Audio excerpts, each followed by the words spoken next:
Somebody says Cardi tour dates is announced. Okay, perfect. Uh, Let me see what those are. I think he posted something to his Instagram story. Let's see what that's about. Okay. So these start in September. I gotta zoom in a bit. Let me see if I can zoom in. Oh my god. What you said? The earliest date I see is like September 6th. Can't really see it well, but look like Cardi's going on tour September, which leads me to believe that again, I don't have any inside information. I'm leading to believe that we all know there's a album coming. I'm imagining that maybe this album. You know, I always tell you about tours. People usually drop music before tour or after tour. Usually never in the middle of tour. Right? This tour looked like it's going to be going on for a while. It goes from September to December. God damn. And I'm guessing this is the Opium Tour, right? It is, right? We see Playboy Cardi, Ken Carson, Destroy Lonely, and Homicide Gang. What's Homicide Gang? Is Homicide Gang just them as a group? It's kind of cool. All right, so this is happening, and I can imagine there's going to be a shit ton of more dates if it's going to go all the way to December, because the dates I see here. Oh, never mind. Here's the rest of the dates. Oh, yeah, it does go all the way to December 4th. Wow. Yeah, I think we have a realistic possibility of getting some music before September then. I know Cardi fans have been waiting. I know early in the year I told you guys that based on the conversations I had, which I'll give up my source now. I talked to his label, and his label was like, "Yo, hey, it's coming." When did they say it was coming? Was it first quarter or second quarter? One of those. And it was like, it's coming for sure. Clearly, we're here in the middle of July. It ain't here yet. So that's probably him pushing it back. But the music should be ready. From what I'm hearing, it's ready. That's what I'm hearing. The music's ready. All right? All right. So we'll see how that kind of turns out and manifests. People haven't seen Cardi in a new while. I want to see what new styles and sounds and what's new he's going to talk about. I think Cardi's just one of the most intriguing individuals in music. And yeah, I've been giving him a lot of props lately just because I feel like I always thought he was on like his own island, but I see everybody swimming to get to the island. It's like everybody's trying to get to the Cardi realm.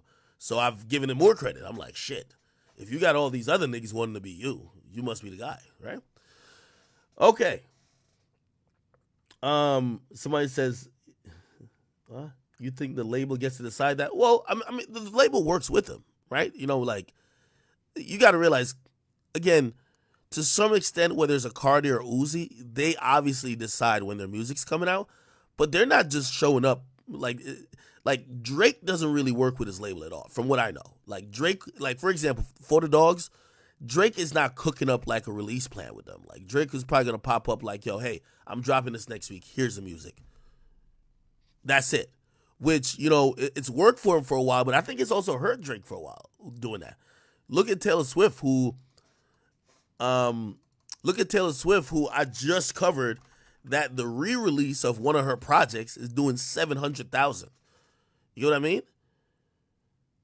700,000 for the re-release of Taylor Swift project. I think if Drake drops, Drake will do around 400 and something, 500,000. I don't see Drake hitting the 600, 700 mark. And anytime soon, it's not because he fell off or anything. I just think that he's increased the pace that he put out music, right? So the anticipation doesn't build as much. Drake these days seemingly is going to provide 3 to 4 projects a year. You get what I mean? And I personally think he's trying to get through his deal, which is rumored to be a $500-600 million deal for reportedly between 4 to 5 albums. So he wants to get through it in a couple of years, or not a couple of years, but shit, probably like 2 years or so, and he'll probably re-up and sign another one of those big ass motherfucking deals, right? So yeah, he doesn't really work with his label, but like, yeah, Cardi and Uzi, like, yeah, like you got to realize. And also, here's the thing too. I feel like When I have to explain this, I just realized I have zero idea how the music industry works. Cardi can't just drop off an album and just be like, whatever. You have to communicate with your label. Your label probably has to clear samples, pay producers. They have to do a shit ton of things on the administrative side of things. So it's impossible that your label doesn't have any type of knowledge or even inclination when you're gonna drop. So for the people who think that, artists are just kind of autonomous, right?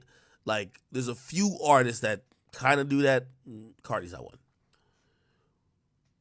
Drake does that dumb shit, which I don't think is good for him. But I think he also does that because his music gets leaked a lot. All right. Speaking of which, I'm kind of like a little scatterbrained here as I'm getting started. By the way, welcome to everybody on YouTube. We're going to get into YNW Melly Child in a few minutes. But just wanted to touch on a few things as I was talking about Drake and releasing music. Drake's tour started. It's been kind of crazy.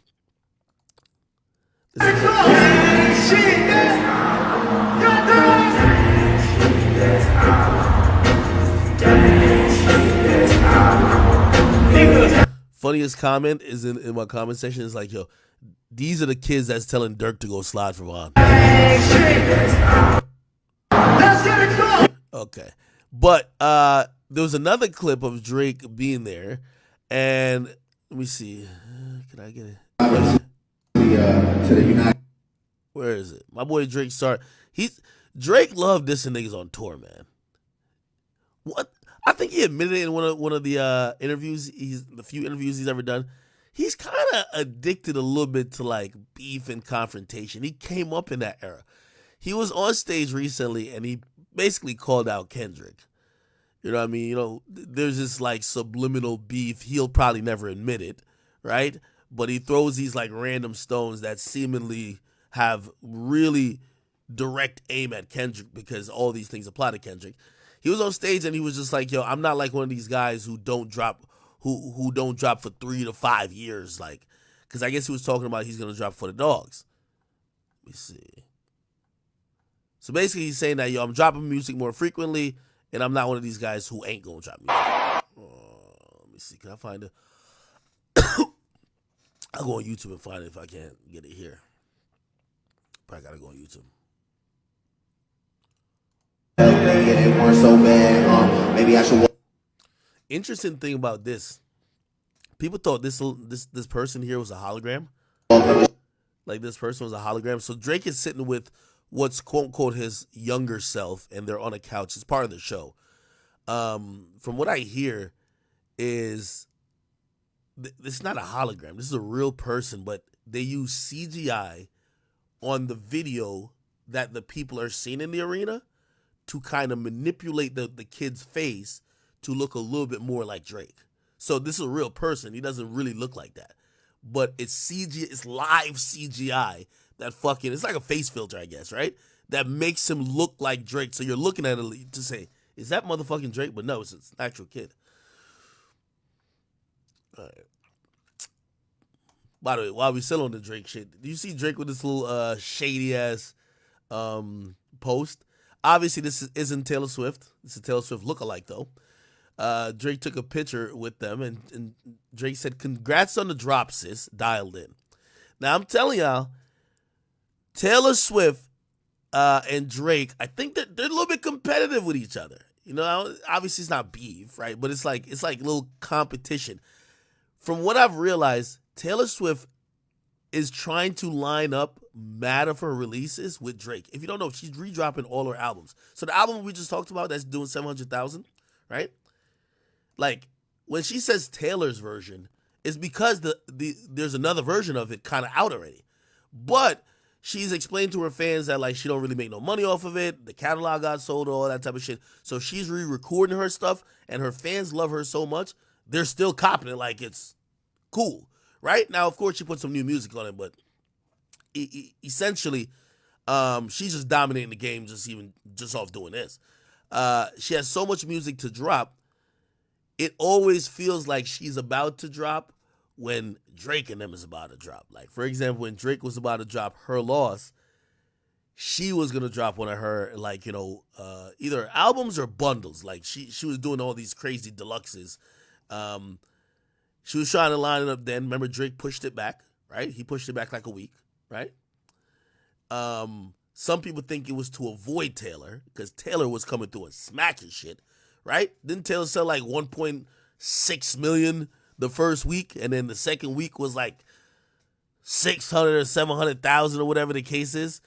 And yeah, there were rumors in the game that there's rumors in the industry that Taylor was gonna also drop like a deluxe version of the album of her album when Drake and 21 was dropping. And you know how Drake and 21's album is called Her Loss? She was gonna have like the deluxe title, not the album title, but you'd be like, oh, Taylor's version. It'd be like, it would be a special name for the deluxe version she was dropping that week, and it was gonna be called His Loss. So she's petty as shit. Yeah, Taylor's on everybody's ass. Okay, I don't know if that's just her competitiveness or maybe it's the people behind her, but trust me, I think Drake realizes Taylor on his ass. Right now, all of this is kind of like using the backdrop of vinyls are back. The hip hop community, and I see make sure I don't pull up the wrong thing again.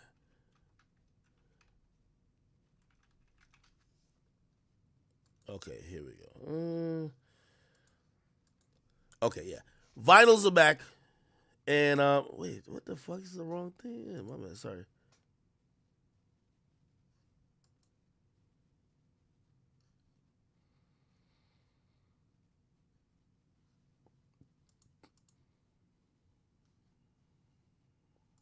Am I stupid?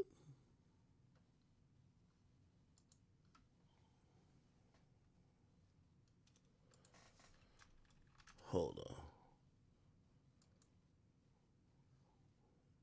Yeah, I might be retarded.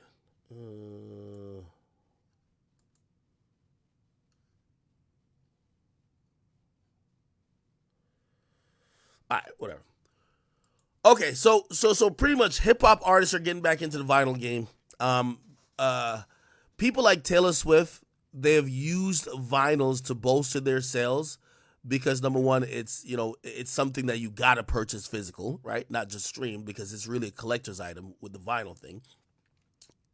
Also, they do it with like 10 different colors. They do it with like, trust me, they do it in a way where sales become inflated again.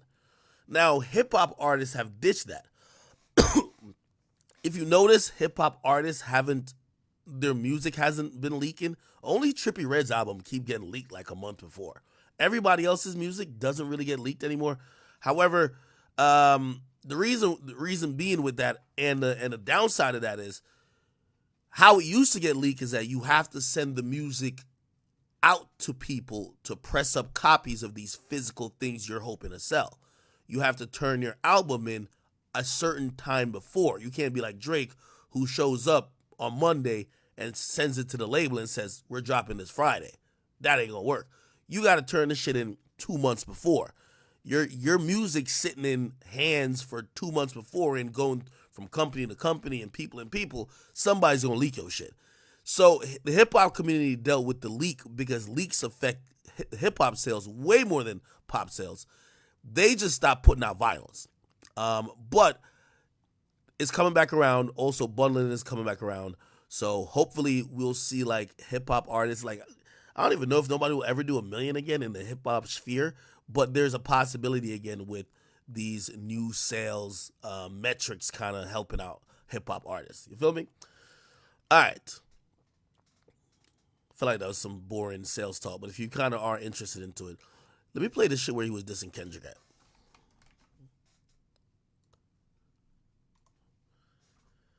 Drake.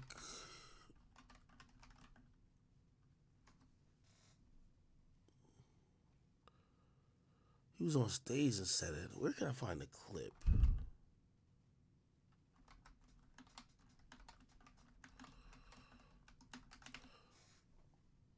Oh,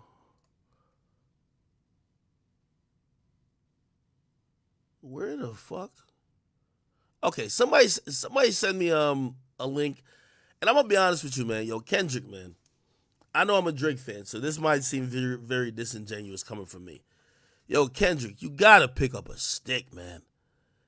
I'm gonna be honest with you. This is the moment, if Kendrick has ever looked for the perfect moment, to hit Drake right in the mouth. Lyrically, clearly. If any time Kendrick really wanted to compete or have a square up or a square off with Drake, now would be the time. I just believe that after the Pusha T thing, Drake has also did a bunch of other things that, the lyrical potency is still up there, but he's doing like dance music. He's doing a few other things. I think Kendrick, if at any point, if he should be confident, it would be now to really, square up with Drake. I just don't think he will. You know what I mean? No matter what y'all say, I think people give Kendrick a lot of credit for doing a whole bunch of nothing in terms of battling. You know what I mean? He sounds good when he rapping at nobody, but we've never seen him been put under the pressure where he has to actually make a diss song or a response song, some shit like that. And all I'm just saying, man, Kendrick, man, pick up a stick, dog. Pick up a fucking stick, gang. Pick up a stick. Aubrey's over here clowning you because you don't drop music. The reality why Kendrick ain't drop music, that man was contractually tied up. He was trying to get out of TDE, make his own thing. Now we got PG Lang. And by the way, I ain't gonna lie to you too, because we're gonna have to hold PG Lang. My man works over there too. So it's my boy Cornell. He was the guy who started or who managed Everyday Struggle at Complex. He was the GM over there when we were there for like the majority of the time. The whole talk on Kendrick was that when Kendrick got out of TDE and started doing his PG Lang shit, he was supposed to drop more frequently. I'm gonna be honest, we still ain't see that nigga. That nigga dropped one time and have disappeared.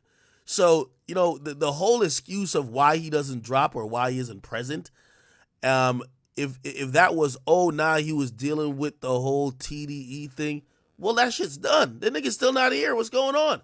You know what I mean? I'm telling you, man, I keep saying, I get Kawhi Leonard vibes from Kendrick. It's a lot of load management. I would just like to see him more, especially if he's popping shit like he's that guy still. That's all I think, man. All right. Let me continue. I can't find that video. I know somebody probably got it. Damn, somebody says, yo, you on Kendrick dick. Bruh, it don't take no 5 years to cook up some music, man. I'm sorry to tell y'all. It don't take 5 years to cook up some music.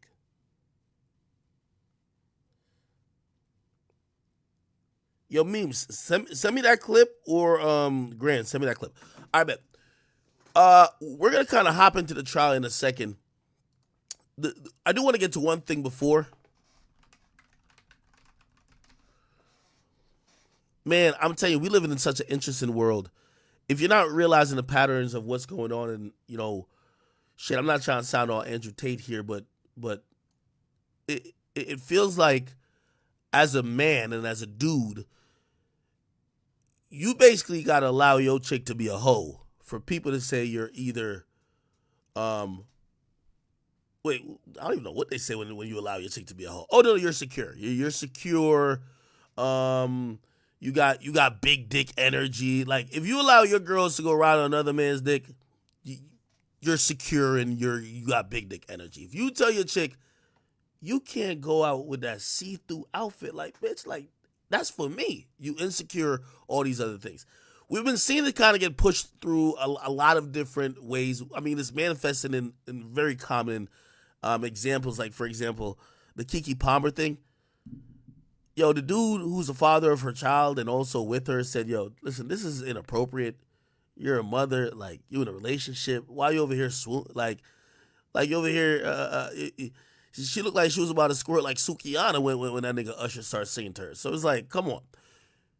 Everybody's getting mad at him. Like, damn, bro, what's up with you? Like, why are you trying to control her? Why can't she do what she want to do? Like, this is the type of world we live in. So anyway, Jonah Hill, and some of y'all might know him from 22 Jump Street or 21 Jump Street? I don't know. One of them shows. But he was on, I liked him on Wolf of Wall Street. My boy was going crazy on there, you know what I mean? That nigga was off them Quaaludes and Coke. Very funny guy. He's one of them guys who I love his humor in shows or movies, actually. He was dating this girl that was a surfer. And let me try to find it because I posted on my page. He's dating this girl that's a surfer, which, by the way, we're going to be accountable and we're going to admit. If you're dating a girl that's being a surfer, she's probably going to be in bikinis sometimes, right? However, it doesn't seem like that was the main thing that he was mad about. He was trying to create some boundaries with her to say, yo, shorty, like certain things that you're doing, that shit is making me feel upset. I'm not comfortable with it. And I need to make some boundaries that I could feel okay. And I'm not going to lie, people attacked him. People called him weak. So let me read these texts that he pretty much sent at her. This is him texting her. I think this is her. So I can find her Instagram or something like that. Jonah Hill girlfriend. Let me see if I can find it. Look, they call the text emotionally abuse. Oh my God, bro. Her name is Sarah Brady. Okay, let's look at her Instagram. Sarah Brady Instagram. Like, first and foremost, let's see if she's fuckable.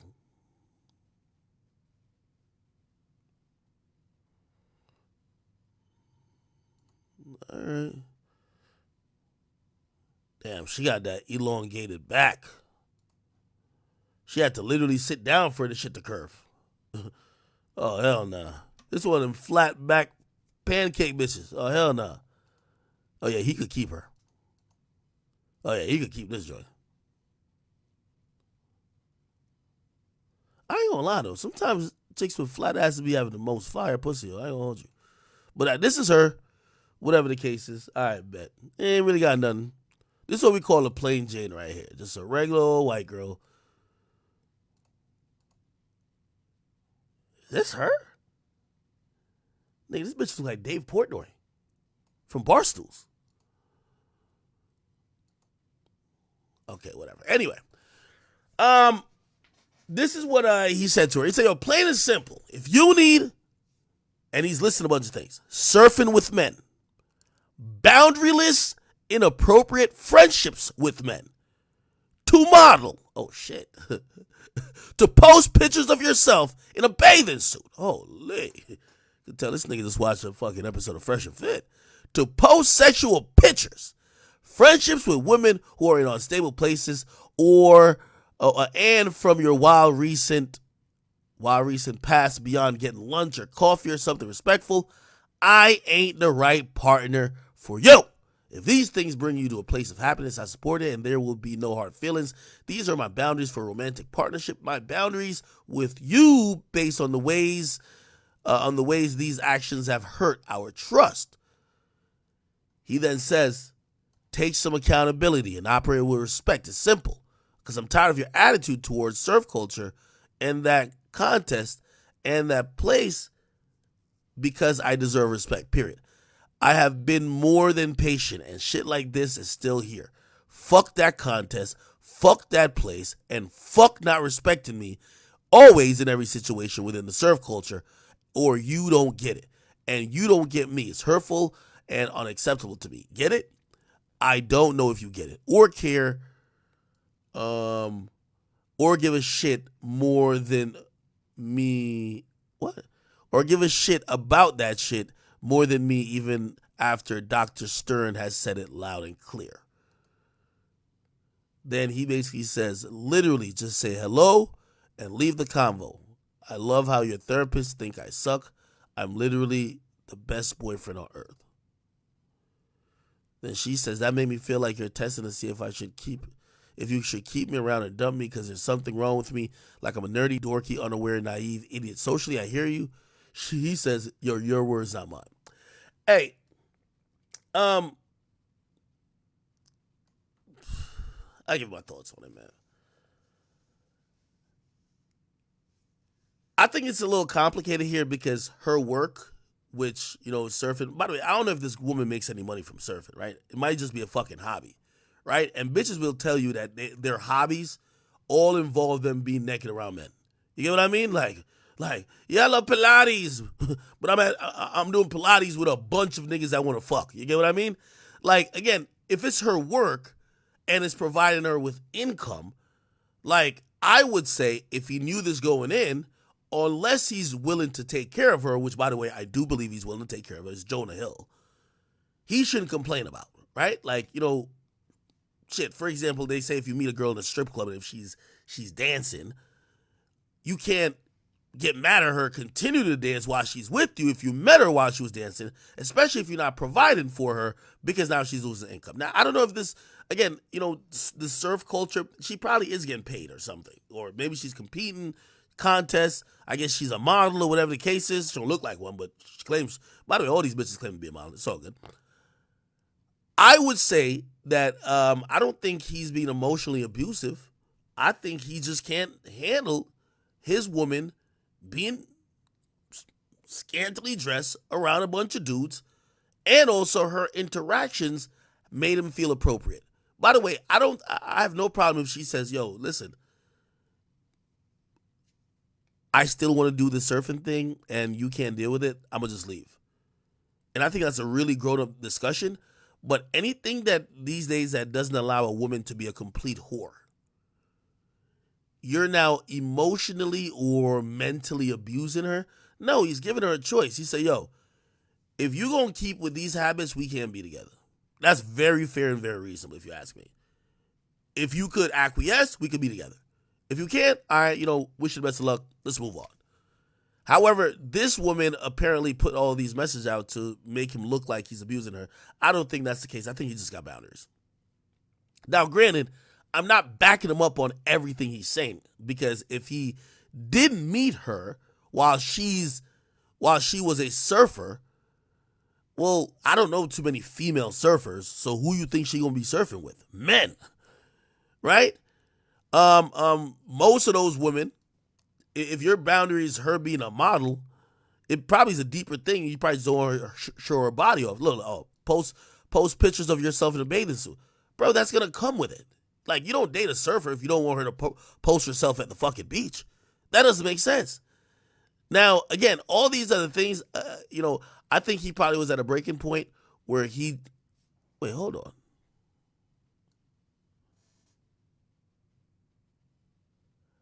Never mind. Fuck this hoe. This bitch is cloud chasing. Nigga, I just had to look at the date on this. It said December 2. Tell me my eyesight's bad. Is this 2021? This bitch kept the text from 2 years ago. Fuck this hoe. Never mind. Forget what she was talking about. This bitch is cloud chasing. She posted a goddamn text from 2 years ago. Let me tell you, man, bitches will be with you, sucking your dick, getting fucked by you, and still holding evidence that they could later try to expose you with, man. These hoes ain't shit. Fuck what this. He ain't emotionally abusing you. You are just being a scummy individual, even trying to release all this type of stuff about a private relationship you have. This is the problem we live in. We live in an era now where when people can't resolve their issues privately, they bring it to the internet, hoping the internet shames the other person to acquiesce.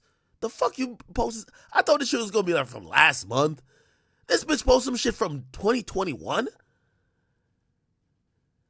That's another thing with the majority of women. They act like they're fucking children. This is the old conversation I had. I don't know when they broke up, but you should go along your merry way. Just dip, leave. You don't need to post this in retrospect that to be seen or felt like the victim. Just leave.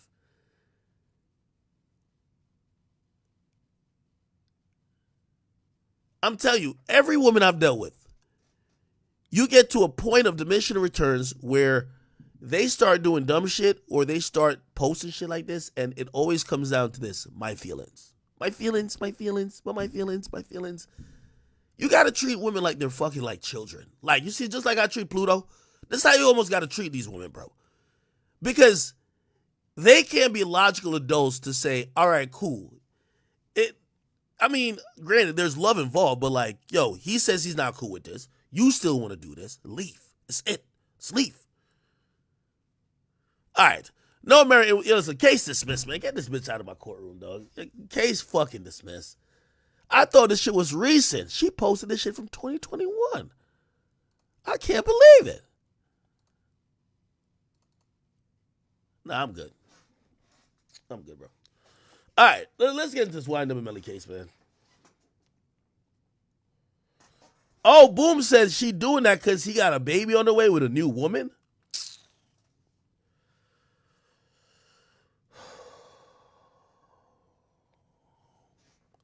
These fucking scallywags, man. They don't want you happy with them, and they for sure don't want you happy without them. Ain't that the truth, y'all? They don't want you, when you with them, you can't get no peace. And when you ain't with them, they still don't want you to find your peace.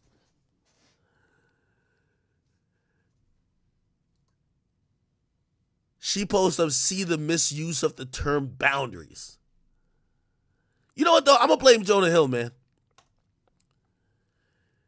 This nigga wifed up an adjustable 4, and this motherfucking bitch, and he's worth 20 plus million, and this bitch was posting bikini pictures over being with him. Bitch got her priorities fucked up. Bitch, you got the bag. Don't fumble the bag. Bitch on some Aisha Curry shit. The bitch fumbled the bag for 10 comments. Look, 10 comments. Are you crazy? Now, after she fumbled the bag, she mad at another bitch who picked up the bag.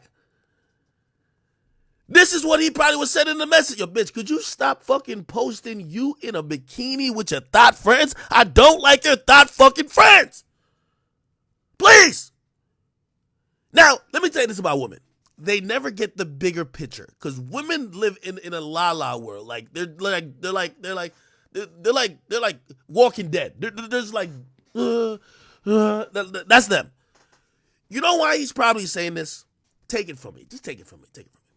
You know why he's probably saying this? It's not because he's some insecure, I don't want niggas to see my girl. By the way, I think it's natural, by the way, if you don't want everybody to stare at your girl almost semi-naked. But, you know, women are going to be like, no, that's a bikini picture. Everybody does. I'm going to tell you why. Where Jonah Hill is in Hollywood, it's about presentation. Everybody, for the most part, they're either married or their wives are a great representation of them. That matters over a while. It matters.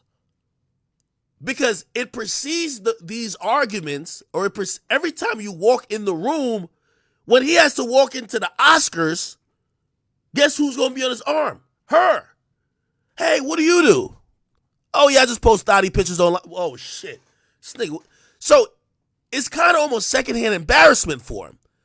You're dealing with a big dog in the game, right? Now, granted, I'm still blaming him because, bro, you clearly want her to act in a way that's not embarrassing you. This bitch don't even think this is embarrassing. All she think about is that shit. You need and by the way, we men, I do this too. We are to be blamed for this. The person you're with don't see the bigger picture. They don't see, okay, yeah, maybe there's nothing inherently wrong with your behavior. For example, posting bikini pictures. But you're with a A-list celebrity who you could imagine in those country clubs where he be at, how they talking about, like, you look like dirt. He's just trying to say, damn, bitch, at least come off a little bit more classy. Like, bitch, we got to go to the Oscars. This bitch can't even think about that. In her mind, she's like, oh, he's trying to control me. No, bitch, I'm trying to sign another movie deal for $30 million. I got to go around these people. We bringing our spouses. We doing this. Everybody's befriending each other. You know some of his Hollywood friends because he probably brought her to meet them. That's how it goes. They're like, oh, what's your Instagram? They're following her. They're like, damn, this nigga wife the hoe. So he's trying to tell her in a way like, yo, bruh, could you not do some of these things that could be making my image look bad? You know what a woman says? You're a narcissist. You're a narcissist. What you mean make you look bad? You're a narcissist.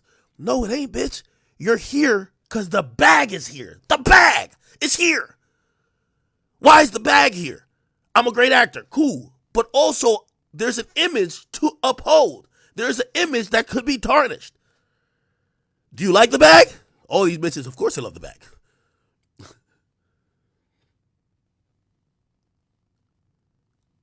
Let me tell you this, man. This is why I always got to give so much props to Savannah James. That's her name, right? Yeah. The queen. We ain't see one embarrassing moment with her and LeBron. She ain't never embarrassed LeBron. She ain't trying to show her ass on the gram. She don't be on the Ayesha Curry shit saying she want people to like her. She don't need to do nothing but be a great mom, be a great wife. You know why? By the way, of course I got problems. But the lifestyle and everything that she has she probably went through pain and strife. You know what many issues that she probably had with LeBron, but she got to hold it close to the chest. You're with the biggest athlete in the world. One of.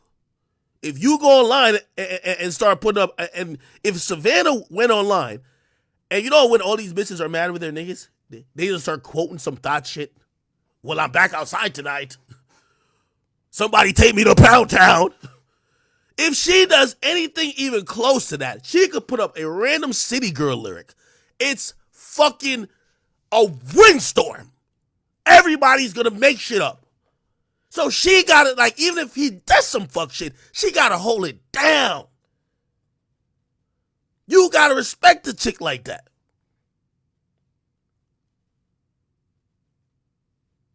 These type of bitches right here, man. Bad enough she's adjustable for. Like, Jesus. Nigga, she should be on her best fucking behavior, nigga. This bitch should be on her best fucking behavior. Fumbled the goddamn bag. He got a new girl? Let me see his new girl. Jonah Hill, new girl. New girl. I gotta see this shit. Oh, his Olivia Millar. Let me see. Olivia. Yo, I know this one celebrity. I won't give out who it is. He has the best idea. He says a lot of times he'll date women who aren't influencers, rappers, or athletes. He likes dating non-celebrities. He says his thing is they got to deactivate their social media before he starts dating them, because intuitively all they do is fuck shit. Women is like from as soon as God decided if they're gonna have a X and Y chromosome or two X's, is like he just put a fucking either clout chase or just like this vanity gene into them, that no matter what, if you're a chick on the gram, she's gonna end up embarrassing, especially if she get attention. Okay, let me see this. Jonah, the ex bitch is mad. The ex releases new text claiming he was sexting her before new romance. Bitch, you're old fucking news. Get out of here. Okay, this is new girl. What the fuck? Wait, hold on, let me just get this.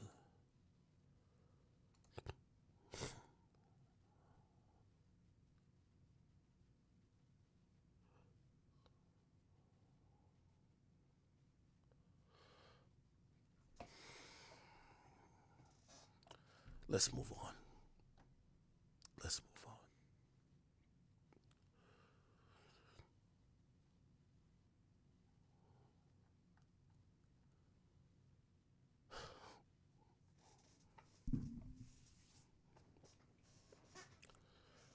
Hopefully, for his sake, she has some feminine qualities. And what I mean feminine qualities, not being a feminist, but she knows how to shut the fuck up. Let this man make the bag, stay in the background. Yo, you know certain things these days. I was watching my boy Tate. He's doing an interview with Tucker Carlson, and he said about like he was certain like he didn't say this directly, but I also thought about this, right? What's usually said when you're with somebody who but it's both ways though. It's both ways. Like for example, say I was like, I don't know, I have like this regular job and I'm dating this CEO that happens to be a female, right? She brings me to her holiday party, right? I'm this regular guy. I'm working, I don't know. Let's say I'm like the manager at Walmart. And my chick is the CEO of a Fortune 500 company. She brings me to the holiday party. It's kind of natural to say, well, obviously not for me because I don't think I'm attracted like that. But like, yo, just look pretty and shut the fuck up. I think that applies to men and women, right? Like, don't go to the holiday party and embarrass the person who's the CEO. If you say that now when it comes to women, right? Like, if you're like, yo, listen, sit there, shut the fuck up, and look pretty. That's supposedly mad misogynistic. But in reality, that's kind of what you should, that's the role you should kind of play if you're with a nigga who got some shit going on. Don't fuck it up. All right, anyway. I won't even, like, listen, I'm pretty sure she got a good soul, a good heart. Hopefully she could play the background, be quiet. I think she's pregnant, raise some kids. You know what I mean? Be a good mother. Be a good mother. You feel me? Jesus. Where does he find them? Let me tell you, there's something going on in Hollywood, man. Well, Tiger not really in Hollywood, is he?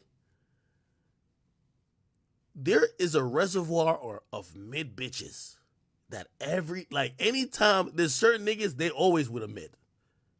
You're like, what? Yo, Tiger Woods had 18 side bitches. And and all of them on average was like a 4.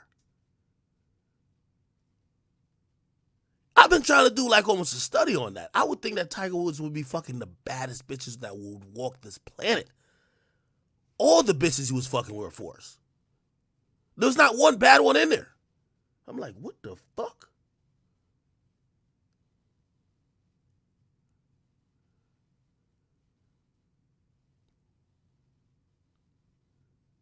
Jonah Hill and Tiger was like NBA YoungBoy, man. They'll find these bitches anywhere, bro. But I'm like that too. All right, let me just move off of this. Congrats to him in his current situation. The ex bitch that's mad. Listen, this is a problem with you whores. Okay, let me just say this last one thing. Okay, you focus on too many girls nights out. This bitch don't even look. Yo, she don't even look good enough to be out in the clubs every night. Bitch, you should be at the house cooking. Second of all, she forgot the golden rule, and this is for all women who deal with guys who either got some bread or whatever. Bitch, you haven't won until you either get the ring or at least a kid. Even when you get the kid, you might even win. Some of these chicks is crashing out before they get to the end goal and then get mad when another girl get the shit. Yeah, it's losing peace, man. Look at this bitch. All right.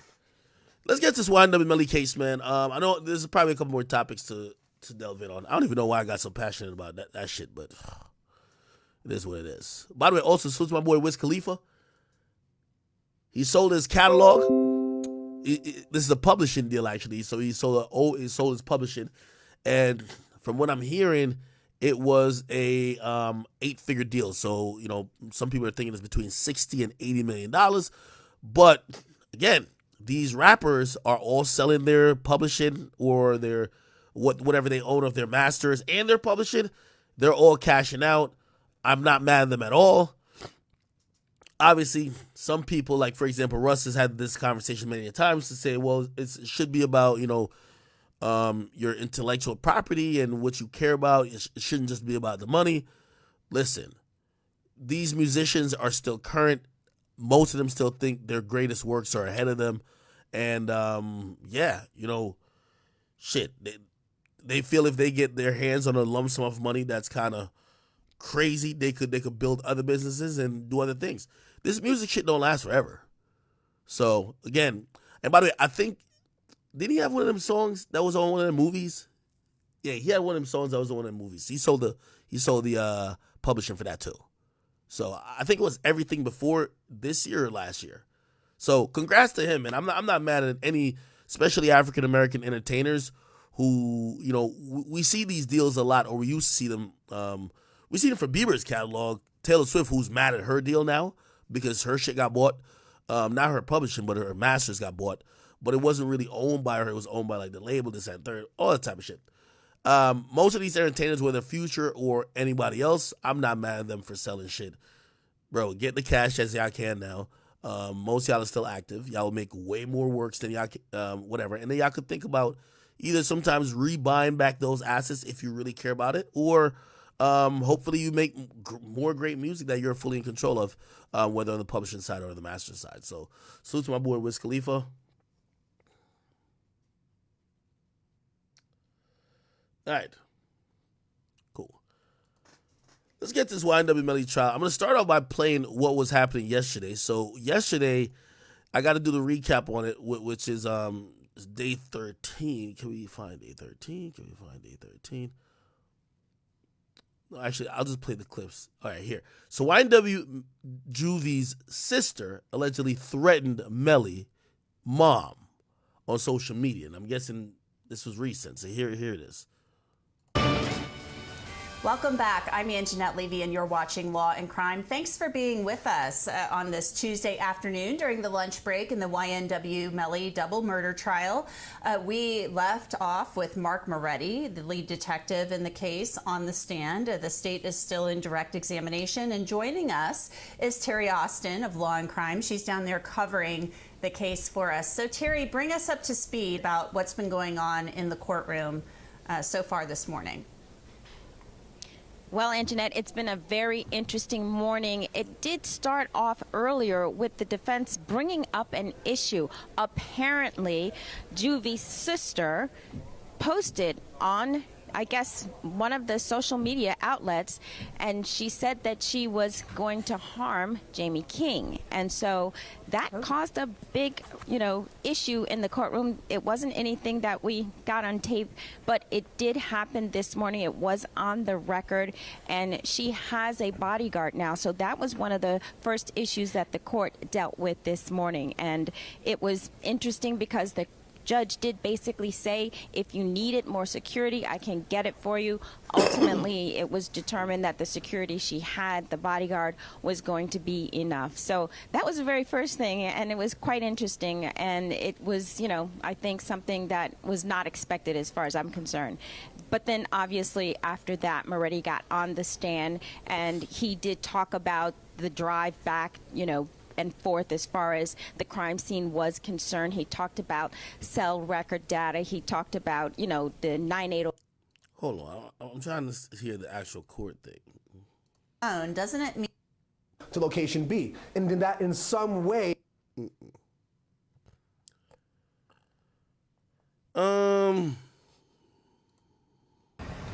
Social media postings and things. Okay. I'm going to try to get the in-court footage of that, but real quick, this was like super interesting. They introduced a video of Melly at a video shoot after the murder. And by the way, I think this is gonna go towards like showing the jury like Melly did not give a fuck, and that Melly was probably just like some cold-blooded killer who was unaffected. Okay, watch this. From that evening on October 26, 2018. Yes. And what was it that you viewed? It was a video that was obtained through open source videos of the defendant along with the co-defendant up in Melbourne, Florida, at some type of video shoot or something like that. And we were able to identify the grid coordinates of that location. And so it's been previously shown to defense counsel and marked as states quintuple D for identification purposes. Do you recognize that? Yes, ma'am. What is that? It's the disc that we produced for this case. It was a video that Tiffany Slade posted on Facebook Live of the defendant at that location. And does that video and that disc fairly and accurately represent the video that was posted on Facebook Live on October 26, 2018? Yes, ma'am. Any additions or deletions? No, ma'am. Now, at this time, the state would request to move states quintuple D in as states 105. Is there any objection? No objection. It'll be admitted. States quintuple B will be marked states nullified.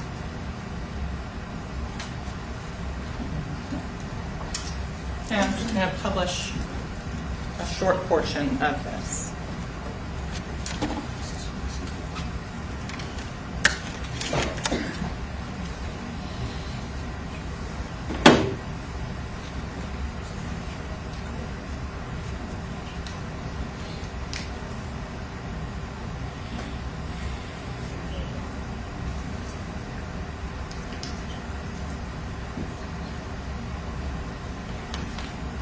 I'm trying to figure out what date this is on.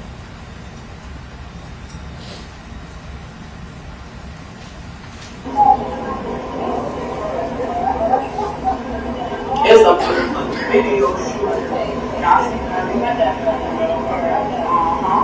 Live. What happened? Okay.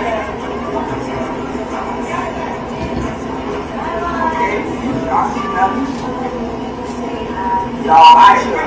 Y'all see talking about y'all gone. He said he's still out here. Melly in the motherfucking building, bro. Motherfucking place to be. We have motherfucking murder video shoot. Melly is here. That bitch wrapping his motherfucking dog. Somebody's dog is dead and gone. It's gossip.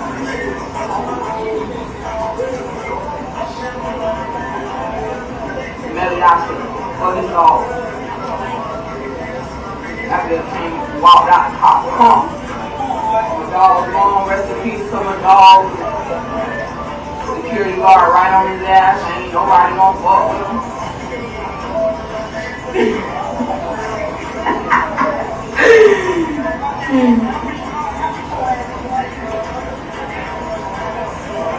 What murder? Right in the corner somewhere. What the fuck are you doing?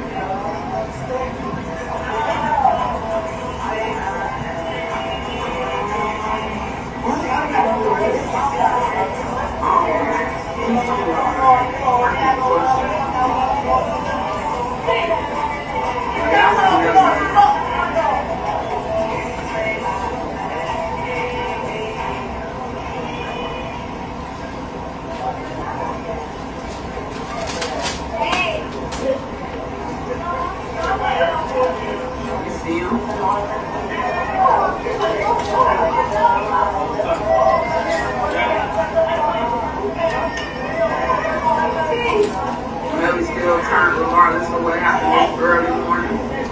He's still actually being very popular. Turned still. Hey! But no, still turned. Regardless of what happened, you already know. When did this video get taken? This is crazy. Got movie baby. What's happening? What's happening, nigga? You already know it's a video shoot. Not here at the park. One hour, whatever. This is not hours after shooting, though, right? No way. Nah, no way. There you go. You got the park report. That's that bitch. Oh, you get a video right so they can, you know, look at everybody. You know how you do.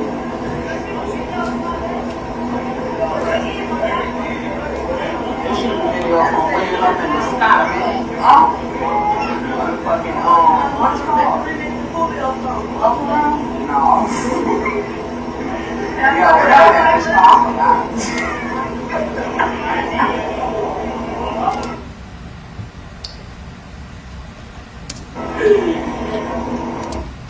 The individual over on the left in the light denim jacket, were you able to identify that as Portland Henry? Yes. Do you see the individual known to you as Jameson Francois that's been present in this video as well?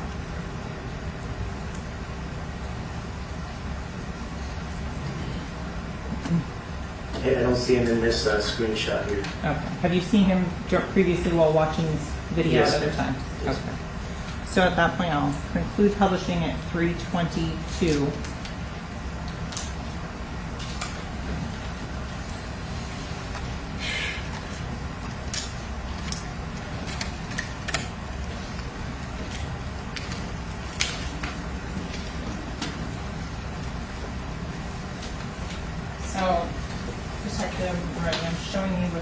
previously entered in as state 14. Was this jacket in Miramar evidence at the time that video was taken? Yes, ma'am. This is not the same jacket that's pictured on that video. No, ma'am. Okay.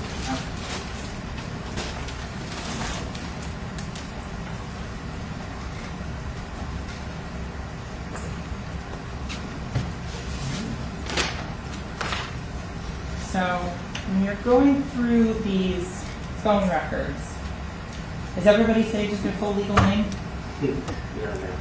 Okay. When you're looking through the phone number for the extraction for Mr. Thomas, that 772-713-2341 number that you described, what number? Is it possible? I'm just asking. Is it possible that everybody deals with death a certain way? Is it possible that that's how Melly was dealing with it? He lost his partners. You know what I mean? People probably want him to be sad and want him to be down and crying, and he's like, fuck that, I'm gonna celebrate their life. I'm gonna turn up even more.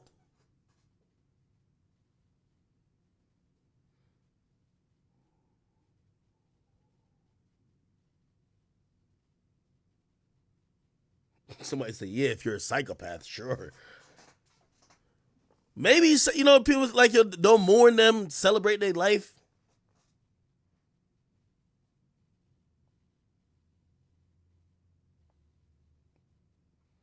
Some people say, nah, that's a serial killer type vibes.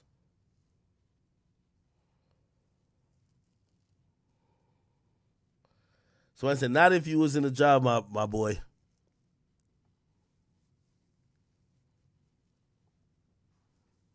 Is the 9807 number saved as? Okay, the reason why I asked that too, like, think about it. Okay, let's say he did do it. Nigga, why would you be so happy? Like, still, like, bro, at the end of the day, these guys were your friends. Say whatever reason you killed them. Bro, you were still in a very traumatic situation, like, less than 12 hours before. How are you jumping around like this? Like, I know some people are going to say it just makes him look guilty. I think the behavior is just odd regardless. Just because I'm like, if you were involved in some shit, and let's say you did do it, why would you be just jumping around like that? Knowing that the police is probably checking out a lot of shit, unless he thought he wasn't going to get caught. I don't know, man. How is that safe enough though? For the 9807, I believe he's listed as Julie. Okay. And if you're not sure at any point, please don't ask. If you need to refer or refresh recollection, please let me know. Just repeat the question again. The 772. Neela, I see you say this doesn't prove a thing, though. Well, it goes to prove his demeanor after the thing happened. It doesn't prove if he did it or not. But remember, there's a death penalty sentence on the table.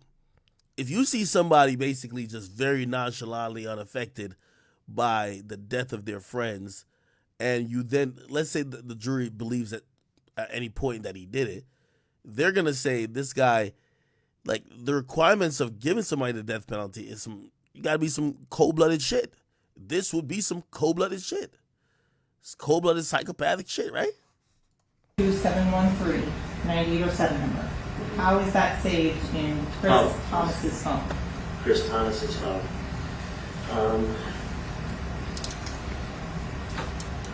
I'm not sure, ma'am. I'll have to refresh my memory. Okay. And we're looking at, is there anything that would help refresh your... Yeah, Borland's in the video. Like, go back to the video. They do that hieroglyphic handshake right here. You're going to see them. Right here. So what happened early morning? I think that's Borland right there. Hey,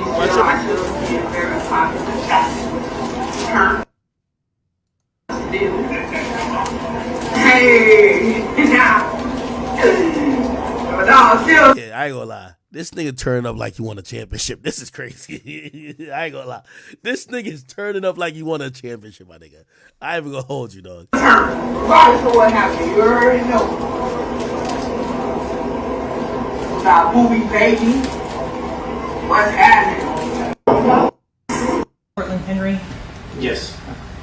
Do you see the individual known to Yeah, they said Portland Henry, which I gotta imagine you as Portland's over. Jameson Francois, that's been present in the city as well? Anyway. Thomas has William saved as Smurf. Smart. Okay, going to the 9807 phone number. How does the 9807? Yo, Sticky Icky, you right too, dog. Driving around with 2 dead people in your car for an hour, that's crazy. Now, I don't know if this should happen, but if you could kill 2 people and they dead as hell, blood still kind of coming out, their bodies like fucking like tensed up, they got rigor mortis. I don't know if you know, a lot of times when people pass, they shit on themselves. So all these things is happening. You're smelling wild shit. You're smelling blood, gunpowder, bodily fluid. Like, it's a nasty scene. And you're driving around comfortable like, yo, where we gonna stage this drive-by at? This is what the prosecutors want me to believe. This sounds like a sick nigga.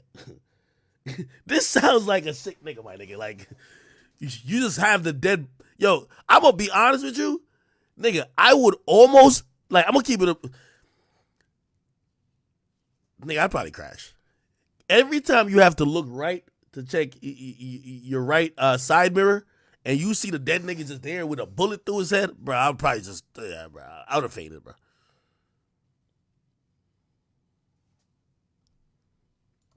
Seven phone number has Chris Thomas saved in it. Chris is saved as Slim. Okay. And that's in the 9807 phone number? Yes. Okay. With regards to the 772-713-9807 number, how is the Anthony Williams, the 954-248-9081 saved? He's saved as Twin. No. When you go to Anthony Williams' phone track.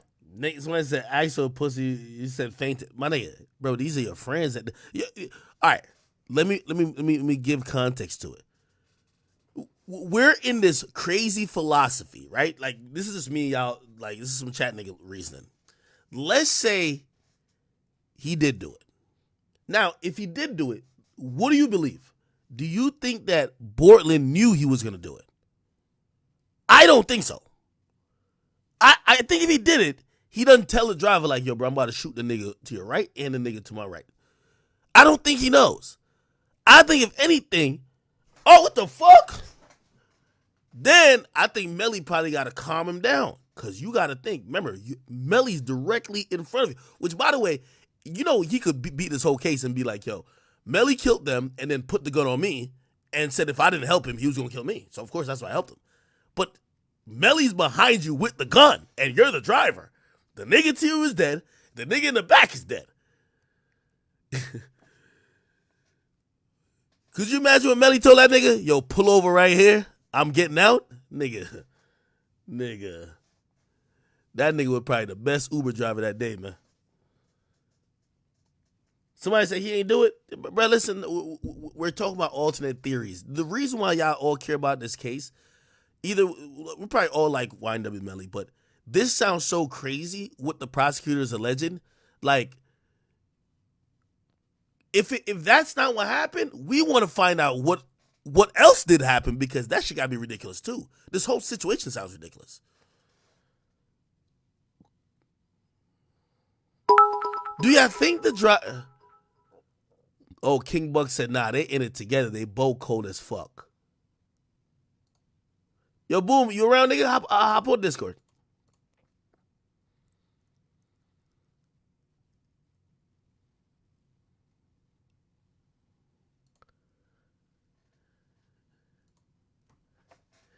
The reason why I'm also saying, like, so many things about this shit just don't make sense to me. I'll give you some more. Like, I've been waiting to hear that they were arguing at the fucking at the like studio.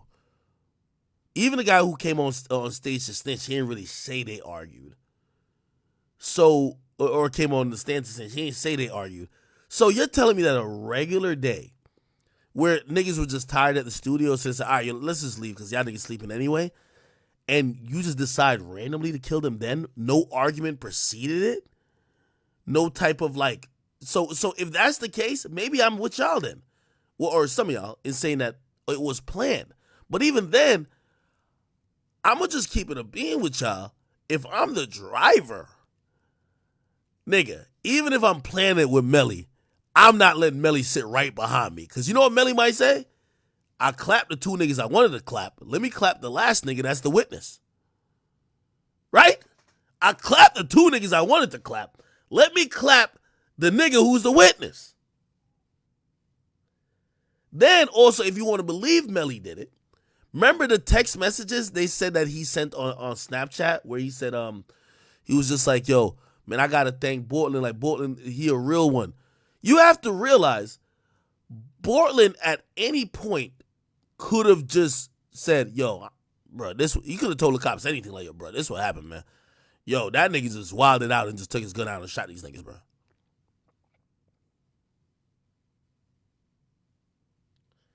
So and they were all leaving in the video and they were cool. No one seems upset. That's what is so fucking. Somebody said this is serial killer shit. Kurt Jr. says, nah, act. This is why we believe it might be a drive-by. Like, this is kind of a pretty decent case for people to believe, like, no, of course he didn't. Like, nothing looked like it was going to happen. Like, when somebody gets shot, you saw they were fighting before or they argued before. Okay, it makes sense. This shit just seems random. What you think, Fax? I think that it was a drive-by. I don't feel like Melly just gonna wake up and kill his homies. I feel like that shit is a drive-by, or I feel like the police could Wait, set him up. hold on. How did the drive-by start inside the car? Look, I don't know. Nah, if it ain't a drive-by for act, the boys definitely set the nigga Melly up. What do you mean? Like they got it out. They had it out for Melly for a minute. You feel me? Like they don't fuck with Melly. Like the boys, they don't fuck with Melly. They've been trying to pin cases on him for a while. They haven't been sticking. You feel me? Like it's probably just a setup from the boys. Like the boys probably did all that shit. They probably even planted the evidence. You see what they said?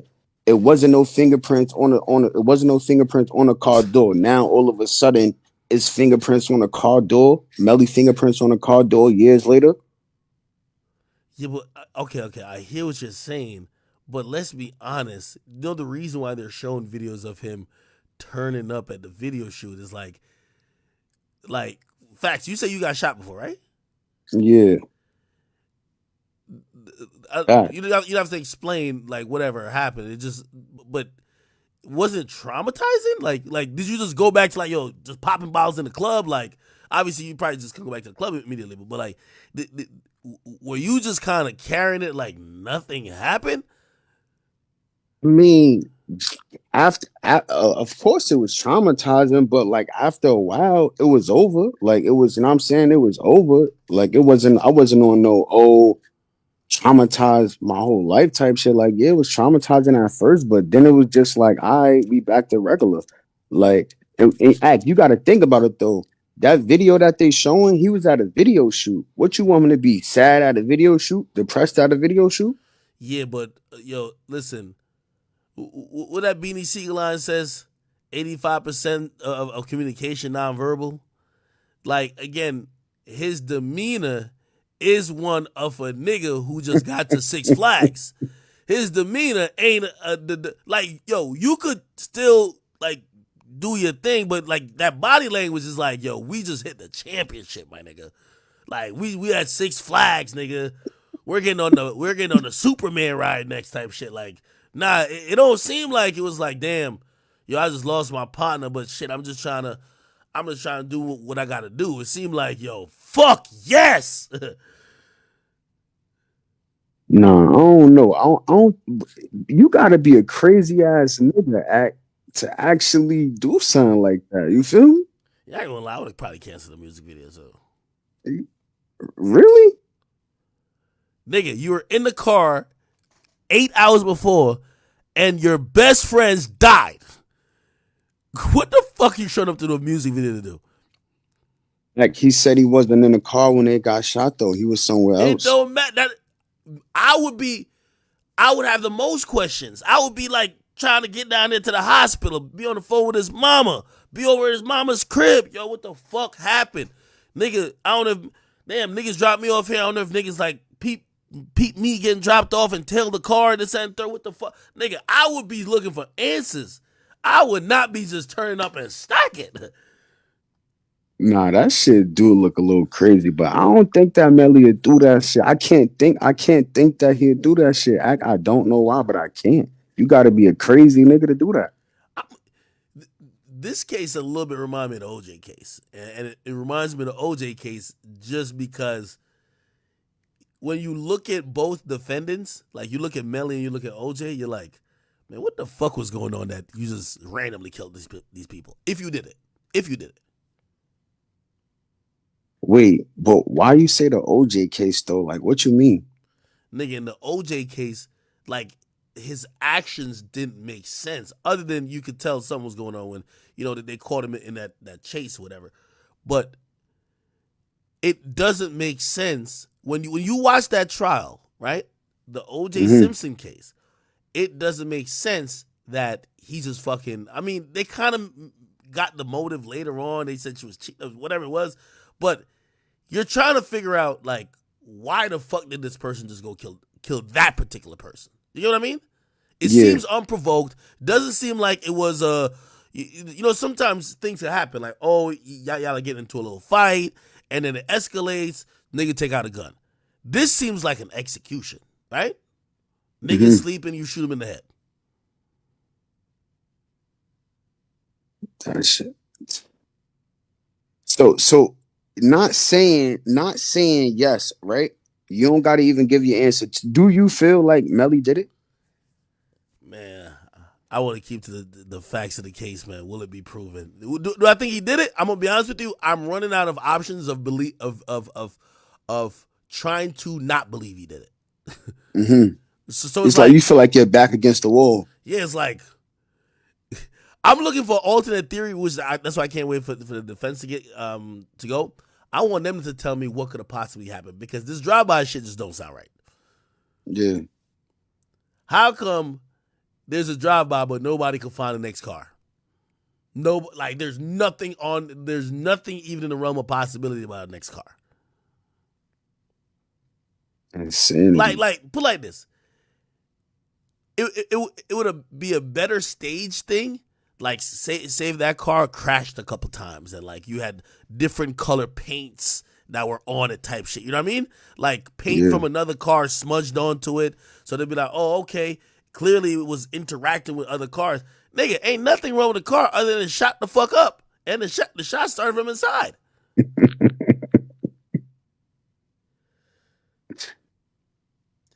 Somebody said, how's this drive-by when the bullet case inside the car? They must have stopped shooting the bullets and then started throwing the cases in there. Nigga, it's nuts. Yeah, somebody said tire tracks or something. Somebody said they would be grieving if it was only hours that passed and your man's died. Shit, niggas say I'm pussy for saying that. Nah, you right. You totally right. But I mean, Bortland did look a little down in that video, though. Bortland was going through it. You could tell he was kind of going through it. Melly just a nutcase. You might be thinking, what about the car ride home from this video? Who knows what he's thinking? Yo, I gotta drop back with this nigga later. Yo, I gotta drop back over this nigga later. Nigga said I might be next. Yo. Oh man. Somebody says, if you think the evidence is weak, you're dumb as fuck. Well, that's another thing about interpreting this evidence, right?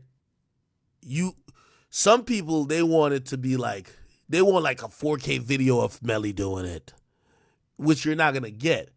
But with all the evidence, this is how you should evaluate if it's strong or weak. Does it lead you to any other possibility of how these individuals died? If there isn't like 4 or 5 possibilities, you have to believe it's strong enough. Melly ain't do that shit, bro. That was Melvin. I just told y'all niggas that. You think it was Melvin? Nigga, that was Melvin. Why you don't be listening to me, Act? I be telling you, bro. Nigga, boo. You know, Melly ain't do that shit. I'm creating an alternate theory of why this happened. Right?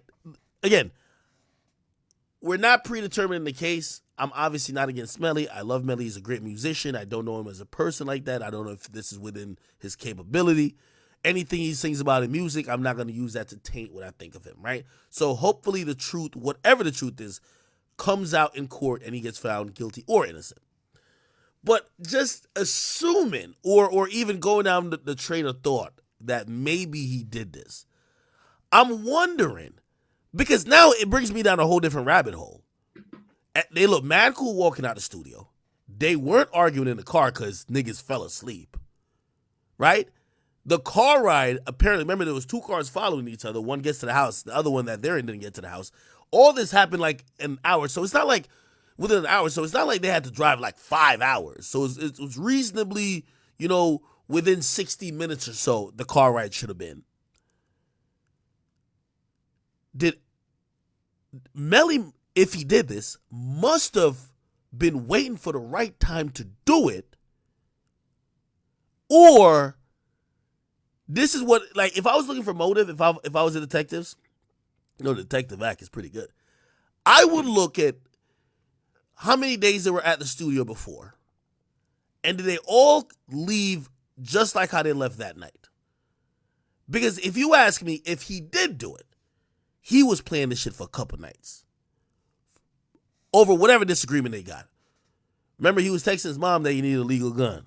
Maybe them niggas was threatening him. So maybe it's like, these niggas, they playing with, I'm gonna do it, but shit. Sometimes niggas think they watch a episode of Law and Order and they think they could get away with the murder, right? Or they could get away with whatever crime. Like, what crime shows people see and they be like, oh, okay, so if they didn't do that, they'll get away with it, right? And I think Melly was waiting for the right time. I think that's when that night was the right time. But I guarantee there's probably other nights or other instances that he was probably thinking, can I do it now? Because nothing that night told me that they got into an argument or something was like fucking, some integral thing happened that made him do it. So he must have been planning the shit. Oh yeah, nigga, watch How to Get Away with Murder in First 48, huh? Nigga, they would sleep. Both of them, he was like, perfect. Excellent. Both of them niggas sleep in the back seat. Nigga, it was over with. That's why I got it. But then, here's the funny part about it. When you hear the guy who testified, the guy said that it was Christopher Thomas, which is, I think, Sack Chaser or Juvie, who told everybody, yo, y'all sleeping in the studio, let's leave. I would think that would have been Melly, who'd be like, all right, these niggas sleeping already. Let's get them in the car.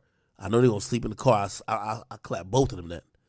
Pause. But I think, like a lot of people say, oh, didn't they jump Melly before? I think if it was niggas that jumped Melly, you wouldn't sleep in the car with a nigga that you just, like, you really got beef with. You know what I mean? That is like, true. Homies fight all the time, bro.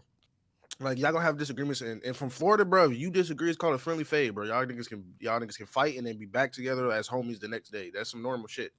Okay. So I don't think if he really was beating that nigga Melly up, he would sleep in the same car. Like hey, you know what I mean? By the way, these are just theories of what happened. Again, of course, we're interested in this case because it seems so bizarre, right?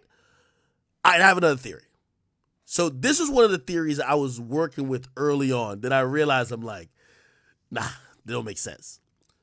Yo, Melly and them, he got mad songs. He's rapping about guns. You know what I mean? I love Blue Blade and Cialis where he talking about Carbonage, they all with me. Like, I love all that shit. Great. Maybe it was a misfire of a gun. Now, you funny, bro. You funny, bro. I'm serious. He's playing with a gun in the back of the back seat.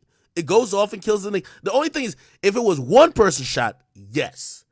Nigga, it was like 8 bullets. Nigga, you can't misfire that, bro. No. It wasn't 8 bullets shot inside. No, it wasn't. Remember, how many? The other bullets. More than one? The guy in the front died from a singular bullet that went straight through his head. It hit him from the back of the head and came. How many bullets? How many bullets cases was found in that car? That's actually good. You can't misfire more than 2. At least no. 2 is crazy. I think they said it was 1. Ain't no way it was 1 bullet. Yeah, no. Hear what I'm saying? He accidentally killed one of his mans. So he killed the other one? No, you see, that's the thing. The second one, yo, if it's one nigga, I'm like, yo, maybe it's a misfire. The second one is like, nah, bro. No, maybe it's like Wanted, bro. You know how to no. All right, hold on. Wait. Hold on. Like that shit curved. Yo, visually open up like a visual 3D canvas in your mind right now. Okay, you're in the back seat behind the driver, right? If it was a misfire, remember the first guy who's in the front seat, passenger, he's sleeping, gets shot in his head. So he's dead before he wakes up. The guy to Melly's right. So that I could say we could blame it on misfire, maybe. The guy to his right, which I think this is what fucks that theory up. The guy to his right kind of wakes up because it's a shot within a car. And allegedly, Melly turns his gun on him, and the guy has defense wounds. So he puts his hand up, and Melly still shoots him. Damn, I don't. No, he shot. Bro, Wait, do he really got defense wounds? Well, I think he went through his hand, and there was burn marks on his face too. Oh wow! I think, bro. I think we know that, bro. I'm keeping it being like for the consensus. I think we know he shot him. It's just we think he can beat the case because they didn't find the gun. You know what I mean? They didn't find the gun, so like on some Boosie shit, like Gucci Mane shit. Or yo, I ain't gonna lie, shit, Boom. You ain't had to you know say it. You ain't had to say it, bro. Like we gonna have to say it, bro. We know he shot him, bro, but we don't want like for the law. Like we believe like you ain't find a gun, bro. You can't charge that nigga, even though we know he did it. You know what I mean? We know OJ did it, but the glove didn't fit. Yo, Boom, I appreciate you for that. Hey, somebody gotta say it, bro. Somebody gotta say this shit, bro. These are the mind of everybody in the chat, bro. Come on, like he made a song about it, y'all. What are we talking about? He made a song about it before it happened. What are we talking about? Nah, that wasn't like, about that's some conspiracy shit though. Like, come on now. No, he made that song before. Unless he was planning the murder in that song.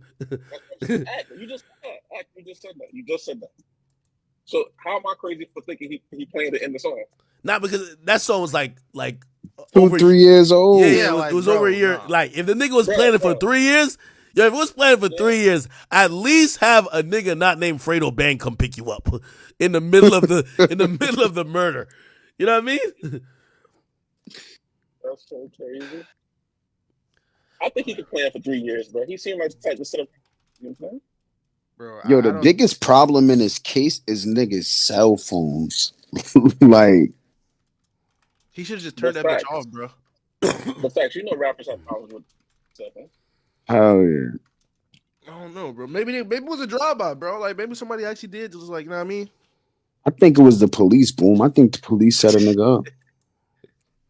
Man, you gotta stop trolling, bro. I think Melly did it. I think Melvin innocent though. No, Melvin is the killer. You ain't listen. Melvin is the demon. Melly's the cool guy. No, yo. I think Melvin's trying to frame Melvin. Yo, to answer that question, I don't think we actually. Maybe I didn't stream that day or whatever. We didn't play the medical examiner. So the medical examiner is going to tell you exactly how they died, and they actually use like a little. So this is a medical examiner here. I'm gonna mute her for like a couple of minutes that y'all could hear. So she's gonna show you exactly. And by the way, it's so interesting. I think y'all heard it too. The reason why they know that the shots that came from outside the car were post-mortem. When you die, because your heart doesn't pump blood. It's like your body composition is very different when you receive a wound after you've died rather than before you were died. You get what I mean? Remember, your heart's not pumping blood. There's a lot of things that's just not happening anymore. But when you hear the medical examiner, which I think this is one of the star witnesses, like she's going to describe how quickly and just how ruthlessly, Melly allegedly, disposed of these guys, no pun intended. It's kind of shocking. Hold on, let me play it. The individual alive when it was inflicted. Yes. How can you tell that? From the hemorrhage. Is there any sort of other things that would help and assist you in demonstrating the difference between hemorrhage and not? Well, if we look at the other injuries. Okay. So let's move on then to gunshot wound C. So this is gunshot wound C, which was on the back of the right shoulder. Okay, the abrasion collar around that wound is not hemorrhagic. What that tells me is that there is no circulation to that part of the body when that gunshot wound is inflicted. If you think about, an abrasion is a blunt force injury, okay, from an object. It's a friction injury. If you think about riding your bike as a child, falling off your bike, skidding your knee, right? That will quickly turn red and bleed because you've taken off that that top layer of skin. Same scenario here, except I don't have any circulating, I don't have a heartbeat, I don't have any blood circulating to this part of the body, therefore that abrasion stays yellowy white. So Dr. McDougall, can you give any opinion as to how long time frame elapsed between gunshot wound A to E in the head and gunshot wound C? I cannot. Why not? Oh, because I don't know how long it would have taken him to pass away. Is there any medical studies that can be recreated in? We can't do that. You said he is deceased at that point. Correct. Can you give the ladies and gentlemen of the jury an example of what you would see if they were inflicted within seconds of each other? Well, I can tell you of the hundreds of gunshot wound cases, well, even, I just had a stab wound case, but in the hundreds of cases that I've done, the thousands of cases that I've done, there are only 3 where I can tell you the order in which the shots occurred, because some were before the person passed away and some were after. I've had hundreds of gunshot wound cases where they're shot 15, 20, 25 times, and every single gunshot has hemorrhage. So, are they within seconds? No. But I can't tell you, is it, 5 minutes? Is it 30 minutes? There's no way for me to tell you what the time frame between gunshot wound A to E is from when B and C were inflicted. What type of mask she got on? Moving on to D. What about this particular mark tells you that this is an exit wound? So D is an exit wound. It's lacerated, okay, because you have a blunt force object, the projectile, traveling at a very high, traveling at a rate of speed and with enough energy to perforate the skin, and it causes a laceration. And so this is photo number 16 for the record. Can you explain? By the way, they're showing pictures of the autopsy on screen. I think for sensitivity purposes, they don't include it in the stream, which I think that's a great move. That's necessary in the legal process, but for people watching, no. So what she's looking at over here, I think, are pictures of the autopsy, which is, the person unclothed where they could point out bullet marks and shit. And I'm going to go forward on to photo number 17 so you can explain what a laceration is and what it looks like. Yeah, so this skin is lacerated. There's no abrasion margin around it, and it's consistent with an exit wound. And in terms of where on the body is D located? So it's right almost underneath the armpit. And on the left-hand side of the back. Going back to picture 16, which direction is the body facing when this photo is taken? Face down.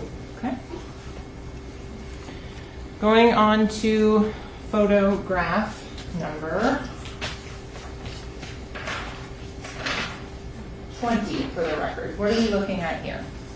So this is the left lung. There's a trajectory rod through it showing the pathway of the projectile. What is interesting in this photograph is that there's absolutely no hemorrhage around any of those wounds. Okay, your lungs are very vascular, right? Because your lungs are responsible for taking the oxygen out of the air you breathe and pushing it into your blood, right? In the really small sacs in your lung. So an injury to your lung is going to bleed a lot, okay, if your heart is beating. Okay, there's no hemorrhage in the upper or the lower lobe of the left lung. And so when you say hemorrhage, what would it look like on the photo? What would you be looking for? So blood would leak out into the area around that lung, and it would not look pink with brown, black staining. It would look red because it's full of blood. And so Dr. McDougall, if you could remind the ladies and gentlemen of the jury, what entrance and exit wound does this correspond with? So this is entrance wound B. That goes to exit wound D. Moving on to what has been admitted as photograph number 18. Can you describe for the ladies and gentlemen of the jury what we're looking at here? I can. So this is the exit wound E. That went with entrance wound A. The back of the neck comes out the right side of the temporal scalp. This is with the scalp reflected forward. So we do an incision across the head behind the ears. We reflect the scalp forward and back.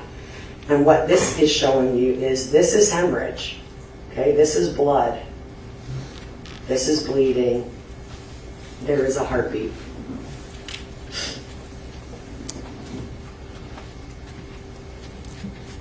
And so with regards to now E, at this point, the scalp is back on this photo, which we've already talked about here. Can you explain why this is a laceration? So we shave it to show, because it's consistent with a laceration. There's no abraded margin. It's consistent with an exit wound. In terms of what has been previously admitted as State 74, is this the projectile fragments, a photo of them that have been introduced into evidence? That's correct. Why do you recover these? Because, we usually recover projectiles and fragments so that, turn them over so that crime scene can do whatever gun testing they want to do with the projectiles. These pieces are probably too small, but it's still evidence. So we collect all the evidence outside of and on the body to give to law enforcement in case they need it. Was there any evidence of medical intervention for Mr. Williams? No. And what would that mean? So sometimes people are transported to the hospital. They still have a heartbeat. And so the trauma team or the emergency room doctors are going to want to do whatever they can do to save that person's life. So sometimes with gunshot wounds, especially, you can have, they can put chest tubes in, they can do a thoracotomy, which is where they open up the side of your, they open up your rib cage to try to get your heart beating again. There's lots of things that they will do to try to save somebody's life. Were there any, and you said there was none of those in this case? There were none. In terms of the rest of the internal examination, were there any other findings that led to the death of Mr. Williams other than the gunshot wound you talked about? No. The ADE? There are none.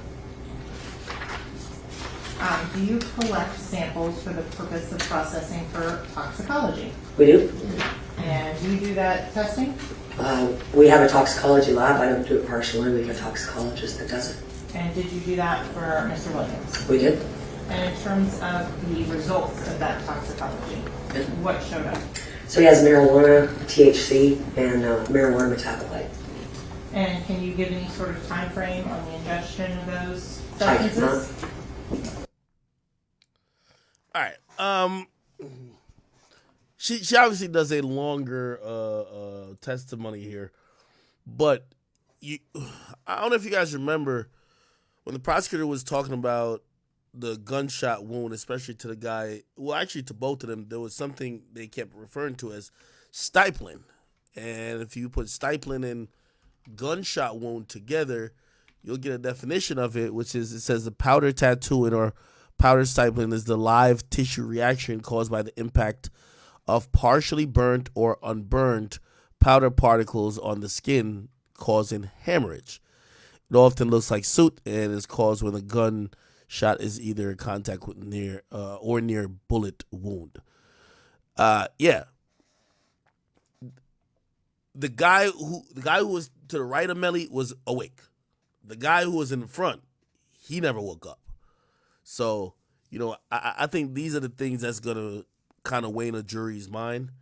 If you could shoot a nigga while he's sleeping, you a demon. You get what I mean? Let me try to get back on today's part of the case. Yo, this YSL trial still going. Niggas don't even look at this shit no more. Can we find a Young Thug in trial today? Is this Thug back here?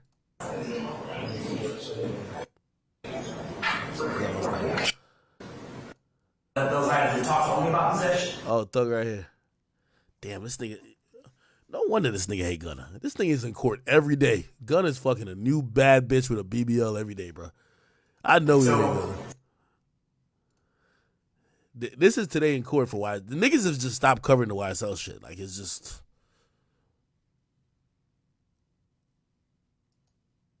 Okay. We missed an important part in court that happened just now. So this is today. So there was a push for a mistrial again. And the reason why that happened is because some text messages that the prosecutor put up that were claiming to be Melly, right, showed Melly disrespecting his own mom. And they feel like people who have mothers who are in the jury pool, if they're looking at a guy already accused of killing his friends, if they're now seeing that he also disrespects his mom, and if they're mothers, they might take it a little bit more personal. Maybe they vote against him. All right. Let me... That courtroom, she... Make this a very... Let me see if I could... as why the... In the YNW Melly double murder trial. Separately at a later... Question mark, Brandon up. Okay. Same phone number, message sent same day. Page number 75,935. Starting with the message in the middle of the page. October 26th, 2018, 10:58 UTC. What time is that in regular Eastern Standard Time on that date? It'd be 6:58 Eastern Standard Time AM. And who is the author of that message? J. King RN. And who is the recipient? YNW Melly. What is the text of that message? Are you okay? Question mark. I'm here in Miami. Send me an address. I'm by the stadium. I'm a mess. The next message, and again, it's talking about the thread IDs. Are we still in the same thread ID? Ending in 4182. Let me fast forward a little bit.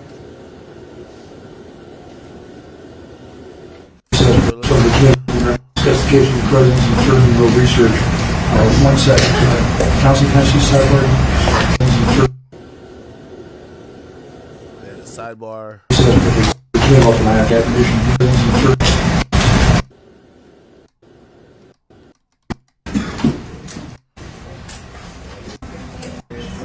Step down.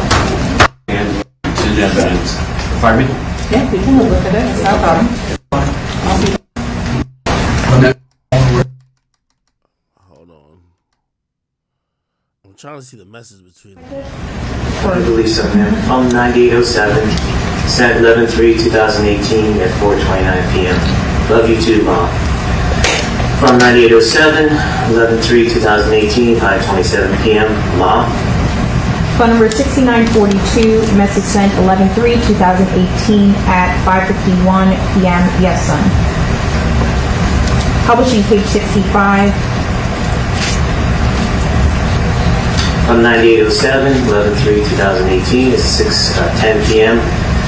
Never mind, you already going to get it. Phone number 60. Hold on, yeah. Let me watch in this version. Okay. I guess it had his mom saved as Brazy Lady. 10/26/2018, 5:16 a.m. Send me your location. Same phone number continues. October 26th at 5:17 a.m. I'm in Stewart. Same phone number, continues on the same date at 5:47 a.m. I love you so much.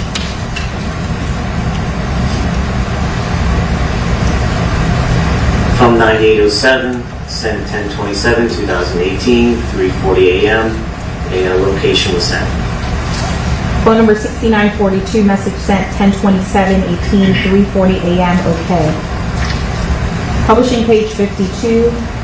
Phone number 6942, message sent 10/27/18 at 3:40 a.m. Love you. Same phone number, message sent same date at 3:23 p.m. I'm at your gate. I'm going to get the trash. From 9807, sent 10/28/2018, 10:33 a.m. This looked like a sack chaser and maybe sack chaser's mom. Ring Mariah. Phone number 6942, message sent October 28, 2018, 11:22 a.m. Okay. Detective, you can skip that next message and move on to the final message on the page. From 9807, sent 10/28/2018 to 2:09 p.m. Light, go now. Publishing page 53. Phone number 6942, message sent on October 28, 2018, 2:17 p.m. Okay, what's wrong? From 9807, sent 10/28/2018 to 22 p.m. I'll pay you. From 9807, same date at 2:22 p.m. when you get down here. Phone number 6942, sent 10/28/18 at 2:22 p.m. Okay. Same phone number, same date, sent at 2:23 p.m. I'm waiting on track to cash at me the 1,000. Same phone number, same date at 2:23:40 p.m. Is someone threatening you? Publishing page 54. From 9807, 10/28/2018 at 2:23 p.m. No harm.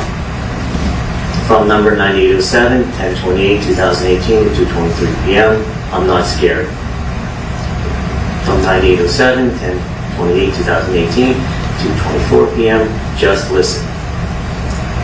From 6942, October 28, 2018 at 2:24:06 p.m. Okay, I want you safe. Same phone number, same date at 2:24:28 p.m. You're covered.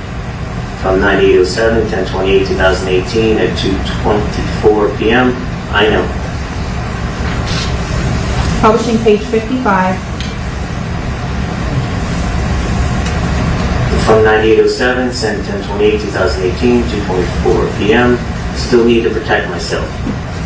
Phone number 6942, sent October 28, 2018 at 2:53 p.m. FaceTime me. From 9807 at 10/28/2018 at 3:06 p.m. Jay Finn ascended. From 9807, 10/28/2018 at 3:06 p.m. He fit and ascend 500. Phone number 6942, message sent October 28 at 3:06 p.m. Okay. Same phone number, message sent same date at 3:06:23 p.m. Okay. Publishing page 56. From 9807, what's your cash app? Sent 11:03. Okay, I'm trying to get to the message with Melly. These all look like they're sack chasing messages.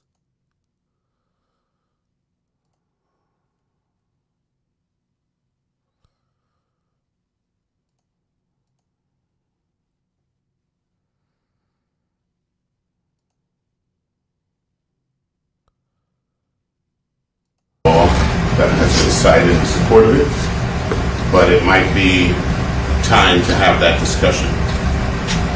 Either that, or I'd like the state to be admonished not to seek to introduce that information until the matter is resolved. I guess why is the motion filed July 9th? We're 2-3 months into trial already, and you filed July 9th. As opposed to when? Prior to trial starting. Well, hey, Judge, we have a hearing. This is demand for speedy trial, and you're in the middle of trial, the closing portion of the state's case. You're filing a motion saying, you know something, let's take a step back. None of this evidence should be admissible. All this should have been done before trial started. I understand. But let me refresh the court's recollection as to the actual sequence, because the court also made a reference to at the close of the state's case.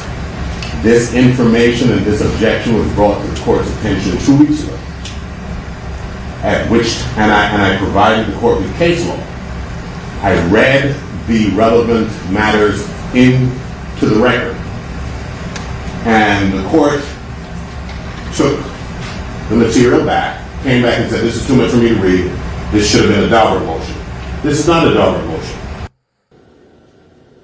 In 2018, registering movement, it recorded 5 steps, traveling 4 meters, and the end time was 10. Wait. And does that data fairly and accurately represent the data that's on the phone that is now in evidence? Yes, ma'am. How do you know that? I personally verified it by opening up the device and manually scrolling to that specific data to verify how many steps were taken on what date, what time. In terms of the GPS points and things that are on that phone as well, did you verify those? Yes, ma'am. Is there been any additions or deletions to that data that is in the document before you? No, ma'am.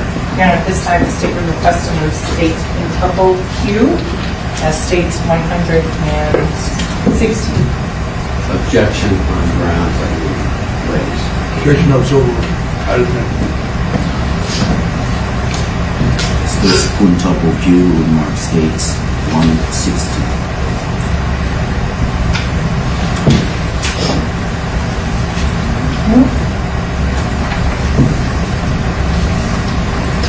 Detective Moretti, in terms of the data in this particular, you could explain the start time and the end time.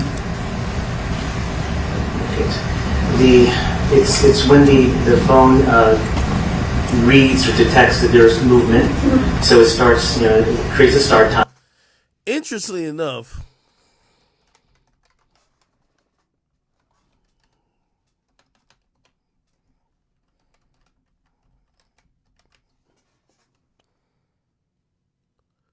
Bortland, who's the driver, just posted on his story right now.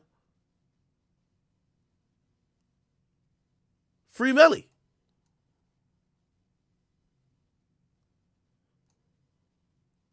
With the thing that's covering his mouth and a clock.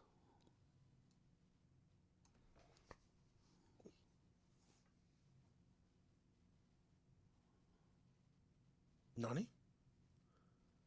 I wonder if they think that Melly's winning in this case. Freedom. By the way, you do know Melly could be freed if he just comes out and says, of course Melly ain't do it.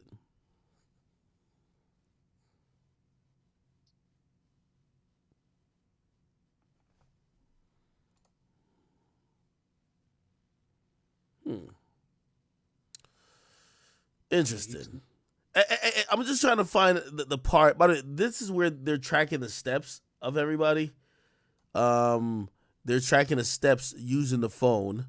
I'm trying to see where Melly said something about his mom.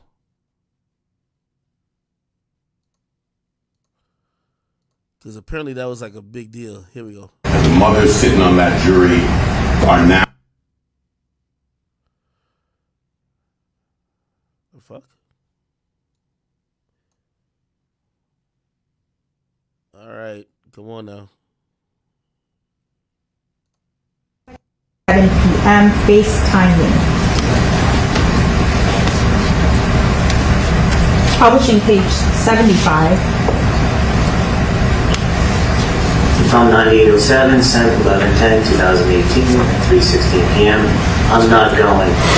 Who may be inclined to convict just because they've heard irrelevant, unrelated conversations between Mr. Demons and his mother, where he's calling her the B word and all sorts and manner of disrespect that is clearly off-putting to anyone. And so that message I was reading before, it says young sack chase. It looked like because they're all in the same family plan, they might just mess up the name, but apparently they're saying that's Melly and his mom. under the pretext that they're trying to prove this phone belongs and is being used by Mr. Demings. The state is offering in reams and reams, tons and tons of inadmissible evidence that is irrelevant to this case. There's a point at which they sat there for 2 hours showing 530-something photographs. They introduced a jail call, and it seems like in the mission of proving that it's his phone, it's a license to put in all manner of evidence that is prejudicial and irrelevant. And we think that Mr. Demings' image, his character has been assassinated and irreparably tainted by the manner in which he's conversing with his mother, and the mothers sitting on that jury are now tainted in their impression of him and the manner in which they will render judgment. So we move for mistrial on that ground and ask that the court put a stop to this if it is not going to grant that mistrial. Stage Speaker. They're going to do it. That's the section. Motion to that. Can we address the juror issue, Your Honor? That nigga denied the motion hella quick. I don't want to put any approach on that.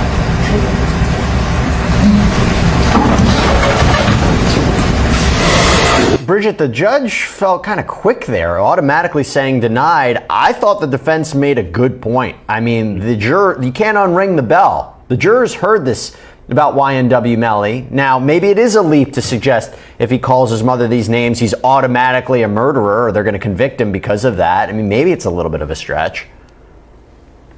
Well, I mean, I continue to be impressed by this defense counsel. He does an excellent job of bringing up issues whenever the state continues to try to bring in prejudicial information. He filed his motion before she attempted to bring in this evidence. That was denied, but it's something that he has to do to file a motion for a mistrial in order to save the record, preserve the record, in order for him to file for an appeal in case Melly loses this case.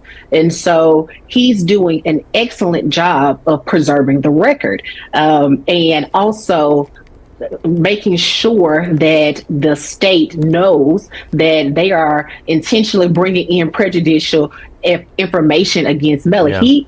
That's actually a good point. All right. We're not gonna touch too much more on this trial. I think it's done for the day. I'll see if we see any more interesting parts. Other than that, we're going to just kind of move on to some other topics. Everything gonna be in place. Publishing page number 20. Moving for a continuance for schedule. September 23rd of 2018 at 3:01 a.m. This is the second show that DA promoted for you. It looks bad on him, and people already talk so much stuff. I get put in it regardless because you're my child, Jamel, and I can't take up for you when I don't know. Same phone number, message sent same date at 3:03 a.m. No, I don't know because you act like I did something to you and I never anything but help you. And it looks bad because tracking everybody there, why you ain't go with that? There's three of the defendant's lawyers as well as the assistant state attorney in Jersey, New Jersey. Mr. Demings. Mr. Demings. Okay. Outside your presence, counsel, one of your attorneys advised me that Ms. Liberty is ill, not able to proceed. I thought he took an early lunch because she wasn't feeling well. But they told me she's not able to proceed, and she's part of the team that needs to be here, the way I understand it. So counsel respectfully asked me to break early today, and asked him to go outside and talk to Ms. Liberty and find out, make sure, get an idea when she's able to proceed.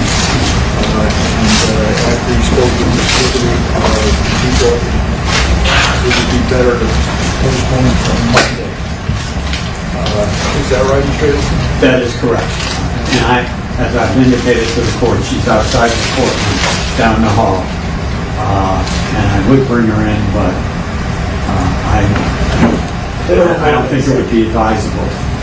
And I told her what I was going to report to the court, and I just reported this to our client, who understands, unfortunately, the inconvenience, and I want to thank the state and the court for the patience and understanding of this issue. That's not an issue. Coach, you can't go. All right, Devin, do you understand? Okay, and so you're in agreement, we're just going to proceed on Monday. If there's liberty, a chance to recoup, and so counsel, as I explained also, my thought is I need to say something to the jury. I'm just going to tell them the attorney is ill, I'm not able to go, I'm concerned about tomorrow, so we're just going to see everybody back on Monday. We're in full agreement. Stay all right? In terms of on Wednesday of next week. I'm sorry, I didn't get On it. Wednesday of next week, I was supposed to be with Judge Fund. I don't want to delay this any longer, and I think the defense counsel in that case is moving for a continuance for scheduling issues as well. Which case? The one that Judge Fine and Your Honor had said I would be available on the 19th to time qualify. Excuse me, don't put me in So, Judge Fine asked Your Honor to accommodate time qualifying on that case on the 19th. So that may not go? Correct. I just want to make sure everybody's aware. I wasn't aware that I hadn't had any discussions with Judge Fine. I was just told that he didn't leave on that day, not tomorrow. So my thought was to see everybody back on Monday. All right? I apologize for the inconvenience. There's nothing anybody can do about it. You're sick. You're sick. All right? So just remember the admonition. Don't discuss the case. Don't form any opinion about the case. Don't allow anybody to discuss the case in the presence, and certainly no research about the case. All right? Just leave your notepads on your chair, and we'll see everybody back Monday. Sorry for the inconvenience. All right, so it appears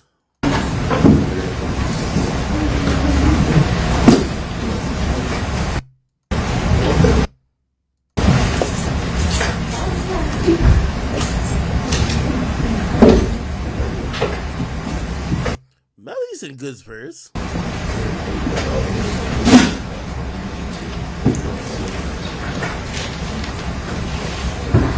Thank you. Let the record reflect the jury step down. Councilman, all the defendants. What are we doing about the deposition tonight? I'm going to find out right now. I think she wants to move it to Friday at the early. And yeah, but I'll check. Don't leave, and I will. It will be done before Monday. Definitely not tonight, correct? Definitely not tonight. All right, so from what I'm seeing, like one of the attorneys, I think it's the female attorney, isn't feeling well on Melly's side. They're pushing to restart this trial on Monday, so there won't be trial coverage tomorrow. There won't be trial coverage on Friday. And this is why, like, most cases take a lot of time. Like, you have a lot of moving parts. There's other cases, other trials that people have to be at, and it just kind of, when you do get a trial started, you hope to get it over quickly, or else it could drag along. Look at the YSL situation. That shit is just basically like a treadmill. You're running fast, but you're not going nowhere.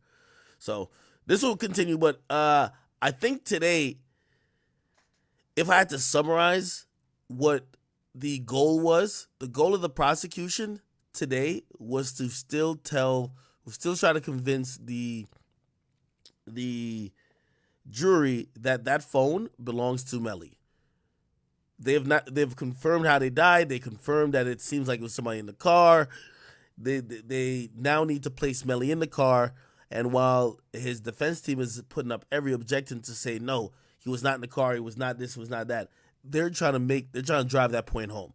So they're bringing a message between him and his mom, which obviously Melly's defense team thinks is prejudicial because now, first of all, I guess Melly's is one of those. He called his mom a bitch and everything. He say anything to her. Apparently, some of the things he was saying to his mom could prejudice a jury from, being sympathetic to him because they hear that he's just a fucking asshole to his parents, right? We'll see. All right. I wonder who y'all think is in a worse position. Obviously, one is facing a death penalty and the other is facing like 20 years. But who do you think has the more likelihood of being found guilty? Melly? Young Thug?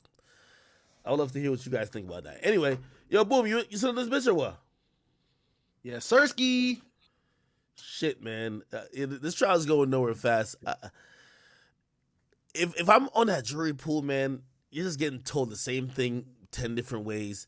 You probably have made up your mind one way or the other now. What's the word? No, So what you think they made their mind up to, Act? I don't know. It depends on what they care about, right? It might Oh, be you like, asked, yo, you asked would I rather be Melly or Young Thug? yeah, well, that's a question too. No, No. probably Obvious. Young Thug. I don't know. Probably Young Thug though. No. Who do you think has the greater chance of being found Free? guilty, or a greater chance of being Young Thug has let the greatest off? chance of being innocent. He has a greater chance of being a case than Melly. You think so? Yep. Oh yeah. I think so. I think the opposite. I mean, one is cold-hearted homicide. One is just a RICO. No. A state RICO. We're not talking about how heinous or how crazy the crime is. We're saying who has the better possibility. They're both taking the trial. Who has the Young better Thug. possibility of beating it? Young Thug not facing death. I ain't never seen a nigga beat a RICO case in my life. But it's a state RICO. Yeah, it's a state It don't RICO. It's matter. not that crazy. I've never seen. Somebody did beat a RICO. Y'all thinking about punishment. Y'all thinking about the punishment. Well, I'm thinking about the chances of beating it. The chances of beating it. I ain't never seen who beat the RICO. Nah, I don't think Thug gonna beat it. I seen niggas beat bodies, and especially a body where they can't really put you in the car. There is no murder weapon. Nobody's really snitching on you. They're using a bunch of like forensic data, which is usually good, but still, you know what I mean? People might be like, I just don't, but like, I think, shit, do we believe he did it? Probably did it. But I think he has a decent chance in court, even though like there's overwhelming evidence of like forensic shit. I don't see Thug beating his case at all. My nigga, you done threw up slime and screamed slat out too many times for niggas to say you not the head of this RICO organization. Didn't Irv Gotti beat a RICO? I don't know. Yeah. Did they? Yeah, he did. Irv Gotti. I think DJ Drama had a RICO for selling mixtapes and he beat it. Nah, he definitely did not beat it. He played guilty, nigga. Why the fuck he out? Yeah, well, obviously, like you're not gonna get 20 years for everything, bro. He got probation or some dumb shit. That's why I got Young Thug beating it, bro. They talking about the head of an organization. I mean, I don't know, bro. I just feel like there's too many niggas involved, bro. So it's a lot of he say she say in Thug case, bro, that he can beat that shit. I'm trying to see if it was a RICO. I don't think it was a RICO. It was some like conspiracy. Wait, who case? The Murder Inc. case. Oh no, it was a RICO. Yeah, that was a RICO. Was it? Yeah, it was definitely a RICO. Money laundering, not RICO. No, it was a RICO, bro. Racketeering. That's a RICO. Yeah. Beating it means found innocent. Boom. I just think that he might beat the case on some like. Nah, I don't think Thug gonna beat it. It's impossible for Thug to beat it. I mean, they both kind of fucked, but I mean. Yeah. Nah, Thug definitely got a better chance of beating it than Melly. Nah. It's not true. It's not true. I don't know, man. My head hurt, man. Nah, it's money laundering. They ain't getting that full RICO because you got to realize they were just seen as the money realm. Like there was none of them really accused of doing crimes with like Supreme and them niggas. They were just seen as trying to clean their money or like funneling money. You get what I mean? Mm-hmm. But still that was a huge victory regardless. Like I ain't gonna lie, people don't really beat the feds at all except YoungBoy and these guys. But hey man, 6ix9ine beat it. Nah, 6ix9ine lost. He still got charged. Telling is not beating at all. Word. Telling is not beating it, but I don't see Young Thug getting out of that shit no matter what, bro. Hell no. Thug got hella snitches in this case too. The conversation with Thug is going to end up being, yo, if Thug get like 5 years, he already been locked up for 1. If he get 5 years and he get out in say a year and a half or 2 years, that's a win. Time served, yeah.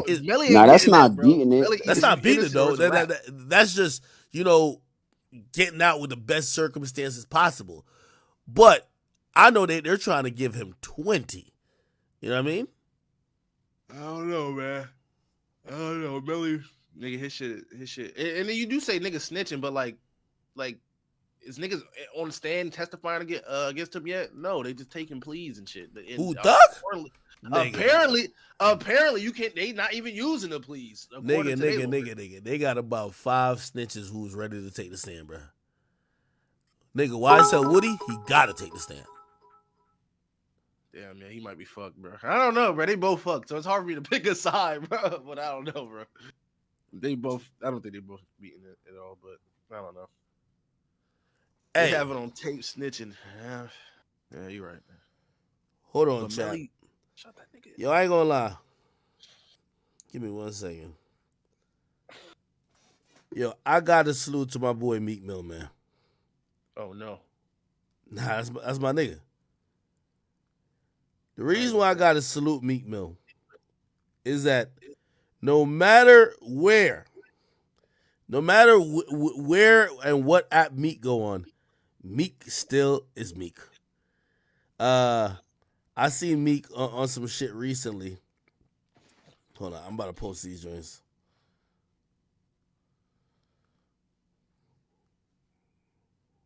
And again, y'all gotta remember, me and Meek Mill are friends. So don't try to come between us black brothers. Black solidarity, all of that. You think Meek Mill got a CTE? You ain't gonna talk about my nigga Meek Mill like that. Nah, I was just asking them quick. So Meek Mill posted, this is crazy. All right. Meek Mill is now on Threads. He says he's done using Twitter. Now he's on Threads. Okay, they call him Twitter finger. You can't call him Thread fingers. Like, fuck that. Meek left Twitter. He's now on Threads, and he said the internet can't hurt us. We too powerful and offer too much to real life. Yo, as long as there's a platform where Meek is forced to type and not talk, it will always be funny. I'm telling you. Now, here's the funny thing. This is what, remember I was telling you about the billionaires? This is the part I always get confused by, right? Meek said this on Threads. He said, yo, where's that person in Silicon Valley that will work with people like myself with influence and build this social media music-based app where you go to hear new music, watch exclusive interviews and content? Where, if you sign up, you may get new content from your favorite artists and sports players. I think I would do sports and entertainment. Meek Science. Now, if you're hanging around 15 billionaires and you still tweeting like this trying to find that nigga, what the fuck are these billionaires doing? What are they doing for you? They hugs. Free hugs. Meek, I think Meek may have meant to send this in a group chat. I'll be like, yo, Meek, why are you asking the general internet this? Meek should be going to Mike Rubin and saying, listen, no more drunken hugs. I don't want you to try to rub my leg no more, brother. What I want you to do is that I have this idea for an app. Y'all are using me for my social equity and my cultural coolness. Yo, let's do business. You're the rich guy who deals with tech a bit. You know, the guy who owns Fanatics. Now, used to own the Sixers. Yo, you go get that guy.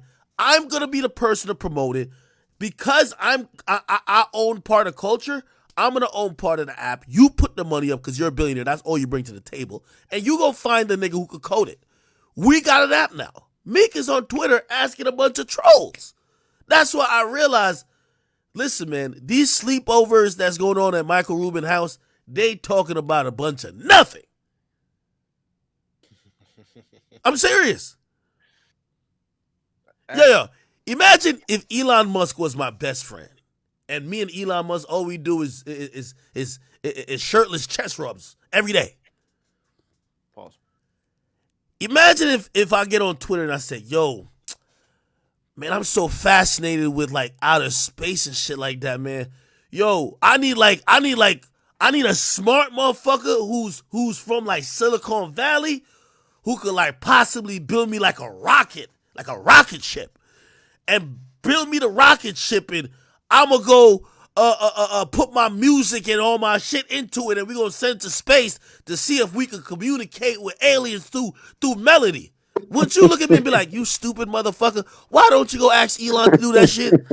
Doesn't that make sense? You have to go on top again. Yo, AJ, AJ, you know this is true. You know this is true. Nigga, act. Meek is the owner of Liz, bro. What are you talking about, man? He's an owner of a hat company. That is a good thing, by the way. Them hat you wear, nigga? Yeah. Meek can't get a cut of that, gang. Yeah. Here's what I'm saying to you, AJ. You don't think if your best friends are Robert Kraft, right? The guy who owns Kraft Products, the Patriots, 20 other successful businesses. He's an investor in a million other ones. Same with Michael Rubin. If you want to go build an app, by the way, you know who just built an app? The guy you're doing chest bumps with. Michael Rubin, he just created Fanatics, basically made this app or whatever, like this site where you could easily buy these, like, memorabilia, whatever the case is, whatever they got going on there. If you are looking for a similar type product and you're friends with billionaires who have just done this, wouldn't you ask them first? How you know you didn't ask them? Oh, so I'm glad you said that. I have to assume he didn't, because I would have to assume they're just not helping him. So what's the point of that friendship? Would you be? Hold on, let me ask you a question. Maybe they are helping him. Maybe he's just trying to look for other options also. Can't look for other options? I still think that Threads, friendship my is nigga? useful, though. On Threads? You wouldn't get it, bro. You act. There's some nasty people out there that's nice at doing shit, but niggas just don't know. No, AJ. That's not true, AJ, it's Meek science, bro. It's different. Yo, AJ, bro. Yo. Is that not true? AJ, I know when you see it. It's the same reason why every rapper like, yo, send me beats to this email. Yo, I'm gonna be honest with you. That's like a nigga being best friends, like with I don't know, like Carmelo Anthony, and then tweeting out like, yo, bro, I need somebody, I need somebody to teach me how to do the hezzy. Like, come on, gang. Like, bro. Yo, it's like this. What are y'all doing when y'all are friends? It's like you dating Kim K, but looking for more pussy, bro. Like, yo, we got this over here. I'm just looking for more. I'm just looking for more options, gang. Act, you can't have options, bruh. AJ, did you read what he's saying? Act, yes. This would be a perfect venture for him and Michael Rubin to do. How you know they're not working on it together, but they're trying to build a bigger team. I'm gonna keep it a beam with you. I'm gonna keep it a beam with you. Give the black people opportunity. Hold on. And by the way, come on, man. By the way, this is no criticism of Meek. This is just my personal belief. I don't personally think Michael Rubin respects the rappers that he be hanging around with and doing these drunken hugs with enough to start companies with them. He likes using Meek into Liz. Hold on. He likes to use them, right, as endorsement figures. For example, Little Baby.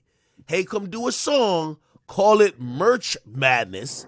Sounds corny, but shit, white people love that corny shit. I guarantee Baby don't own no part of Fanatics. I hope I'm wrong. If I'm wrong, great. But it's easier to keep them around and just throw them a little check from time to time to use their influence, and you call it endorsing. Oh, it's an endorsement deal. Oh, yeah, we pay Baby to cook up the song. But I don't think he's trying to build companies with them. Now, you say about the Lids thing, right? The company Lids, what did he do? Like, what did he do for Meek? Meek invested in it. Yeah, so they did it together. They did this shit together. Like, he put his money in it. Yeah, hold on. But Meek is more of a valued investor, if you ask me, than Rubin. Yes, Rubin has more money, but Meek is cultural. Meek could make Lids move like how Rick Ross could make Wingstop move. Michael Rubin, I would never buy a hat because of Michael Rubin. He has nothing to do with Lids. Like, he's just a money man. So that's my only point. I don't think that these billionaires are looking at these rappers to say, hey, let's start these brand new companies. Let's be partners. I'll be the investor. You be the culture equity guy, the guy who's gonna get up off the ground, the Diddy for Ciroc, and you're gonna be deserving of equity when you bring what you bring and I bring what I bring. I think these guys look at it as, yo, y'all rappers will jump through hoops for any check. So really, I'll have y'all around. I'll show y'all a good time. Y'all can come to my all-white party. But number one, you're not going to be partners with me, my real companies. Number two, if you have an idea, you're going to be on Twitter asking to make it happen rather than asking me. Nigga, act. Meek is making a lot of money. Fact. You know what? Meek is making a lot of money with that nigga, bro. Fact. That's a fact. No ifs, ands, buts about it, bro. Meek is making a lot of money. I think he's making money with him. That was never, listen, that was, put it like this. At a certain type of cultural, like, okay, I'm going to give you a different example. By the way, I still consider this a little bit sellout too. Jay-Z and NFL. Remember he was like, yo, we're past kneeling now? Jay-Z took that role and did that deal with the NFL to further clear space that potentially he could own a team, right? He's like, all right, cool, I'll be the director, the director guy who makes the Super Bowl happen. I'll get people to calm down, the black people, whatever. I'll spend y'all money to do it. But he was getting himself in a place of owning a team. That's an eventual goal. How do you know what Meek's goal is? Well, I wish I could see it. Because right now, I'm just seeing him saying it on Twitter, and I'm like, if Jay-Z came on Twitter and said, yo, does anybody know how I could cop an NFL team? Yo, does anybody know one? Jay-Z's not on social media, though, man. What about Kanye West? Hold on, you're making our points. Yo, Ak, you don't feel like Jay-Z's an old head, bro. Yo, Ak, you don't feel like that relationship is genuine? Kanye wouldn't do it. He No. Hold on. I'm not saying it's not genuine. I just feel like I don't think these guys don't like him. I don't think Michael Rubin doesn't like Meek. I don't think the nature of how that relationship affects both their business is realized. I'm sorry, culturally, you lose equity being running around with this guy. Unfortunately, for somebody like Lil Baby, niggas like seeing you in places and with faces that you're familiar with. You're the voice of the streets, right? Or the hero of the streets, whatever you want to call it. For Michael Rubin, he only gains by having you around. He gets culture to promote his products. Yes, I agree. Like, it hurts them being around them because people look at Baby and start saying things that they never said about it before. They look at Meek, they start looking at you gotta remember, these guys also operate off image. It's a reason why when Meek Mill shoots certain videos, he come with 100 niggas. And people come like, oh shit, he with the niggas from that place. The image matters. Now, again, I am not the person here to tell anybody not to elevate. Elevation is great. But we also have to realize while elevating, sometimes, even though I'm saying the friendship ain't fake, there's equity being transferred. I just believe that the billionaires, they're gaining by far and large way more than the rappers are gaining. The rappers are getting embarrassed. Also, their image is taking a hit, while these guys are getting free product promotion on their many new businesses they're trying to. And by the way, here's the thing. Who's Michael Rubin trying to really try to sell whatever he got going on to? The black people. Fanatics, remember, he was trying to do it with Travis. But I think Travis kind of realized, you see, Travis is bigger than the program for a lot of things. Travis got to get his own meal at McDonald's. He don't get a coupon code. If that makes sense. That's Travis. Travis gets his own meal. These other rappers, not saying they're not as influential as Travis, but I don't think they've realized their worth.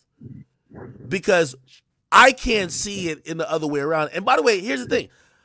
Maybe I'm misspeaking because, you know, what AJ say, I believe that's true. I believe Meek is making money. I believe Lil Baby's making money. Of course, I believe they're making money.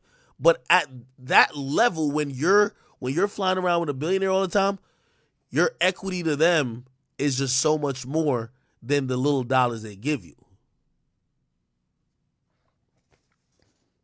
I think some people get it. Now, you talking about what's little dollars, man? And hold on. Here's the thing. Here's the thing. This is my last objection. What I don't like is that it feels like the initiatives that those billionaires have. I watched Michael Rubin go on a press run talking about fanatics. What has he done? He aligned himself with a bunch of cultural, influential motherfuckers to push fanatics. Meek Mill is talking about he's fucked up with his music deal, or he's trying to prepare music. I don't see none of them saying, hey, Meek, here's $50 million that we're going to fund your fucking next album. We're going to act like the label. You don't need a label. You got a billionaire friend. I don't hear them helping Meek. I hear Meek helping them. True. All I how hear you know is they're Meek. not doing that?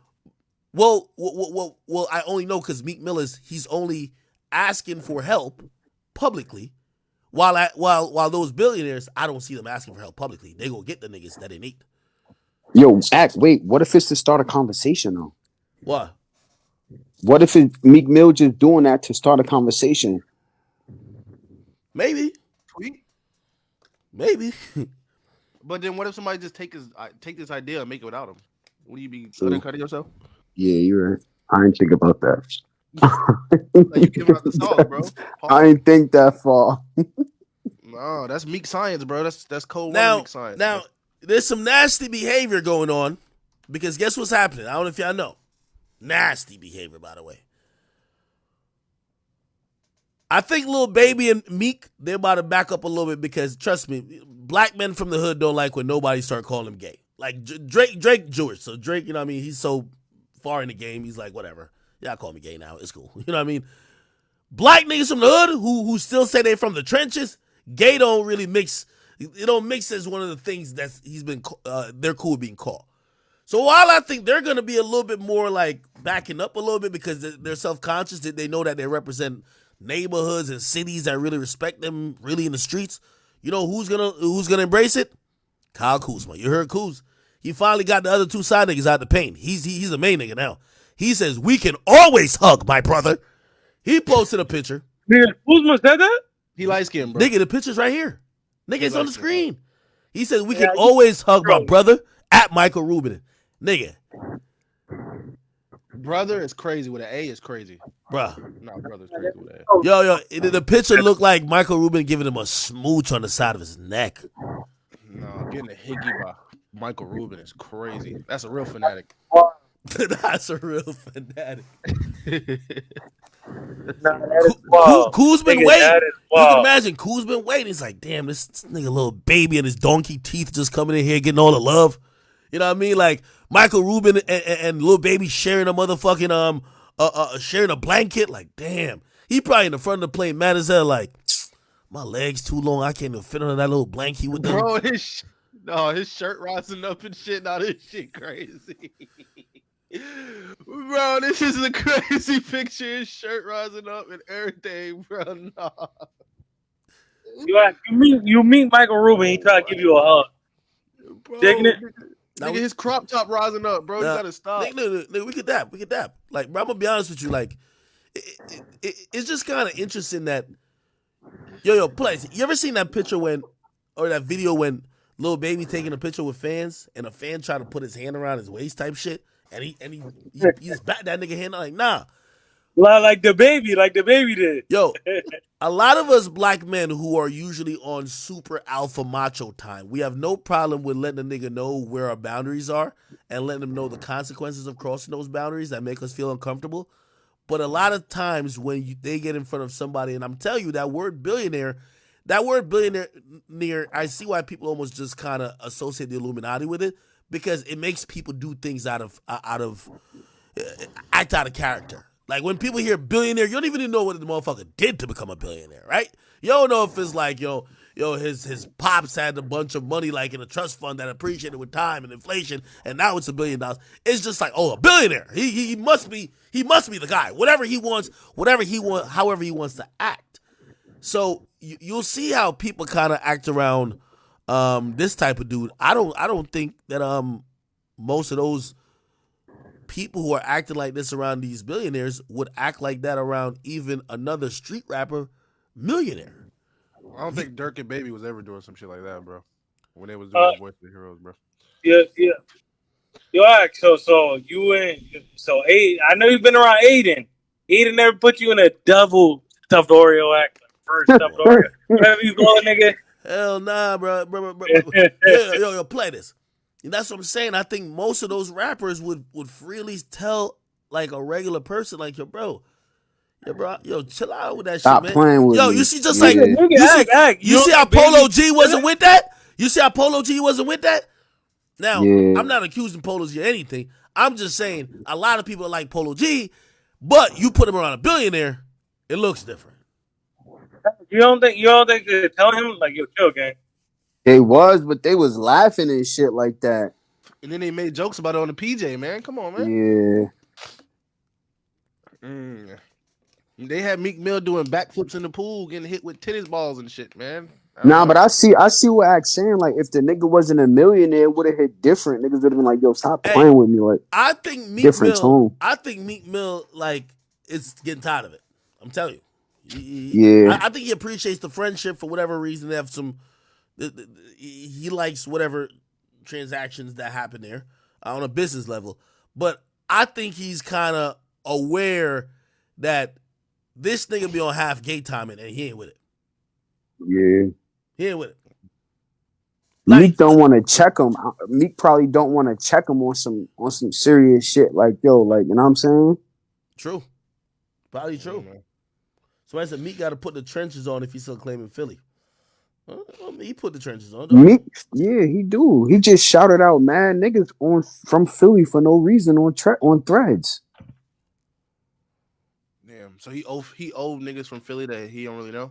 I hate that niggas be thinking like that. Boom, like what? Like what the fuck I owe y'all niggas? Nigga, Meek run the streets, nigga.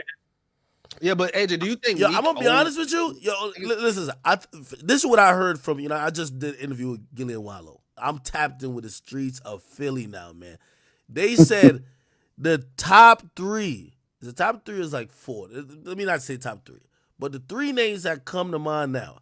They say these are the biggest demons out of Philly, and they making music.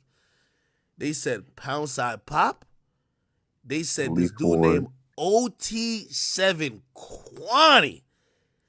And then they said somebody named Leaf Ward. They said They said those right there, they got the entire youth. Like pretty much if somebody's like 16, 17, they're listening to them.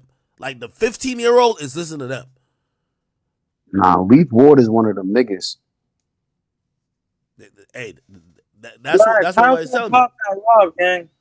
And then everybody keeps telling me that all of them got mad smoking in Philly, which I don't know how that works. Somebody said I'm bumping Leaf Ward in Connecticut. Yeah, Leaf Ward hard. I ain't gonna lie. I really fuck with Leaf Ward. Niggas different. Who that is, but that's some Philly shit. It gotta be Philly business. Yo, I ain't gonna lie to you. It was somebody from Connecticut that put me on too. I don't know. I was like, why Connecticut listen to Philly like that? Wait, you think them niggas all respect Meek Mill or what? Or like they like fuck this nigga type shit? Nah, like, how that work? I think it's probably on a level where they look at Meek like how all them young niggas in the drill era looked at Kanye. It's like, yeah, you an OG, and obviously he a street dude. Kanye wasn't, but they're not looking at him as like active type shit. Damn. And by the way, Meek shouldn't have to, that's the thing about, how does a street rapper age gracefully? Meek shouldn't still have to be doing dumb shit to risk his freedom or look like tough. True. Like Meek is, whatever you think about him, that's what he is, right? Like, if Meek hasn't proved to you over the years he's that nigga, he ain't gonna prove it at 37. You get what I mean? He should just paint his nails like Drake. Nah, I ain't gonna lie. If Meek painted, well, Drake did paint his nails. I ain't never see Drake. Bro, I'm gonna be honest with you. I never saw Drake painting his nails in the I fucking. told you that shit was normal, bro. You looked at me crazy. Yeah, That's your favorite rapper too, Act. Like, I'm gonna keep it a beat. crazy, man. After I seen Drake paint his nails, I'm like, Meek might paint his nails too. He might. Yeah, Meek would never do no shit like that. Nigga. You also probably would have said he would have never been doing drunken hugs neither, nigga. Nigga, Act. He ain't doing no drunk ass. Where's the picture of Michael Rubin hugging me? Hey, bro. Oh, AJ, man. What are you talking about, gang? Like, AJ, what are you talking about, bro? What are you talking AJ, we about? all seen it, bro. Let's come on. Yeah, what are you talking about, Act? You're like an Oreo, bro. Pause. Gapping a hug is not like, bro, what are you talking about, Act? Yo, Nigga, it was an Oreo. Yo, you would have told me the same thing that Meek would have never did a bunny hopping day in his life, bro. What? Everybody's bunny hop. If you lose a bet, Nah, he did a bunny hop on command. Meek Mill said, "No, I don't want to do it." nigga, you look, yo, that's how I know y'all He niggas lost the don't be bet though. outside He lost the bet. Yeah, like, bro, I've had Yeah, he niggas lost do the bet. fuck He real lost the crazy. bet. All right, you lost Real the bet. killers. All right, AJ, you lost the bet and let a nigga just record you doing a bunny hop for his. No, Instagram nigga, that I happened mean- all day in the hood. Yeah, it do That's a happen in normal the day in hood the hood on though. the Instagram story. That's Yeah. crazy. Niggas be like, do push-ups on demand. You gotta do on 100 demand. push-ups Hold on on. demand. All right, wait. See, I want me to believe that Meek always losing bets. He ain't ever win none. Nigga, we Yo, only seen you it a happen one or two fucking- times. Like, what you talking about, gang? Because we've been waiting for. Bro, bunny hop should even be in Yo, the. we've been waiting for. What? Yo, not. I know y'all niggas ain't in tune. Yo, that shit started with Meek. Meek had Ruben doing the bunny hops. Facts. Nah, bro. Where? Facts. Yo, this Where? nigga Ack is Bunny dumb, hop got is bro. Lil a This Williams. question, bro. You a billionaire? You be like a rat. Yo, You be like Meek 100 bands, got Lil nigga. Williams. Wait. doing bunny hops. Wait. You go.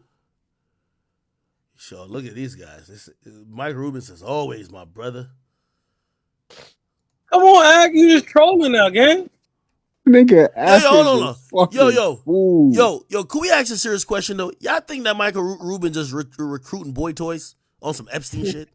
I mean, he is a billionaire. You know, Like he probably just be like, yo, man, I could fuck these rappers if I really wanted to. Like, yo, I'm rich. Like, let me just holler at a couple of gangsters. Wait, bro, Lil Wop next on his list, bro.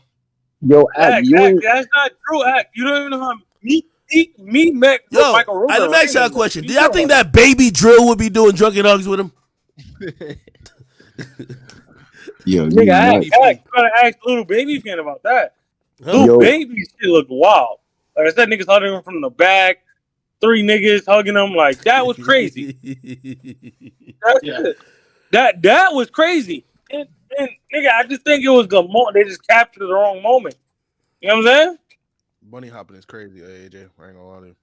Yo, Bro, I've Ack, had real did you killers. see? I ain't gonna lie. I had real killers. I had real killers money hopping doing push-ups. Yo, when you go on Michael Rubin's page, this shit is crazy. Like, look at this type shit. Him and Odell. Act right now. Like, and this is what you got to realize, Act. If me and you, let's say me and you have the $10 million, or let's say me and you got $100 million. Both of us got $100 million. My nigga, if me and you bet $10,000, that ain't nothing. You get what I'm saying, Act? But if you got to do 100 push-ups on demand, nigga, you gonna be mad about losing that. No, I hear what But you're a bunny saying. hop. No, I hear what you're saying. I'm just wondering, do we have the video of Michael Rubin doing a bunny hop? Because that's Nigga, iconic. Hold on, I'll post that in a second. A billionaire doing a bunny hop for a street nigga Meek? No, I think he actually bunny hop. I'm gonna get the video for you. Nigga, I never seen it. No, I remember. I think I remember it. Michael Rubin bunny hop. All I see is Meek Mill does bunny hops. Yo, Ack got that clip of T-Pain. The nigga said 50 Cent rub lotion on his hand, bro. Wait, what? Yeah, T-Pain said he was shooting a video with 50 Cent, and the nigga 50 Cent grabbed his hand and rubbed lotion on it because he was ashy. Oh, God. Oh, that nigga better stop playing with 50. Yeah. Bro, you had him bunny hopping around a tennis court, bro. AJ, man.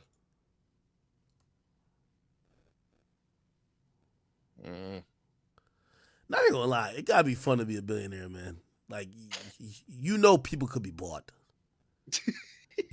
For real. Nigga Ack is nuts, bro. Yo, to this nigga, 10 million ain't nothing.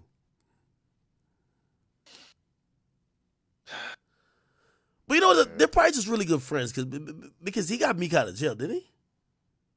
Yeah, I think he helped him. I think he was part of it. Listen, hey, Michael Rubin, no disrespect for you. I'm gonna say this in a really nice way. Only way I could actually believe you really not like niggas is if you get on some like Kris Jenner shit. If I see your daughters fucking with these same rappers you calling your friends, if your daughters ain't fucking these niggas, nah, this fake. I'm gonna be honest with you. You don't like niggas that much. I don't know if you like niggas if your daughter fucking with them. But if your daughter's still fucking them niggas from Stanford and fucking Princeton, nah, we don't believe it.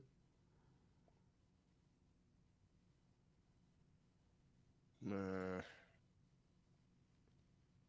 Shit crazy, man. It's family white as fuck. That's just the Well, I'm talking about obviously. Somebody said his daughter is like 16. I'm talking about obviously when they get over age. Duh.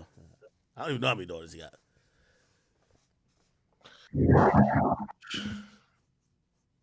Somebody said the rappers aren't her peers. Nigga, the rappers ain't his peers. Nigga, you think he ran up $1 billion fucking with rappers? You think who? Michael Rubin. You think he made $1 billion? No, I don't think so. But people in the chat were saying, no, you can't expect his family to be fucking with or be involved with black culture. That's not their peers. I'm like, nigga, that's not his peers. Nigga, yo. His peers is, look at this nigga right here. No disrespect to Robert Kraft, but that nigga look racist, bro. That every time I see that picture I see that nigga with a white with a black person, I feel like he making up for how many times he said nigga with the hard ER, bro. He ain't never looked too, bro. Look, nigga. Every picture I seen him with even Meek Mill, nigga, he never even looked too. This nigga never looked too comfortable, bro. Nigga, who? Robert Kraft. I could be wrong, but Robert Kraft just looked like a racist to me. Meek is a goat, bro. Like, you gotta start putting respect on Gang's name, bro. Meek is a goat. Nah, Meek is a goat though. That's true. Nigga, he's a goat. Or he like A-list. Nigga, he's a goat, nigga. Drake is a goat. Nah, Meek is a goat. How is Drake a goat? How is Drake a goat? Drake is definitely How a is Drake a goat. goat, nigga? You can't say Meek is How a is goat. Drake a goat, nigga? Oh, well, he got accolades to prove he a goat. Like what? Grammys, Hey, number one song. Nigga, Grammys. Yo, this is my last question on it. Grammys, are you dumb? Oh, bro, don't we give a fuck about no Grammy, nigga? This is my last question on the number matter. one? Yo, we've seen Jay-Z at a couple of these like Michael Rubin parties. Why he never bunny hopping? Nigga, he's not betting. Wait, wait. He not betting his Wait. losing a bet, Act. Wait. Why is niggas not giving him reverse double stuffed Oreo hugs? Nigga, act. That's a question you gotta ask little baby fans, bro. Act, he's just chilling. He's chilling. He's sitting down. He's not even too much in the mix. He's chilling. Like he's not. You know what I'm saying? Little baby's in the heart of it. Pause. Wait, so MJ, you got Meek over GOAT status more than Drake? Yeah. Okay. Right. Yeah, Meek is, AJ's trolling, bro. Nigga, no, you believe that too. Act? We said what?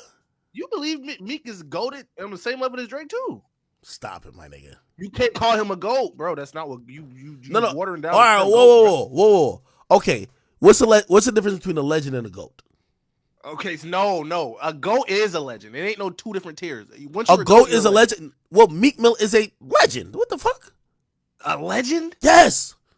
So now you're hating now. Hold on now. All right, 50 finally. years from now. Hey, if y'all gonna send Meek any part, then send this part. The part I'm defending his ass. Yes. Meek is a legend. I don't hate Meek too, but I gotta keep it unbiased. Like legend is like 50 years from now, we gonna remember. Yes. Nah, you can't shit on him like that, Boom. Meek is definitely a legend, bro. I'm not. Nah, he A-list. Like he A-list, but GOAT is a different tier, bro. Bro, he's a legendary artist, my nigga. He will always be remembered, my nigga. Legend, bro. Yeah, he is, boy. Yo, I He a don't know, Hold on, legend, bro. hold boy. on. Did he call Give Meek me some daddy, shit that's bro? legendary. Yo, hold Did he on. called Meek daddy, bro? Supposedly that's that 90s talk about Diddy. But well, hold on. Yo, if Young Jeezy's a legend, Meek is definitely a legend. Jeezy did way more Yeah. than Meek did. Has done way more than Meek, bro. Facts. Bro, Are you Meek Mill serious? sound Vory, nigga. What are you Keep it in the talking about? bean, bro. Meek Mill Nah, Meek's a sound legend. Vory. He sound Vory. Yes, nigga. Meek Mill got Roddy Ricch lit. Are you dumb? Meek got Tory lit. Meek got Roddy Ricch lit. Like, what the fuck, bro? What has Meek done though? Yo, Yeah, hold on. Yeah, I think Boom is trying to argue a different point. Right? Tell me if I'm right. When you say GOAT, like you're talking about like just like one of the few greatest ever, right? Yes. Okay, but all right, but is Jeezy a GOAT to you? No. Okay. I put All Gucci right, over hold on. Jeezy. All right, okay. So I get what you're saying. So the GOATs would be like Jay-Z, Biggie, Pac, Nas, Yes, Drake. Nas. Okay, cool. Bro, all right, maybe he isn't on that list. Like to me, all right, I'll break it down even simpler. To me, if you are a top 100 hip hop artist, you are a legend. The Game is a legend. Meek is a legend. Beanie Siegel is a legend.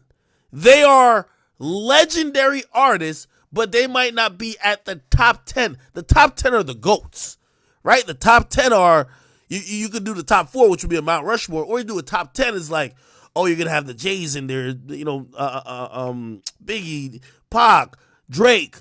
Some people might throw Kendrick, whatever the case is, but those are the GOATs. Bro, it's few GOATs. Like, how many GOATs you think are rapping right now? You tell me. About 3. Who? Drake, Kendrick, and Nas. The only ones that are still rapping. Okay, I thought you were going to say Cole. Fuck no. Hell no. Wayne a GOAT too. Wayne is a GOAT, but he's not rapping no more. Keep it a bean. But here's the thing. I think we gotta let Meek have his accolades. Meek is the premier and I think the most accomplished hip hop artist from Philly ever. But you see how you add it from Philly? That's not. You got to be of all like of everywhere. That's what I'm saying. I'm not saying he ass. He like A tier. He's like he known niggas know Meek Hold Mill. on though. But it does matter when especially from a pristine city like that. Like just like how people talk about, people would say Big L was a legend, but was Big L a legend like completely? From where he was from, the shoulders he was interacting with, where hip hop was at that time. Yes, that nigga's a fucking legend. You get what I mean? But it does matter that Meek is from Philly. It does. And he's the number one Philly artist. Like, bro, he's absolutely he's definitely a legend. I think you agree with that. You just don't think he's top 10. Nobody's gonna make the argument he's top 10. I like GOAT. No, but if you say legend, I probably wouldn't agree. But I understand where you're coming from because legend, that's just a big ass word, bro. Legend is like, bro, that's like GOAT. That's like memorable status. Fucking 50 years from now, bro. Like, and I don't know, bro. I don't know. What you mean? Meek Mill is memorable for 50 years. He gonna have the intro. What we gonna talk about? Dreams and nightmares. That's it. No, the intro's gonna still have impact, bro. Come on, you gotta put respect on that. Okay, that one song that's like if Tupac only had Dear Mama. No. What song we gonna listen to Drake? Song is important. What song we gonna listen to Drake 50 years from now? What? Don't do that. Don't do that. I'm asking you, nigga, because I don't know. Don't do that. I ain't gonna lie, having one 50-year song is hard to do. But Drake got multiple songs. Like Nas got multiple sons. Yeah. I think. Yeah, listen. I think when 50 years is such a long time, like this is the 50th year anniversary of hip hop. So when we say 50 years, it just seems so far. Like, do y'all remember the first hip hop song? Like, you probably don't, right? So 20 years, I think that's fine. I think Meek will be remembered for 20 years. Yes. In 20 years? Yes.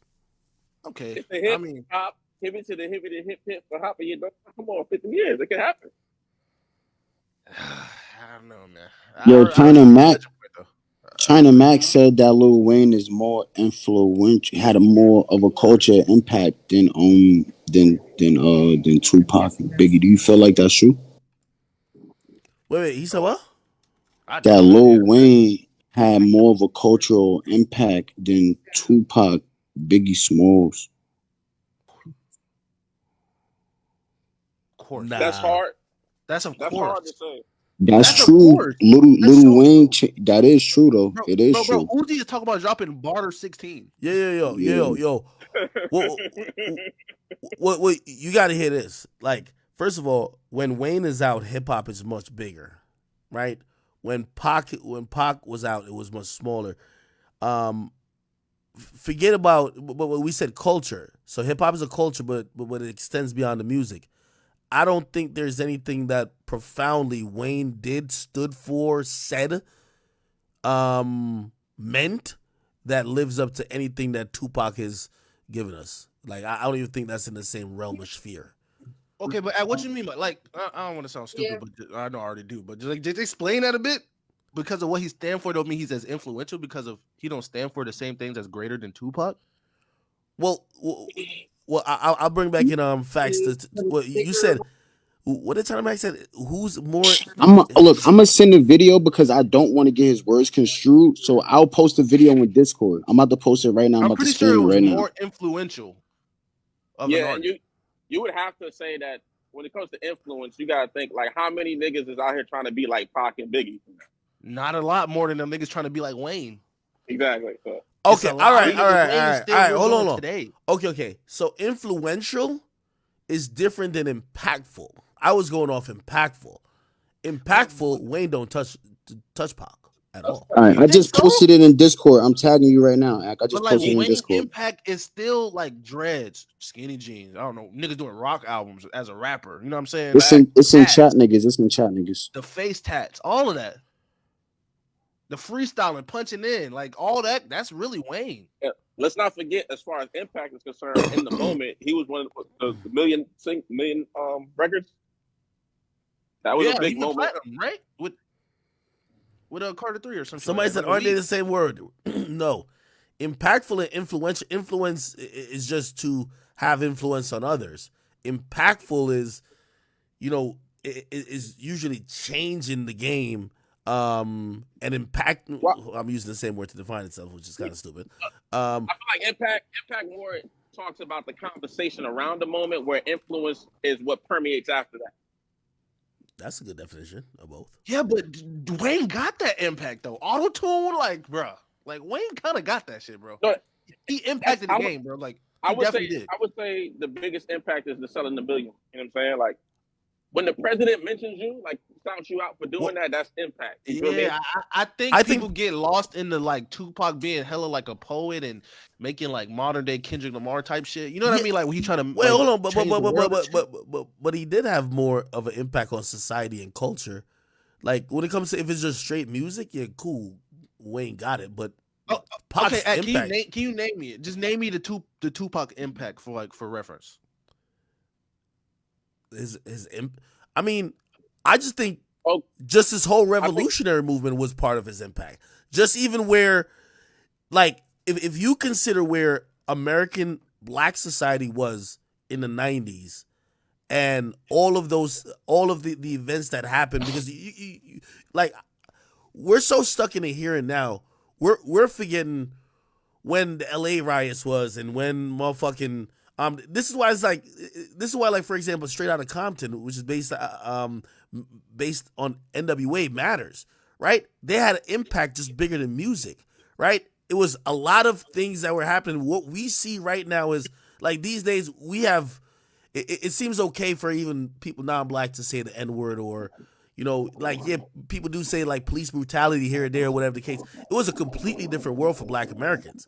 I think Tupac was someone who was, just like how we see, like, for example, on society and culture, especially society, I would say that Kendrick got more impact on that than Wayne. Wayne don't rap about nothing. Wayne has impact on style and all these other things. If we're talking about Yeah, we talking about in society. Like, totality. But what? society, that's just one factor. Like that don't count as everything.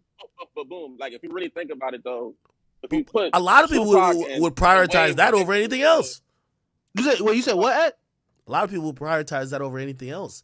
Over Like, influence, culture, a rapper who could say something and could cause a revolutionary or start a change within a certain group of people versus a nigga who he could cause the change of a hairstyle. See, okay, Not only I'm not that, gonna lie. See, I academics. get you, but like, what has changed? Nothing's Not changed. only that. Nothing's changed, bro. The world is still the same. It started a not- conversation, but nothing changes.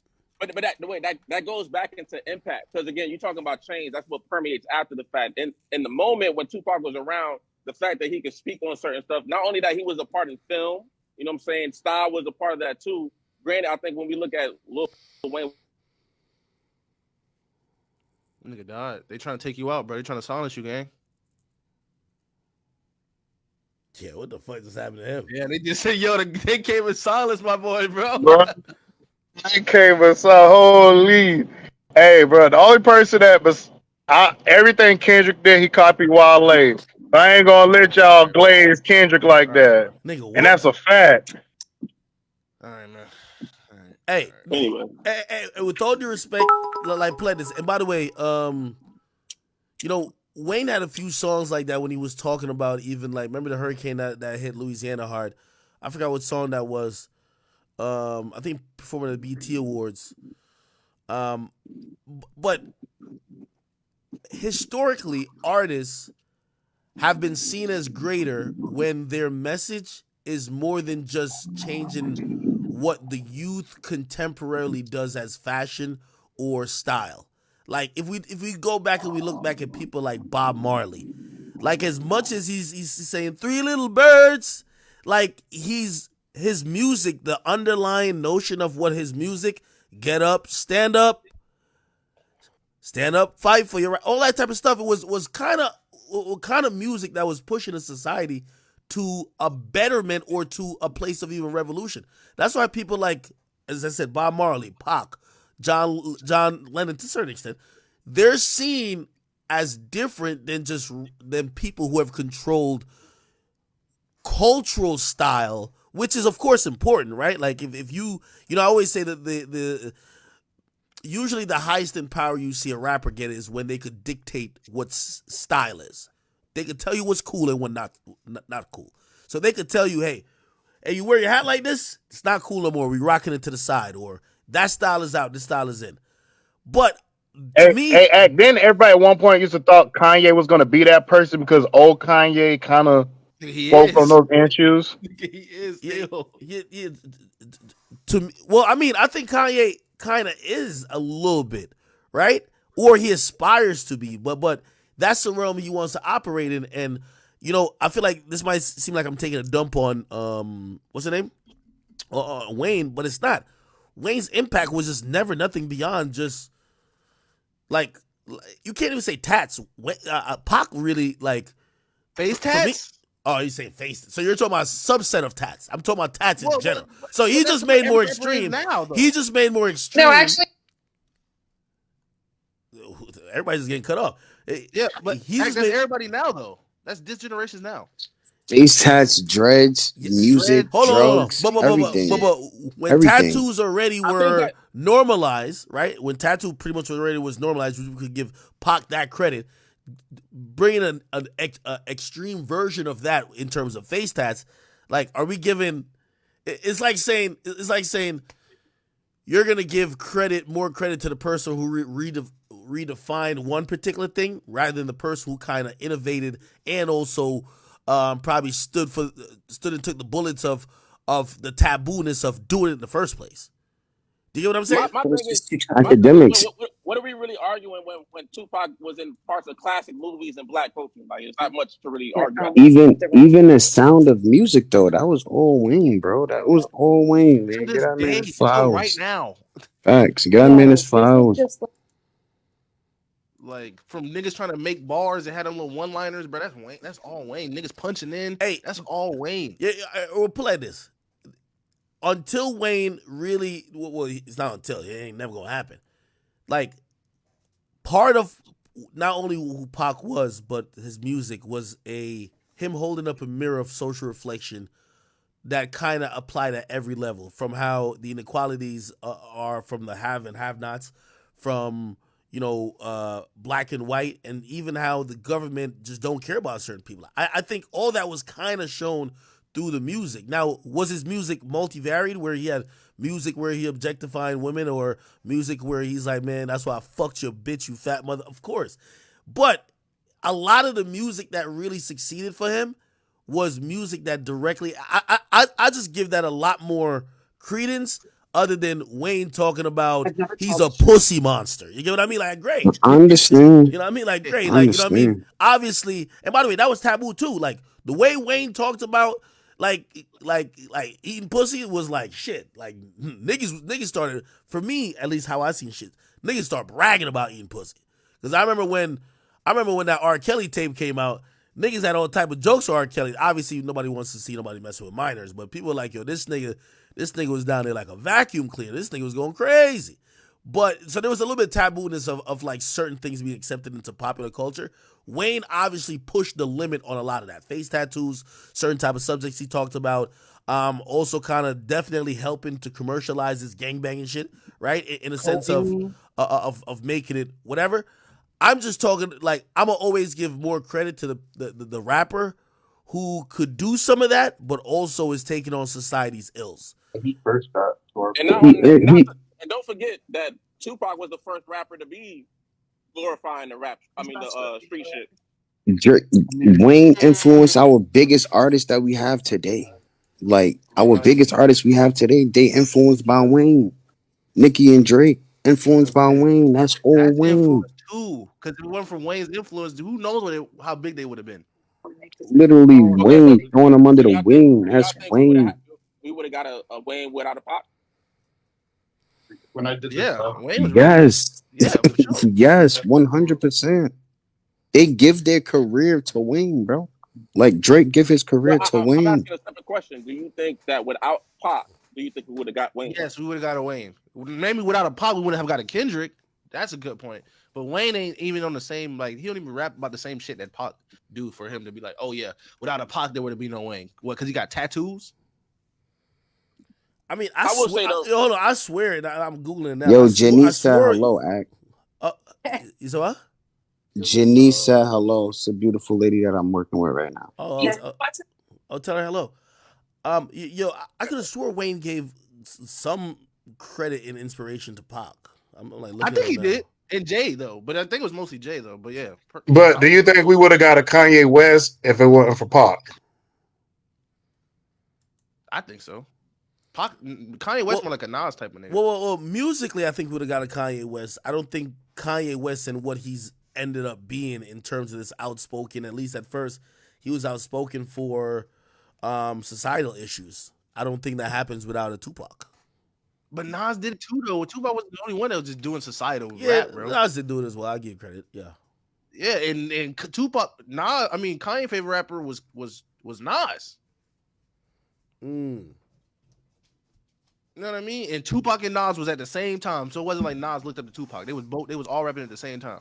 And like I said, if you wouldn't have had a Nas, you wouldn't have got a J. Cole. Man, we don't give a fuck on the J. Cole. Again, I think the argument is based on. You keep trying to sneak J. Cole in this shit, right? That nigga keeps trying to sneak Wale into it, bro.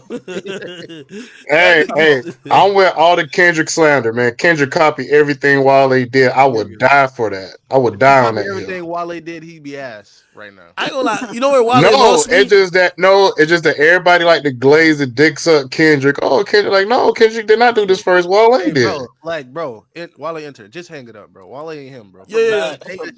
Nah, y'all just hating. Yeah, I'll definitely tell you where Wale like lost me at. Wale said that the reason why he said, or maybe he didn't say it directly, but he was basically alluding that because he's darker skinned, that's why he didn't get to blow up as big. And I'm like, I think Kendrick is just as dark as you. She can still sit. Yeah. Yeah, I remember you did that. And what shit you did with him where his glasses was mad dirty. I was like, no wonder this nigga not doing well. He not even looking. Yo, Nah, what happened bro. to Wale? I haven't heard I from ain't gonna him. lie. I hate Kendrick Lamar because I'm a true Wale fan. Wale That's look how up to much I'm. don't Ain't Wale look nobody up out to here listening Kendrick? to Whale, bro, or whatever his name It's is. Wale, not Will. Put some Well, respect on his name. Wait, does I will Wale look say, up to Kendrick though? Wale Man, got the best female rap songs. Like a nigga rapping about females.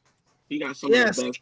and Kyrie, I think that's where Wale lost that because he kept trying to make them pop women's songs instead of what Kendrick. He was doing everything, bro. Kendrick made a pop song, a love song. He made a song about social injustice. He made a gang culture song. He made all type of different songs. Yeah. Wale was really focused on that. Wale did the same. Yeah, Nah. I keep telling Well, y'all. right. Did y'all miss the whole theme of what the Gifted album was? Yeah, Did we the did. story yeah, y'all I gotta be honest with you. Yo, Twitter ruined the whole MMG, man. Listen, once Wale started tweeting and Meek started tweeting, it's like it was downhill from there, man. I'm telling you. You're right. You ain't gonna lie. That's I'm facts. telling you. To be honest though, Wale messed up when just signed to MG in the first place. He was like the oddball out. Like when you do like a poetic album and you do that, and then you turn around and do a Seinfeld album, like niggas not fucking with Seinfeld. I ain't gonna lie to you, Wale intern. Streets probably bumping Kurt Cobain before they bumping Wale right now, bro. No cap. Man, Bro. Kurt Cobain did make Drinking Your Cup. True, bro. True. Yo, in a few months, you're gonna see the impact that I'm having on Long Island. You heard? Respectfully, I'm going crazy right now. What you doing out there? I got the streets along. I got the streets of Long Island going crazy. Tell him, Kyrie. I just had a guy just now. Every day, this man got people beefing, ready to rap at each other through the phone. It's crazy. I got them rap battling and all that. I just had a rapper show $50,000 just now from Long Island on my Instagram live. Just now, like 20 minutes ago. Don't get that nigga indicted. Nah, he got a job. He got a job. Okay. Yo, Ad. Hey, by the way, Yo, yo, question. I don't know if you talked about this yesterday. Wait, hold on. Just real quick plug, yo. Everybody, please, I need y'all to go cop tickets to the Academics and Friends show. I need everybody in the building, man. All the chat niggas in the building. See if we can have a really good time. I got a lot of things that I'm trying to work on to make sure it happens that night. It is gonna be probably. I'm going above and beyond for this show. So if you guys haven't copped tickets yet, it's tinyurl.com/academic show, or the mods should be spamming it in whatever respective chat. Or just use !show in the Twitch chat. Yeah. And it'll pop. Hey, even though my birthday in August, I'm just gonna celebrate my birthday on that weekend. Come through, man. Because I can hang out with, huh? Yeah, come through. We're gonna be at the studio as well. You know, I'm opening the new spot for the Academy. You know, trying to make it more of a interactive experience, more than not just only just come for a show and that's it. But you know, if you guys want to come see where we're recording and shit like that. No, because my birthday, YK promised he's gonna take me back to Flamingos, so that's where I'm going. Oh man, I know what that means. I don't. Well, I don't wait, hold on. While I'm gonna tell you this right now, you're not gonna like it. Dude, I already been. Dude, Leaf and YK took me to Flamingos before. Well, you have to realize they don't have many purebred white women, and we know that's your type. They don't got the Wonder Bread. Nah, they got a lot of Hispanics. Hey, I ain't gonna lie. It was a couple light skinned chicks, and then it was decent. Wait. So I thought it was just white women. You just don't like black girls. I ain't saying that. But hey, when it's demon time, it's demon time. This nigga, man. Holy shit. All right, man. All right. Yeah, that Wale conversation is, you know, I wish Wale luck, man, but I haven't heard him put out anything recently, though. I'm gonna be honest. He haven't, man. I don't know what's going on. He ain't dropped nothing since like last year. Really? I will say though, to give him his credit, he is a great, phenomenal writer. Yo, I got a question, bro. Yeah, what like, up? This a hot take, bro. What? Yeah, this one right here, crazy, bro. I got Travis Scott outselling Taylor Swift. You crazy as hell. Get the fuck out of here. You're a bugger. What are you talking about, I got boom? Travis Scott selling $750K first week. Boom, you're high. That merch gonna go crazy, and only if that merch go crazy. Ack, you seen the merch, right? I'm riding with Boom. Bro. Ack, you seen the merch, right? Yeah, I seen it. Okay. You seen it got 5 different copies of the album, right? I seen. Taylor Swift do that too. Copy count as a sale, right? Yeah, I do know this. Okay, so you know niggas gonna buy that shit to hype beast it, right? You know it's clothes with it too, right? That come with the vinyl. Okay. Okay, right? And Yo, then, you know it boom, ships you within a working? week, so it's Yo, counted as a yo. sale, right? Wait. When's this shit supposed to drop?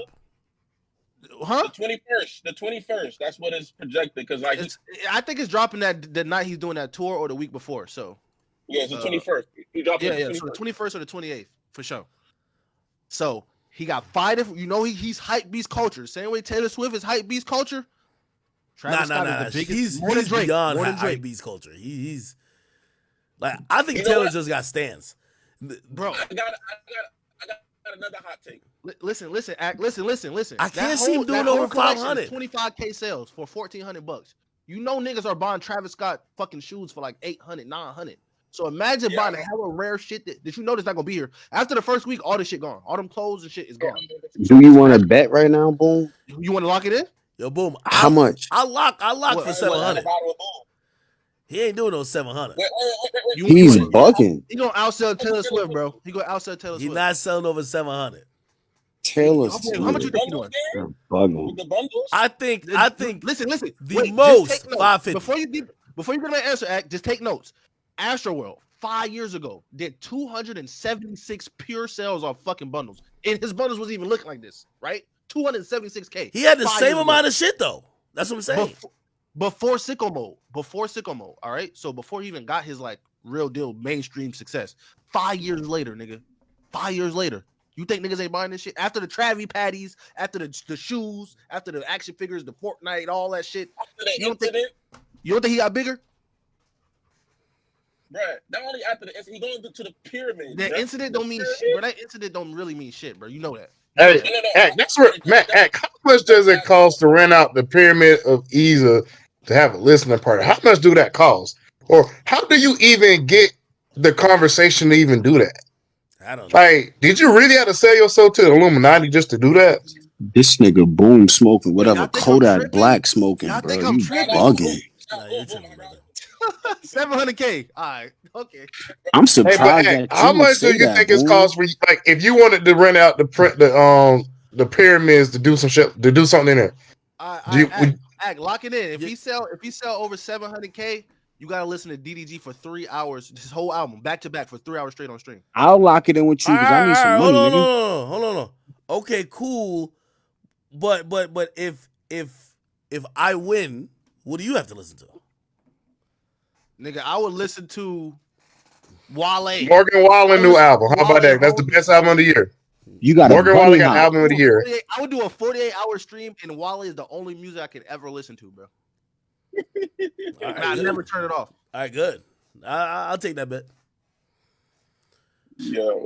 Why everybody This keep acting nigga like Boom DDG is is horrible bugging. though? Like DDG be having like a little hit here and there. Like what's like DDG's a Bro, great you kind artist. of got the good end of the deal because you get to listen to DDG. I gotta listen to Wale, bro.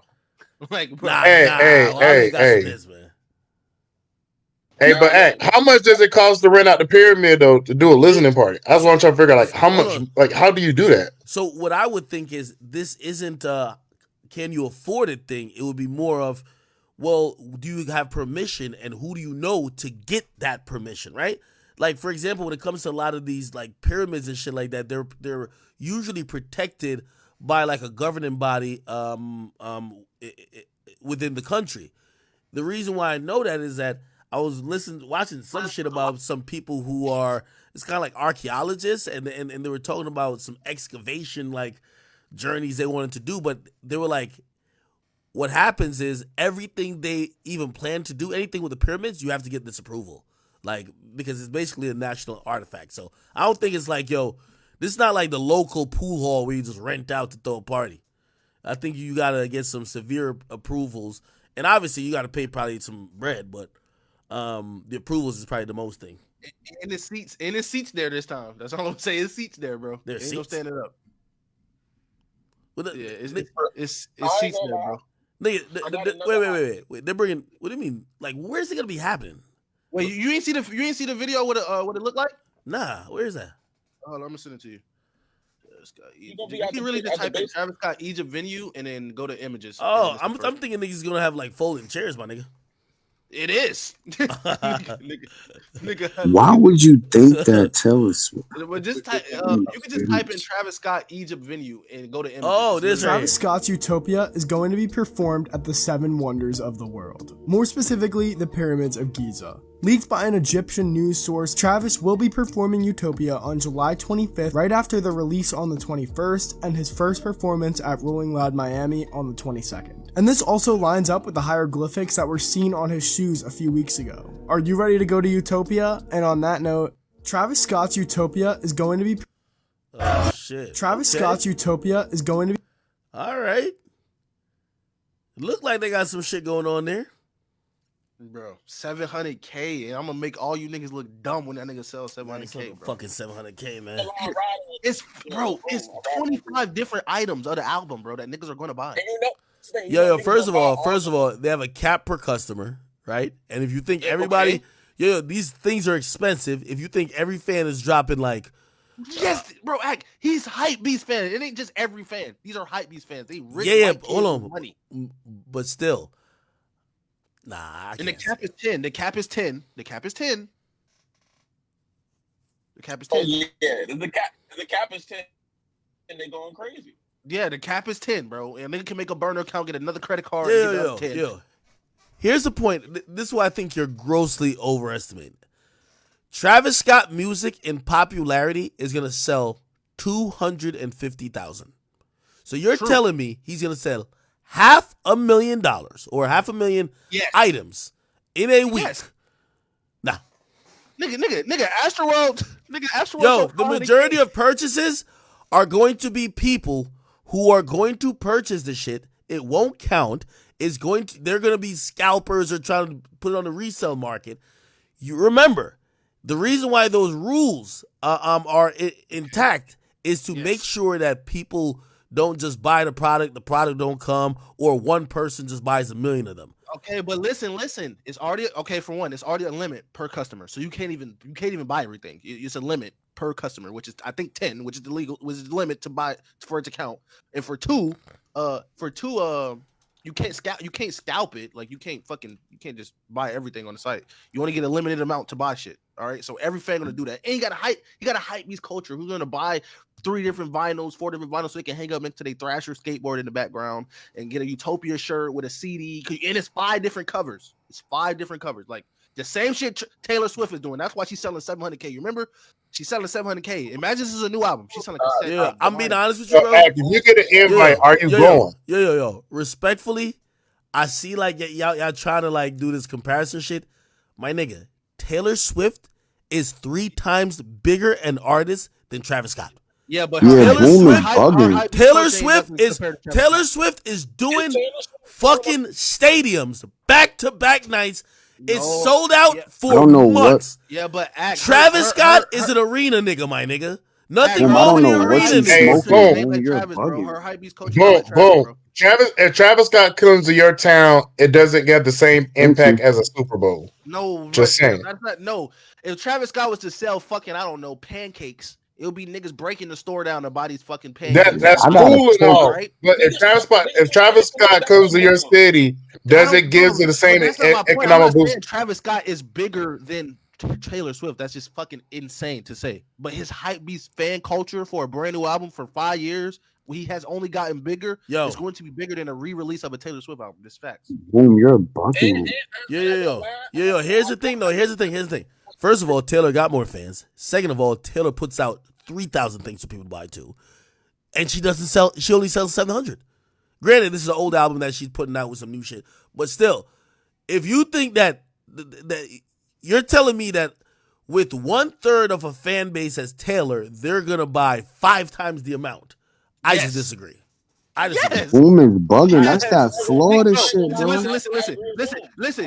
Niggas Boom on that powder, man. Vinyl to sell it at a fucking, I don't know, Supreme store. Niggas will buy a but people are buying it to keep. Vinyl merch, sell it to wherever they sell hype these clothes at because they know niggas are gonna fucking buy it, bro. It's way different than a fucking Taylor Swift cassette tape in a cardigan, bro. It's not the same, bro. It's not the same. Y'all not taking into account that niggas is gonna Yo, use 6 what hours just to type literally of weed is they giving you in I Florida, don't even Boom? Because smoke you're weed, bro. I don't even bugging. smoke Boom, you weed, bro. bugging, bro. Like, Damn, bro. boom, Bro, boom. Damn. Like, I'm the I'm same nigga. I'm the expecting same nigga. Travis to I'm the sell same around the nigga. same thing No, as no, no. Morgan Look, Wallen. Kyrie, I'm the same nigga that told y'all Gunna album was gonna be here to stay more than Thugs album. Y'all And didn't I fucking was like with I was you, and speaking. I Yeah, agree we was with with Taylor you. you. Swift, bro. No, I boom, agree boom, with you. boom. I'm agreeing with you. I think Travis gonna go crazy. I think, bro, you gotta factor in, bro. The whole world's gonna hear about a nigga performing at the pyramids, bro. Bro, what are That's gonna y'all that's gonna talking affect about? sales. Bro, it's Taylor Swift, bro. It's Yeah, no but listen, it's comparison. no. I'm saying The it's a fact that re-release though. yeah, This yeah, is Yo, a yeah. brand Boom. new Travis Scott album, bro. Boom. I agree with a lot of your Performing takes. at Yeah, stadiums and yeah, all this other yeah. shit. Well, not to Travis help performing Boom's at the point, but pyramids, bro. Taylor definitely did sell 1.6 million like last year. Yeah, but you be misconstruing that. Yeah, she sold 1.6 million. She definitely had vinyls in Yeah, Walmart. no, Nigga. no, She no. definitely had shit in Walmart. She sold 900,000 of actual like items.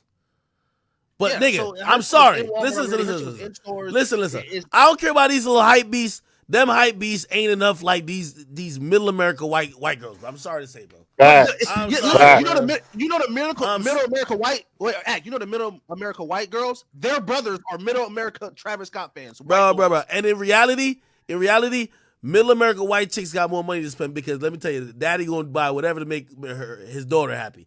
I'm telling you. I told And then what you think they gonna do for the son? Why you Hey, think? boom, These boom, 50-year-old niggas be walking around with $1,500 Balenciaga boots? boom, boom. I was chilling with this white girl the other week, and she was telling me how she spent $1,500 for her younger sister to go to a Taylor Swift concert, But while and it she is brought tickets. So 16-year-old this niggas chick dressed spent in 3,000 on Balenciaga, tickets. 16-year-old niggas in Balenciaga, bro. Who you think they get this money from? Yo, Boom. Boom, boom, boom. Ain't no Damn, nigga Boom. You spending breaking my heart, bro. 1,500 to go see no Travis Scott. Yes, Niggas they ain't doing do. that. Yes, they Yo, do. But they Boom. They did it for spending You 15 Astro to World. go see bugging, Taylor, They Boom. did it for and these are Astro not World, bro. close seats. Boom, you not wrong a lot with this music shit, but Nah, right but now, this my my boy. hottest take. So I'm not mad that y'all think I'm wilding, because this is the hottest take I probably ever did. I Like, agree for with sure. Boom though. I ain't gonna lie, I agree with Boom. Nah, I gotta stand on this shit, bro, because y'all ain't gonna Y'all see it until niggas it is happens. Y'all gonna be nuts. dead, Boom, boom, dead ass right. boom. Travis is gonna sell around the same amount that Morgan Wallen gonna sell. And No, that's see, about it. listen. All right, this is my last take. This is my last point. Listen, Astro World did 535K, bro. More than half of that was just bundles, bro. That's what I'm telling y'all. 5 years ago. Okay. And he More doing than half. now. All right, more than half of that was bundles. 276,000 niggas bought a shirt with the album. So imagine and how much bigger he is now with his shoes, with how much fucking marketing he got. Like he was in video games, kids know him now. Nigga, he's bigger. He's bigger, bro. Whether you like it or not, he's way bigger than he was. Even with that event, he's bigger. So he's gonna sell even more because people know how much his clothes and his hype beast culture shit is worth when they resell it. Facts. So that's all I'm saying. Nigga, That's all. man. He don't got no sicko mode this time, nigga. But how do you know that? You didn't even know it was a sicko mode. You didn't even know it was a sicko mode on there. So imagine if it is one. What you gonna do? Yeah. Hey, we might have to call Saha the press and ask him did he write anything. Hey, We might have to you do didn't know that. it was a sicko mode on that album, bro. Yo, Boom, Yo, man. Kyrie don't Yo, got no Boom. service. Yo, Boom, man. Listen, you sniffing rubbing alcohol, bro. That's the problem, nigga. He's not selling no 700K. Yo, it's cool. Listen, yo, it would have been ambitious for you to be like, yo, I think he could hit 600. I'd be like, all right, well, maybe. I see him He did around. 600 last time, 5 years ago. Man, do 600. He did like 520, man. Relax. He did This 530. nigga on that Kodak Black right now. Yo. And by the way, I know you said, oh, the sicko mode didn't count, but you gotta remember, what drives an album sales during the week is the songs being popping. So again, he had a phenomenal album. Let's say he still drops a phenomenal album now. Bruh, for him to sell 700, bruh, I can't even see 700. So what? Okay, so what you gonna do if it's another sicko mode on that motherfucker? What you gonna do?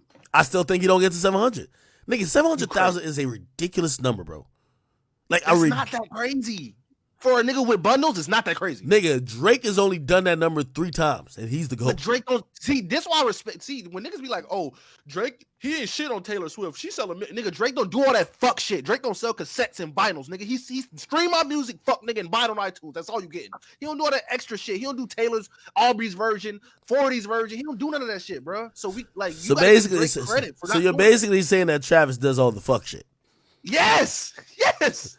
and he's still boom, not gonna call set. Sci High and ask him, did he write anything? And we'll know if he got a sicko mode or not. King of bundles, bro. Like, why do you think Nav last album was like 5 years ago, bro? Nigga sold 200K. True. He did not Because he sell can't sell 200K. V-Long shirts no more. Wait, you how much can. is? They're back. Then you could now. He sold. Yeah. He sold Shoot, now about to be lit. Bro, he sold 35K. He sold 35K without it. But well, he said it was a mixtape though. Something. Yeah, with the Wheezy shit. He ain't dropped no album ever since then, bro. He ain't dropped an album. Yeah, I'm looking at it right now. No, it was 4 years ago. Bad Habits. How much that? No, that was the one he had to sell. He had to V-Long with it. Yeah, because everybody even now people still wear those Bad Habit V-Longs. Bro, them bitches was $40. Them bitches was $40, bro. Like he was wilding. Yo, I got another hot take. It was just this nigga Cardi. Nah, it was good intentions. It was good intentions. That's what he did it with. Yeah. Bro, he had Bad Habits and Good Intentions. Remember, it was like a dual album. That's why it's so healthy. He did the Uzi shit where he dropped them in the same week. So it was like 30, 40 songs. You remember that? Nah. Bad Habits was the week before. No, they dropped the same week. I promise. Chat, tell me. I know I'm not tripping. He dropped it on a Tuesday. He dropped Good Intentions on the other second half on a Tuesday. Boom, keep talking. I gotta go upstairs real quick. Yeah, he dropped it on a Tuesday. He dropped the album on a Friday, and that's when he sold like almost 200K. And he did the bundles with it. You know what I mean? Travis Peak was Astroworld. Why he even talking? But how do you know that? Ever since Astroworld, he dropped 3 singles. They all debuted at number 1. Highest in the Room debuted at number 1. The Scots debuted at number 1. Right? So how the fuck did he peak if he's still dropping number 1 songs after Astroworld? He's only got bigger, bro. It's just facts. And I ain't even a Travis Scott fan. I'm a numbers nigga, bro. I know how this shit finna go. Bro. I was thinking of Brown Boy too. Oh yeah, you're right. I am thinking of Brown Boy too. My bad. I think Travis gonna hit 700. Yo, y'all niggas is high. He said, boom, that was during the Fortnite concert. What about Highest in the Room? Highest in the Room was not during any concert. He just dropped the single. Well, Kyrie, could we bet? Because this nigga Poolin owed me $100 because he think Ice Spice signed to Nicki. So you want to bet too? Because I'm collecting. Oh no, that's what you say, right? Why is Poolin saying that? I don't know. This nigga is nuts, but he owed me $100. I don't even care. Wait, what'd he say? Oh yeah, he do owe you $100. This nigga said that's already not true by just saying it. Wait, what this nigga he said Ice Spice is signed to Nicki Minaj. Oh, that's cap. She signed a 10K, bro. How do you not know that? Exactly. How you not know that, man? Yeah, she signed a 10K. And that's just like you. How y'all don't know that fucking Taylor Swift is going to outsell Travis, nigga? Bro, I believe, bro. I believe Travis gonna do it, bro. Me too, bro. The nigga is performing at the fucking pyramids, nigga. Y'all niggas talking about stadiums. This niggas is performing at monuments, nigga. Niggas gonna see. And when I'm back, I swear to God, I'm gonna remember every name in here. No Infinity, the word 007, Dobby. I want an apology. I want y'all niggas to say, I'm sorry. I'll write you a 2-page letter, nigga. I swear I want y'all to say that shit. I want y'all to say, boom, I'm so sorry. All right. I ain't gonna lie, I might have to cop the merch, nigga. This nigga ain't gonna lie, boom. Hey, boom, I'm gonna give so many subs whenever you have to play that Wale all day. Hey, Wale, I need 100 subs, bro. I need 100 subs. You gotta play that Wale. Shoot, if you play that Wale, man, I might do that. We're gonna need one when I'm wrong. I swear, if I'm wrong, I'm like, yo, I was dead ass wrong. I'm gonna hold my L, but I don't like. I see the numbers, bro. I know what's gonna happen, bro. I see the 650 to 750 already coming. Like, I already see that shit, bro. Easy. Like, and he got pre-orders happening right now and shit. Like, bro, which is gonna count for his first week because they don't ship out until the first week. Nigga, it's a movie, bro. I'm telling you, it's a movie. It's a movie. You doing tricks on it? Hey, fuck it, bro. Fuck it, bro. Watch me hit a split type beat. Now the real question is the nigga gonna open up a portal? He opened a what? A portal. A portal? They say he doing that Giza shit to resurrect niggas from Astroworld or something, bro. I don't know. That's what I'm saying, bro. He might open up a portal to some different shit. That's what I'm saying, bro. Like, hey. Ain't nobody going to Egypt. It's sold out.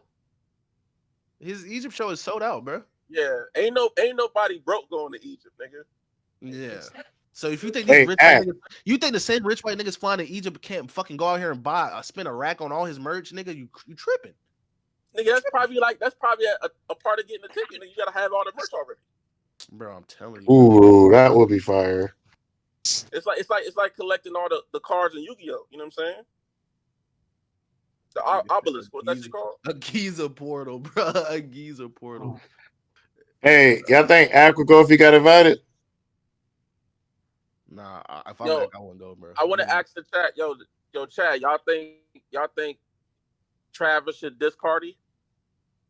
Cardi might be on the album. This is what I'm telling y'all niggas, bro.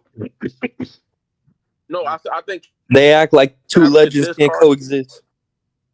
Man, no. I think Travis should diss Cardi because I don't like the way why you Cardi acting jumped like up. he sold 100K tickets for Egypt? I didn't say Hey, that. I said ain't gonna lie though, yo, what if like Wale on the album, then a nigga sell like 1 million? That would be wild. You already know You smoking overseas coke? bread is better. You smoking straight PCP pipe? He said rule number 1, never listen to a boom take. He said Gunna was selling 200. No, the fuck I didn't. No, the hell I didn't. I said 100, bro. I said 100 max, bro. No fucking way. I said 200K. Hell, fuck no. And I did say Gunna music gonna outlast that abracadabra Young Thug bullshit, and I was right. It did, bro. Ak told me, bro. Listen, Ak told me niggas was only listening to Gunna album for to hear what he got to say. Gunna's third week is outselling Young Thug's second week right now. Young Thug's second week sold 29K. Gunna's third week TikTok sold is carrying it, bro. No, it's like 40. It's like 40, 34 or something like that. No, it's at 29K. Ak, you back? Yo, TikTok is carrying Gunna's album. What I was talking about is trajectory. Don't get me started, bro. Don't get me started, bro. It's carrying it. Yo, listen. I can cook you right now. I can really cook you right now. That fuck you mean song might be that's on fire. Hold on. You said TikTok is carrying his album. Wait. Didn't I literally tell you? Wait. I'm not saying this shit ain't succeeding.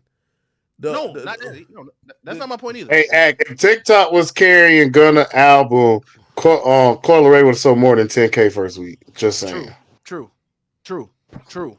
Not too much on Coy. Not too much on Coy. Fucking true. But Ak, I told you he didn't. You said he needed the streets, and I'm like, bro, he don't need the streets. All he needs is white people in TikTok. I'm telling you, he do, bro. Yo, he don't need him for this album. Of course, he don't need him for this album. But why though, bro? Because people were initially gonna tune in just to hear what he had to say. Then he had a few songs on it that caught. But next time, that's what I'm telling you. The music is good. My nigga, I'm telling you, listen, you don't think I want to say, fuck the streets, you don't need it? Of course I want to say that. Yeah, but you're not saying it, though. You're not being 100 because, bro, 44,000 niggas in his third week ain't here to see what he got to say. Bro, the album's already going. Yeah. No, the album's already going. It's in motion. We're not talking about this right now, my nigga. If Atlanta don't fuck with Gunna, my nigga, wake me up 3 projects later, and you tell me, oh, he's still popping on TikTok. It's not gonna happen, my nigga. Hold on. Yo, 6ix9ine seemed like he was the hottest artist on the planet in 2020. The hottest. Everything he did, bro. Hold on. Everything he did just turned to gold. Eventually, without the support from the core of what this music shit is, you realize shit fall off. It's the same reason why. Listen, I'm telling you, I don't care what them numbers say. Lil Tech are not hotter than some street niggas who making music. That's a fact, bro. I'm telling you, it just matters like that. It's not over. Yo, again, he outselling them. Who's he outselling right now? Lil Tech can give you a 40K project right now. Nigga, I don't know one Rilo Rodriguez song, nigga, and he's doing that. Okay then. So this nigga, all he does is make catchy shit. That's what I'm trying to tell. Hold on. Wait. Hear what I'm saying? Rilo Rodriguez is building his shit through the streets. Number one, he gonna be able to drop without a TikTok song or not. Whenever he get a song that's popping on TikTok, his shit really gonna go up. Lil Tecca is based on viral jingles. When you have, I'm talking about the base. What you talking about even supporting Gunna now? Cool. I'm not saying his album is going.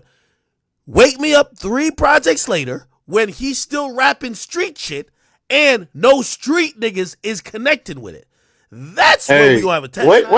Hey, all I gotta say, wait till 6ix9ine start back making rap music. Because I just told you, he don't have to rap about this YSL shit. He could just rap because that's not even his thing. He rap about fashion, nigga. He rap about fashion, going to rodeo and shit like that. So his whole thing ain't never been I'm the biggest gangster in the world. No, he'll give you some slap bars. I got a couple shooters, but that's not his thing. You know his thing is like fashion drip. I pull bitches. So his whole his whole memo wasn't even the shit that you like. Wasn't even close to Ronald Rodriguez shit. That's why I say he don't need these niggas. He can make the same songs, Met Gala. He can make a Met Gala. He can make all that type of shit and still do numbers without the streets. That's what I'm I telling agree you. with Boom. He's doing it I'm right not gonna now. lie. He's definitely doing it. Yo, he's doing it right now. Of course he gonna do Yeah, it. The first because the fucking me song is not a gangster song. It's just on some like you don't being get what I'm fly. saying. Yo, my nigga. Yo, I hate when y'all so dense and so short sighted, bro. If you looked over his career was always interacting with, and not every song was a song that got caught, bro. All of them songs he was making, nigga, the streets ate up still.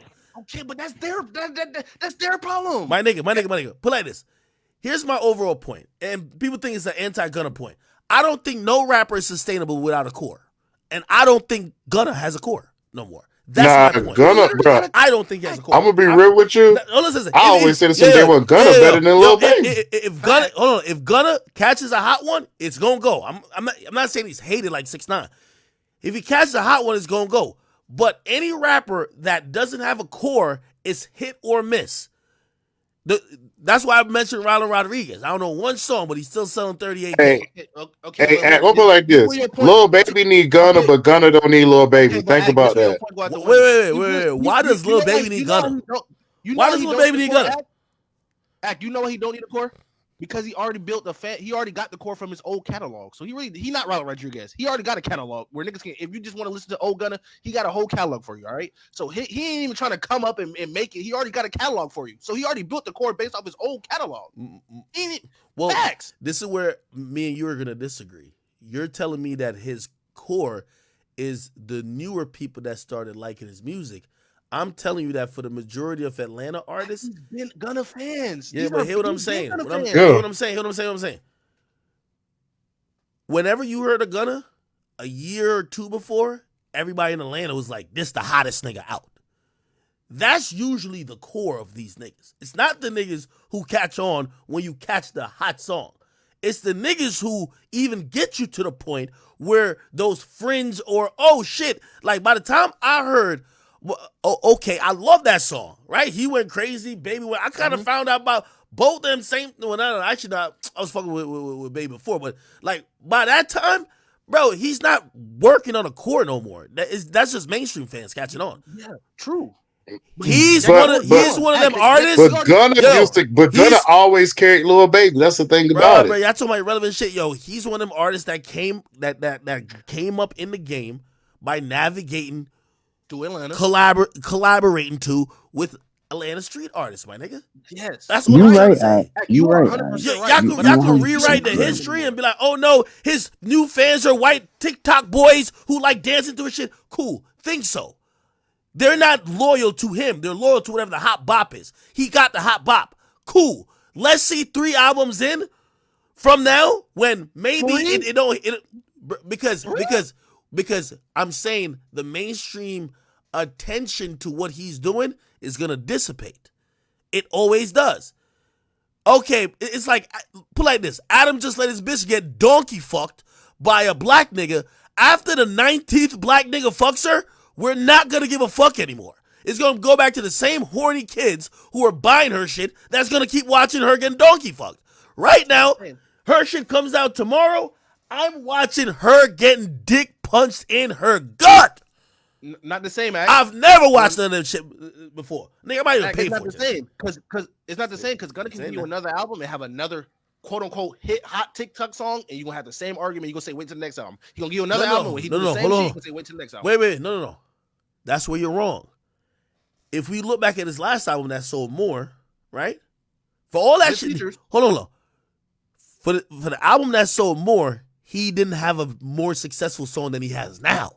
So he has the most successful song he has now, and he sold half of what he sold his last album. Why he is had that? He had half the features. He had no features, which is going to help. So now you're saying it's features. So you're saying, hold on. Let me ask you a question. You're telling me the reason why he dropped from 150,000 sold first week to 87,000 or 83,000 sold first week is because of features? Okay. No, I'm asking. No, you got to answer the question. Okay. No, Yes. You know why? No, you're saying no, yes. Act. Just listen. Are Imagine you saying all the yes? features from Thug album was on Gunna's album. How much you think? Hold on, no. Are you saying yes? Yeah, yes. The features is the reason why it's so have. Yes. So essentially, without features, you don't expect him to crack over 100,000 anyway. No, he can though, because you know why he didn't. You know why he didn't crack 100K? Because all niggas like, not saying niggas like you, but it's niggas that counted him out that they didn't think he was gonna have a hit. Now that they know he can give you a stable hit without having features. Here's they also here's the point. Also, and you know what's gonna happen is because Gunna proved that he was the sauce and he ain't need nobody. He was always the sauce. All these things are laws of thug. I'm telling you this right now. Everybody's saying it. Hey, now I'm gonna use your own point you just made and really just use the same thing, because what the streets are fucking with is what the industry artists are fucking with. They all it's the reason hold on. It's the reason why they all care about this snitching shit. So when you say with no features, my nigga, what do you think is gonna change? You think he's gonna get a shit ton of features? You think street niggas gonna jump on his record? You're right. Hey, boom. You got to give Act credit. He right, because Thug had 2 Drake features and can't sell 100K. How you got 2 Drake features and can't sell 100K? The song was trash. We're not talking about what that. are you talking about? My point is, you taking credit, talking about, oh yeah, he had no features. You so have what he did. Now imagine he did a proper rollout. You got to remember, it was a surprise drop. So imagine now, niggas already know he gonna give you a hit. He beat the industry. He know he gonna deliver. Bro. Hold on. What's the proper rollout? What's the proper? Hold on. What's the proper rollout? Because I've actually came to realize what he did is the proper rollout. No. Tell me a proper. No. Wait. Tell me a proper. Tell me a proper rollout for Gunna. Tell me a proper. Explain. A proper rollout for Gunna is a single, a music video. You promote the single for a week and a half. He did do that. He did do that. You get the hate from. What the about fucking media? What about a press run? No. He did do that. No. He didn't. He didn't drop. He didn't drop that one song that was addressing whatever and dissing Baby. That's you know about bread and butter. Yeah, he did. You right. That's the thing. He did do that. I guess he did. Boom. Yes. Okay. But I don't think he made that song to be a hit. All right. Okay. What's next? I seen Facts bring something up, but no, that's not your point. Interviews. What about interviews? Conversations. Hold on. Let's be honest. But he didn't drop that song to be a hit. Let's be honest. Right now, there's nothing Gunna could. If Gunna talks, he looks bad. No matter. There's nothing he could say. Oh yeah, I love Slime. I love Slime. It'll be lit like that week he dropped the album to help with sales. He could have did an off the record interview. He could say that would have gotten on him a interview. That would have gotten him now over. Will make people like him more. Nothing Gunna could say on an interview right now would make people like him more. So you don't think that people want to hear him talk? Who said that? He don't need to do any interviews. Yeah, they want to hear him talk, but when you're talking about a proper rollout, everything is supposed to help things, right? Yeah. No one's gonna like him more. Okay. If anything, they're gonna dislike him because they're gonna be like, "Oh, this thing gonna take accountability." Young Thug locked up. Now Young Thug gonna send wild messages to his people that we not fucking with this nigga. It's not gonna help him. Okay, but listen, if he drop "fuck you mean" instead of that shitty ass like response, that shit ain't no fucking single. We all know that shit ain't no fucking single that he tried to push. All right, so imagine he dropped "fuck you mean," it blew up and did the numbers it's doing right now, and then it went number 8 on Billboard. Then he dropped the album. You don't think that's doing 100K with the album that we got right now? No. I think hold on, but let me say something. What if he do an interview, right, and he does take accountability? Bro, he don't need to do that, bro. I'm just saying. Take accountability for what? For the shit he did, like ratting or whatever the case may be, and you think that people will like him more, bro?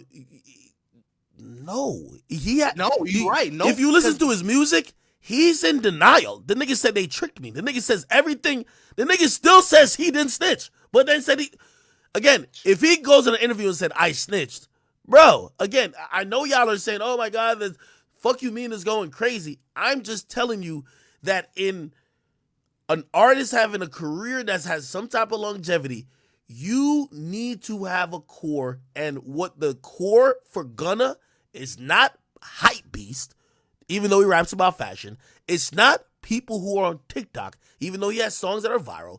It's the streets. I'm telling you. Yo, Ack, I'm surprised that you saying this because you always say that the music, you always stand on the music. So you genuinely feel like I stood on this, like, and I have to bring 6ix9ine into it because I always said this. I said, yo, 6ix9ine could have a successful career. What Gunna showed us is that he could have success. He will never have as much success. You need the streets to get to that level of 150. When you back then, which was I part of your agree. rollout, when you said you're pushing P, and the whole for every street nigga wanted to be posting up their captions with, yeah, we just keeping it P, yeah, we pushing P. That does matter. And if we act like that don't matter, again, I think people used to think if you snitch, your career completely is dead. That's not the case. 6ix9ine still surviving. He's doing it in Spanish. Even if he drops music in English, he's surviving. Now that rap shit Will dead. That will rap he shit ever dead. get back That's to cap, man. 6ix9ine still the GOAT, hold bro. on, will That he rap ever shit get dead back for to 6ix9ine, bro. Fifi levels Nah, of bro. hot? Do y'all remember when 6ix9ine dropped Fifi? That Yeah. song's a song that did 1 billion views over time. He was one of the hottest artists in the game. He was up there where people are saying, is he hotter than Cardi B? Like, will he ever get back that hot? Fuck no. You Hey, need the streets for that I level. believe in God that that's going to happen, man. 6ix9ine still the GOAT. Bro, I well, think God I would You're have to change the nuts, culture. I man. think you seeing this shit way differently. God would have to I change the think you culture. seen it. The only way Gunna gets back to 150 is if Thug comes out and says, nah, that was all part of the plan. Nah, I salute to my brother, you know what I mean? He held it down when I was locked. If that don't happen, he could succeed, but 80K is where he's going to be at. And Either that and or he I would drop make multiple hits. Either that or he just keep dropping hits Yeah, that he outdo just keep dropping hits, whatever Thug nigga. Cosign would do, bro. If he have 3 back-to-back hit songs on an It's album, which over. yo, he's yo, It's capable of doing, fucking over. Here's it's the thing over. though. His hits are going to be 10 times harder to come about. Why How? is He just got one. No, bro, I didn't say he didn't get one. I said it's going to be 10 times harder to come about. Because But here's the thing. he just won. Bro, you're not giving me a chance to explain. All right, go ahead. His hits are going to have to come via the route that I said with Lil Tecca. They have to be viral catches. They aren't songs that are going to be bubbling up in street nigga strip clubs. Like what Atlanta's always been like, that's how they worked half of their shit. It's the reason why Drake be in Atlanta just trying a record or whatever the case is. That's not where his music is going to be living in to bubble up and become hits. He got to catch them shits that's just catchy on social media. TikTok runs with it. He's very talented. He could definitely do that, but do that for a whole fucking album or do that for 4 hits on an album? I don't think you're gonna have no song that the streets is gonna be like, oh shit. You know what I mean? You like, back in the day they used to do this. They drop a radio single and a street single. And both of them were meant to do different things. The radio single to get everybody into the catchy shit. The street single is what makes that core kind of move. Like, oh shit. You know what I mean? It's like imagine Wayne. Even though A Milli turned out to be a pop song damn near because everybody knew it. But that kind of was A Milli and Lollipop. You get what I mean? For Carter 3. A Milli, that's for the streets. Lollipop, that's for the pop shit, right? I don't think Gunna could actually drop any type of song that will have the streets moving without Thug publicly saying, I fuck with him. That's my brother. He never snitched on me. And because of that, he has a handicap. Hey, we in a different world, bro. Like Charleston White told us, we in a different world, man. What Charleston White said, man? What you mean is playing in Atlanta right now? It's playing in Atlanta clubs. Yeah. But and everybody, hold on. Yo, hey, it's playing in Atlanta what clubs. White said? Wait, hold on. Charleston said we ain't doing that gang stuff. We ain't with fuck when they'll come over here and tell the police. Listen. And a lot of these kids are doing that, man. Wait. It's not about. So you're right. It's playing in clubs, but it's not a song that started in the clubs. It's so hot they're playing it in the clubs, which that's a 2 different type of trajectory of a record. Okay, but if it's so hot they play in the clubs. If I'm in Atlanta and the bitch I'm trying to go fuck in Atlanta, she in her car bumping this shit, and like so it's gonna still do numbers regardless. No. I'm not saying it is doing numbers. The point that I think we're disagreeing is that I think you're going along the path of more resistance when you have to go get your shit lit on social media first. Like all them street niggas, bro, I think when they could play both games. Oh yeah, they hear about one of their songs that they didn't even think it was shit, but it's trending on TikTok. Cool. But then they work them songs in them strip club and them holding the war markets. I don't think that Gunna is gonna be in those environments. I could be wrong. The streets are dead, bro. It don't even matter. You know what's crazy to me? You know what's crazy to me? Act like you just said, you gotta have a pop song and a street song. What is Dirk's street song on Almost Healed? The war song with him and Savage, like that nigga always be talking crazy. Okay, listen, that has 20 million. Back to the Moon has 15 million. Yo, boom. I'm just telling you. Yeah, but all right, hold on. The only song that's doing numbers on Almost Healed is the pop TikTok song, All My Life. Yeah, hold on. Gunna could go. No. That is fact, Yo. man. Ain't gonna lie, Wait. Pico is a good song on that We're Dirk not album, but other than saying- that we're Dirk not album was saying- mid. But I'm just saying, Gunna album outstreams every song on this Dirk album. Yo, we're not saying that your street song is gonna be the biggest song. Is that, my nigga? If you don't understand that at the core of what Lil Durk is, All My Life is great. That's why he's sold, pretty much matched his record number from before. But if you don't understand that the core of his music is the people who Should Have Ducked, likes songs like Piss Me Off, likes songs like Everything Used to Do with Vaughn, likes No Auto Dirk. If you don't realize that's the core, that they'll tolerate All My Life when you give them 5 songs they ready to murder and kill about. Okay. You're not understanding what these artists' core is. Okay, but let me tell you this then. What you think Gunna's core is? Street rap? You think street gangster music is Gunna's core? I'm not saying gangster. Hold on. Song is Wait, Drip Too Hard, Pussy Power, Lemonade, Cash Shit, Pushing P, Drip or Drown. Yo, Drip or Drown was getting played in the streets before niggas online even start jacking that shit. But that's not a gangster song though. That's a song anybody can listen to. Nigga, go So listen to you don't his gotta get yo. gangster Drip or No, Drown. you don't get what I'm I'm saying. saying. The streets is dead. Like Jay-Z told y'all that. No, yo. While you're talking about something else, bro. Like you're talking, like when people talk about the streets is dead, they're just talking about how literally things that, like, for example, snitching and like people used to be like, if you snitch, you're getting killed. These days, you can snitch and you live perfectly fine. What I'm talking about the streets when it comes to hip hop, this only applies to artists who come via that lane. I'm not saying Gunna was just making gangster music, but Gunna's music got popularized at first because of the streets, by mere proxy that he's with Thug and he's rapping with Baby and he's rapping with all the street niggas. He didn't say, let me go holla at these goofy colored hair niggas to go do my music with. He's rapping with the street niggas. That's why, like, it's pretty, like. No, you got a point. You got a point, Act, but he's still. I can't. I mean, bro, I could go all No, day about this shit. But no, it's Act got a point, but Gunna got the okay, you capability. making music with street niggas? That means I gotta look at you as a street nigga. So No. We're not saying look at Bro, him as he street said he's a nigga. street nigga though. Gunna said he's a street nigga. No, I'm not saying that. I'm Drake just say saying he a that he street got nigga. the. Drake say he a street nigga. Are we gonna believe Drake is just a gangster? When did Gunna Drake got say he's a the- street nigga? Nigga, Drake, come on, bro. What? Drake said he got mob ties. Yeah, like, come on, bro.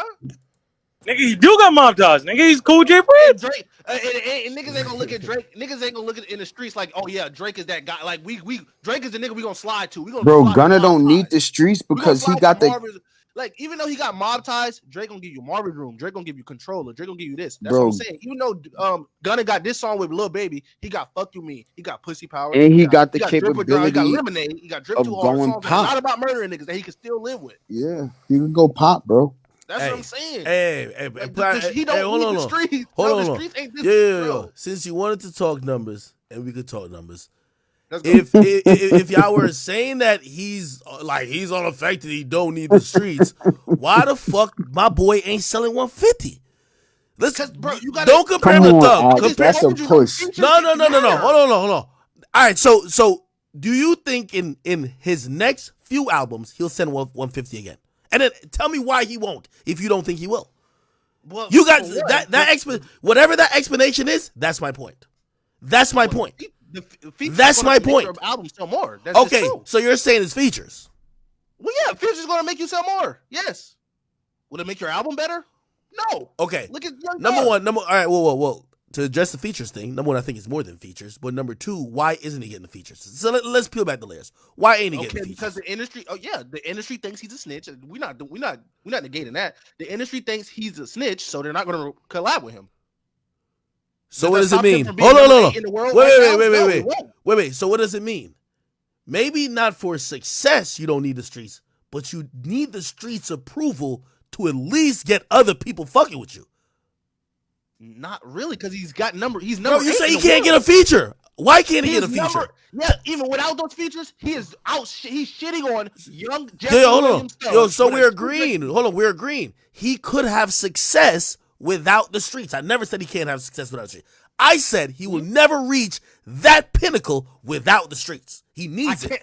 For him to get back there, he needs it. I can't say that because after what he just did with this album, is nothing off the table because he can give you "fuck you mean" 3 times. But you just contradicted your point when you said that he won't get back. You said if he got features, he could get there, but he's not gonna get features. Why he ain't getting features? You're saying he's not getting features because of the industry. Why is the industry acting like that with him? Because they feel he violated the streets. Yeah, but so you're basically proving to me that for him to get back to that 150, the streets do matter. No, that's not what I'm saying. No. How does he get there then? He need like 3 hits instead of just 1 hit. He need 3 of them by himself. Since nobody want to fuck with him, he need to go have like 3. He need to have like 3 hits. He need to do a rollout. He need to do that shit like nobody fuck with him. You can't just do no surprise album. You're not that guy. You can't do a surprise album and have Young Thug, Drake, 21 Savage and shit no more. It's all you. So you got to go in with your back against the wall, like it's you. So yeah, he can still do it, but I'm not gonna say it's like a fucking 20% chance that it's possible, but I can't rule it out because he can. Y'all niggas need to. Yo, who trolling you right now, gang? Yo, y'all need to be honest. Listen, with the streets, you do 150, nigga. You get the hottest song of your career, nigga. Without the streets, you do 80. That's how it goes. Let's stop all the other bullshit, my nigga. Oh, see, and by the way, the streets. Nigga, I don't think he's doing 80 again, nigga. I don't think he's doing 80 again. He got the hottest song of his career after though. Like, bro, everybody was listening to him because they were trying to see. It's almost like when 6ix9ine first got out. He just didn't drop an album. He dropped the song. AJ, you're wrong. Nigga. Fuck you mean didn't debut number 8. Fuck you mean didn't debut number 8. It climbed to number 8. 6ix9ine dropped the song with Nicki and went number 1. Nigga, it debuted at number 1. Where did it went after that? What? Exactly, nigga. Exactly. Fuck are you talking about? Nigga, what you said? I didn't hear what you said. Debut at number 8. It climbed up to number 8, bro. Gunna's making good music though. AJ. Boom. Everybody was listening because this is his first album. Let's see what he do next time. Okay, AJ. Just name your album to 6ix9ine. First album. AJ, you said everybody listened because his first album, right? Yes. 55K second week, 44K third week. Are you still listening? Nigga, I'm just saying. Let's see what he do next time. Okay, let's see. Let's see. It's gonna be less niggas to listen to. Yeah, I'm telling y'all, it was not gonna be this time. We seen it with 6ix9ine. Nigga, he went number 1. He was doing good on YouTube. Now the nigga's a bum. Boom. Like, I think when I said the streets, you keep thinking about the literal streets. Yes. Wait, hold on. The streets play a part in this hip hop culture, a part that you can't ignore. That's what I'm saying. I'm not a street nigga. I don't make content for the streets. I would want it to be like how you're describing it. It's just not is. So let me just try to explain and reframe it again. When you have quote unquote violated the streets do matter in the fact that you're now going to have artists back up from you. Industry support is going to get thin. They're playing his that one song in certain clubs. They're not playing it in every club, okay? The mere fact we have to find out what club is getting played in means it's getting played less. Those things are where you're going to be hurt. Now, could he have success? Clearly he can, right? The point is, when he got arrested, he was at a peak. He did DS Forever, and basically he had terminology and lingo that everybody in every street nigga was putting up on it. Every scammer was replacing every P they could. They were doing their thing. What I'm telling you now is that by the mere definition of what you're saying he needs to do to get 150, but you know he can't do it to get 150 because niggas don't want to be on the track with him. And all these Atlanta niggas are all looking the other way because Thug told him to. The streets did matter. The streets matter. So he's successful still, but he cannot get back to those heights without it. True. Okay. So the streets matter, right? The streets, if the industry don't fuck with you, the streets don't fuck with you like Drake, 21, and all them niggas, right? You're not gonna have that push, right? Say again? So you saying the streets matter? Like you telling me the streets matter to a nigga's sales, right? That's what you're telling me. So it should inflate his. Well, I said that the feature should inflate a nigga's sales because you have all these features on it. So you getting cosigns. You on nigga Spotify, right? Yeah, So why the fuck I know what Young Thug amateur only point you were sold gonna make. 5K more than him. Yeah. Without those features, Young Thug would have sold 40K. Less than Gunna. But see, you keep Who having. has the- Hold on. who doesn't have the streets? Hold on. You keep having this argument as if it's Young Thug versus Gunna. It kind of No, no. It's Gunna versus himself. Because I promise you, if Young Thug gets free today, he's selling 300. Facts. He dropped an album with content he shouldn't really put out because the hot shit, he talking hot on it. They stripped it down, put a bunch of artists on it. Really, that shit should have sold 40,000 copies. So he shouldn't did it. So you said No. Well, it's free sales. Obviously, nigga got bills too. The fuck? You got this nigga dropping, you just drop. I mean, you getting paid off him. You don't need to do shit. Nah. Well, Thug's competitive too. Anyway, regardless, if you're really trying to compare him and Thug, and this will be the biggest example of the streets matter. If Young Thug gets free today, how much do you think if you think he sells 87, my nigga, you are out of your mind. He's selling like 150, nigga. Nothing less than 200.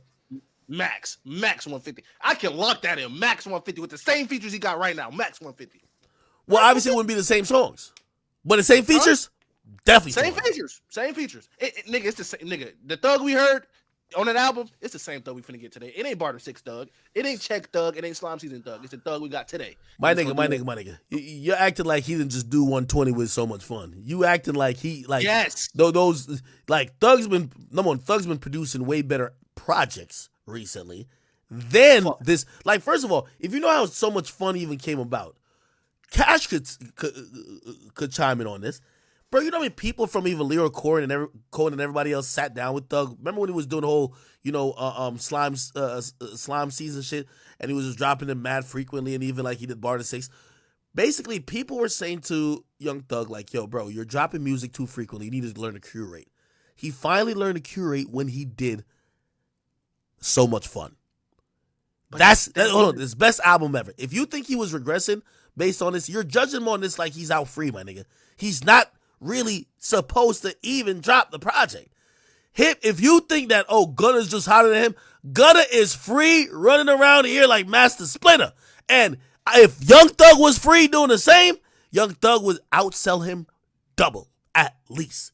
So what point are you making by comparing him to Young Thug? This is why I say you should compare him to himself. Just like I'll compare Young Thug to himself. I think Young Thug free sells more than So Much Fun. I think Young Thug incarcerated doesn't sell more than So Much Fun. Okay, now let's compare Gunna to himself. Gunna sold 150. Now he's selling 87. What's the disconnect? You said you said what again? You said Gunna sold 150. Now he's selling 87 or something. Yeah, he said 83 actually. What's the disconnect? Yeah, what's the disconnect? Whoa, Yeah. I just told you it's the features. So pretty simple. So basically, you're Not the streets. It's not the streets, bro. It's the features. But shit, it's not because of the streets why the features ain't there. No, it's the industry. It's why No, it's because. Hold on. Wait. No. You got to peel the Boom, layers. why are they not giving them the features? Why they not giving them the features? Because of an artist. Because of Young Thug, which is an industry. Bro, because of the streets. Young Thug is telling everybody, this nigga done told on me.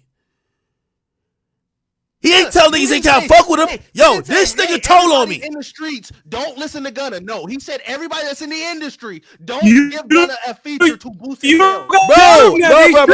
Half of these niggas. Drake ain't no fucking street nigga. Travis Scott ain't no fucking street nigga. Bro, half of these niggas hang out with each other like they on some street shit. Yeah, but they not street niggas. It don't matter, but they act like they all respect that code. Bro, hold on. Wait. You talking about that? Didn't Drake just tell Young Boy, yo, you into it with my man? He's not no street nigga according to you. You into it with my man, I can't work with you. He picking a side. That's the street nigga shit. Industry shit. That's not street shit. Bro. But that's hold on. They're into it on some street shit, nigga. They're into it on some street shit. Can't work with Young Boy. Drake, you don't fucking know none of Dirk's people. These ain't your man. Yo, hold on. Every right to do whatever the fuck you want. Now, I hear what you're saying. I hear what you're saying, and maybe that's your interpretation. But why is he really moving like that? It's not just because of industry moves. Because let's be honest, in an industry move, who's more popular, Dirk or YoungBoy? YoungBoy. Why not work with him?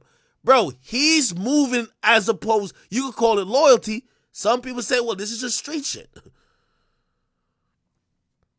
That's what it is. It's just like, you can't say it's street shit and Drake ain't from fucking Chicago. Drake ain't from O Block, bro. That's industry shit. Bro.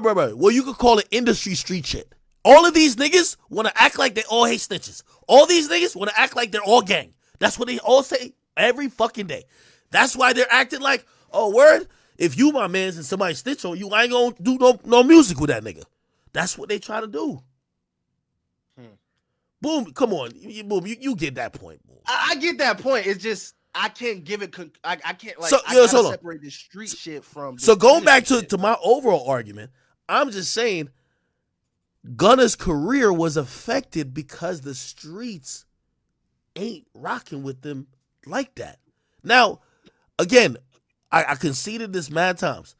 I'm not saying he's gonna be at Walmart selling, selling rat traps. I ain't say that. I said he could be successful, but I think this is the epitome and the height of his success. Okay, I got a question. I got a question for you. I got a beautiful question for you, bro. All right, let's say Gunna get out. He didn't even snitch. Gunna don't snitch. Yeah. Right. Streets fucking with him heavy. Yeah. But he got no features. You think he's still selling 150K? I think he's still selling at least 100. At least 100. I think 120. I think 120 he's still selling. I think he's selling more than 150. Nigga. I'm gonna keep it up. Yo. If everybody thought he was like official and everybody's like, oh shit, he held it down. Niggas was lined up. Solid. You think he's selling 100? You think he's selling the same as Warner? Yeah, because he gonna have so much support, so much promotion, so much this. Bro, nobody promoted his shit but him. All of that comes with the street. Yo, niggas was lined up to suck Bobby Smurder's dick when he came out. Yo, finally a real one that ain't snitch. He just ain't dropped nothing. No.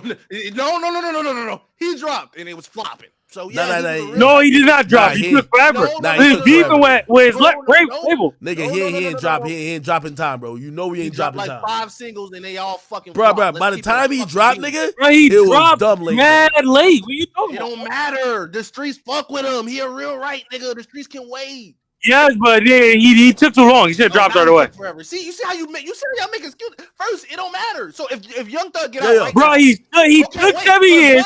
He was in jail for 7 years. No. AJ, if Young Thug get out right now, but he wait a year and a half to drop, he's still gonna do numbers, right? Bobby Smurder wasn't as talented as Young Thug. Answer the question, AJ. Bobby Smurder wasn't that talented though, gang. Bro, what? Yeah, he had one or two songs. He had the most hype. Niggas was screaming "Free Bobby" every fucking year that he had an anniversary. Nah, yes, it's because he didn't 7 years drop. later and didn't drop. Yeah, he didn't drop a hit. If Young Thug get out, Young Thug has been in the jail for I think a year.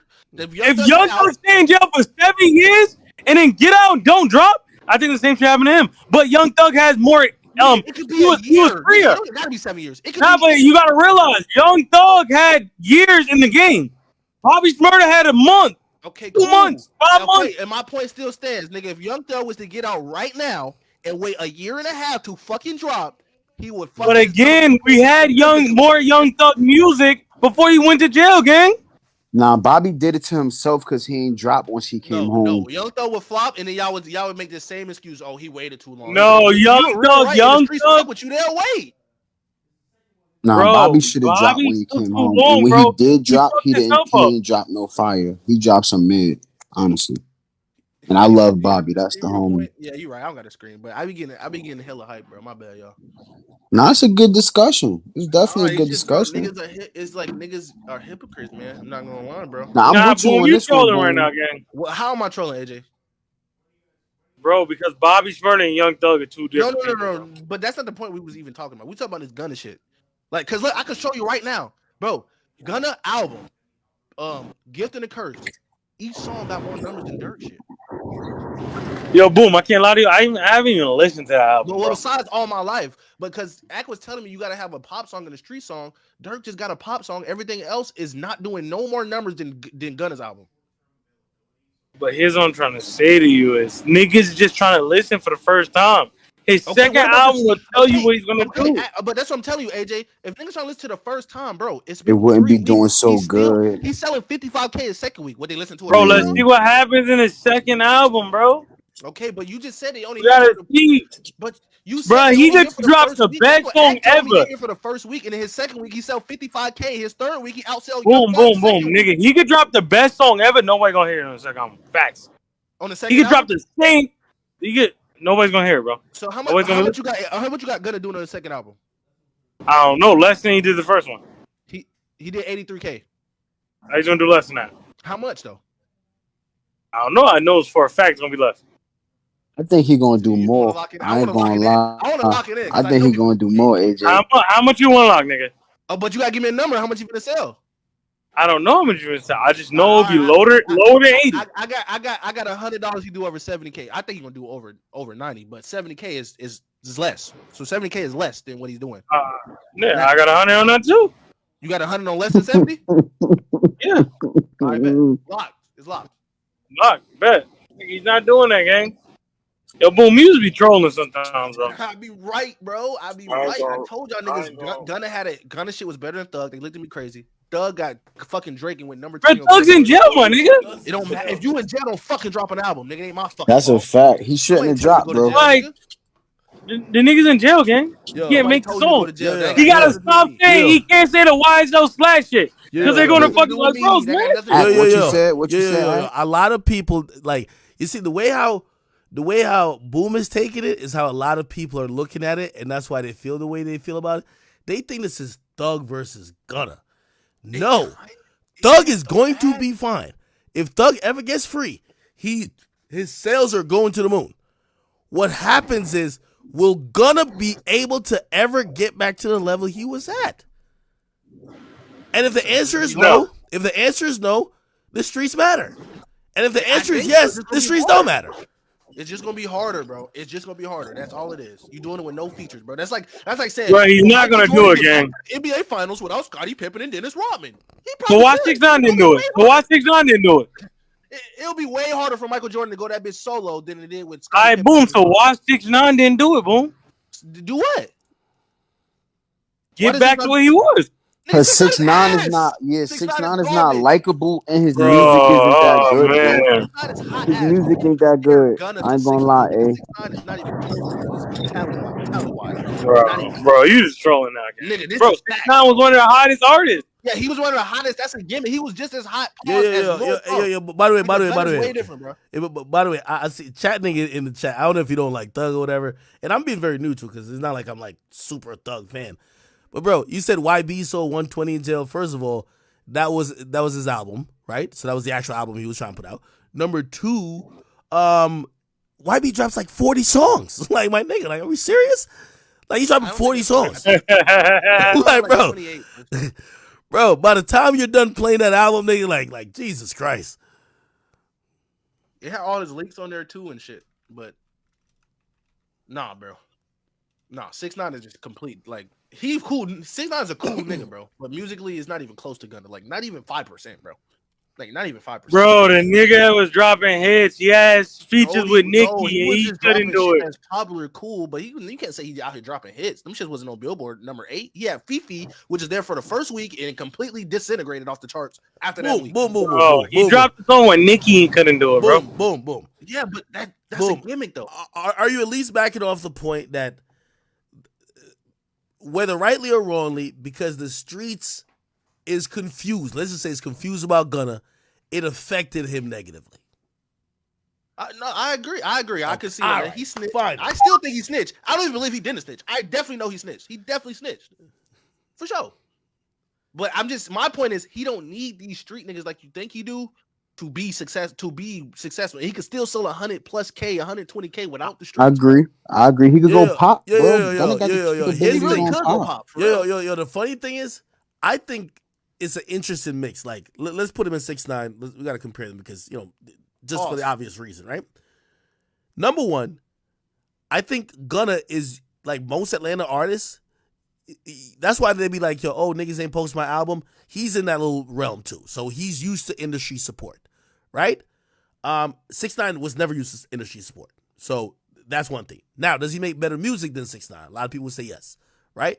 Now, again, I just personally don't believe that in this game and in this convoluted industry where I've seen great artists and talented people fall by the wayside because they didn't make the right move or they fucked over the wrong person, I don't believe that just because he just makes great music, he's going to be selling wild amount. Will he be like he already has a brand? People know him. He's infamous for this situation, if not anything else.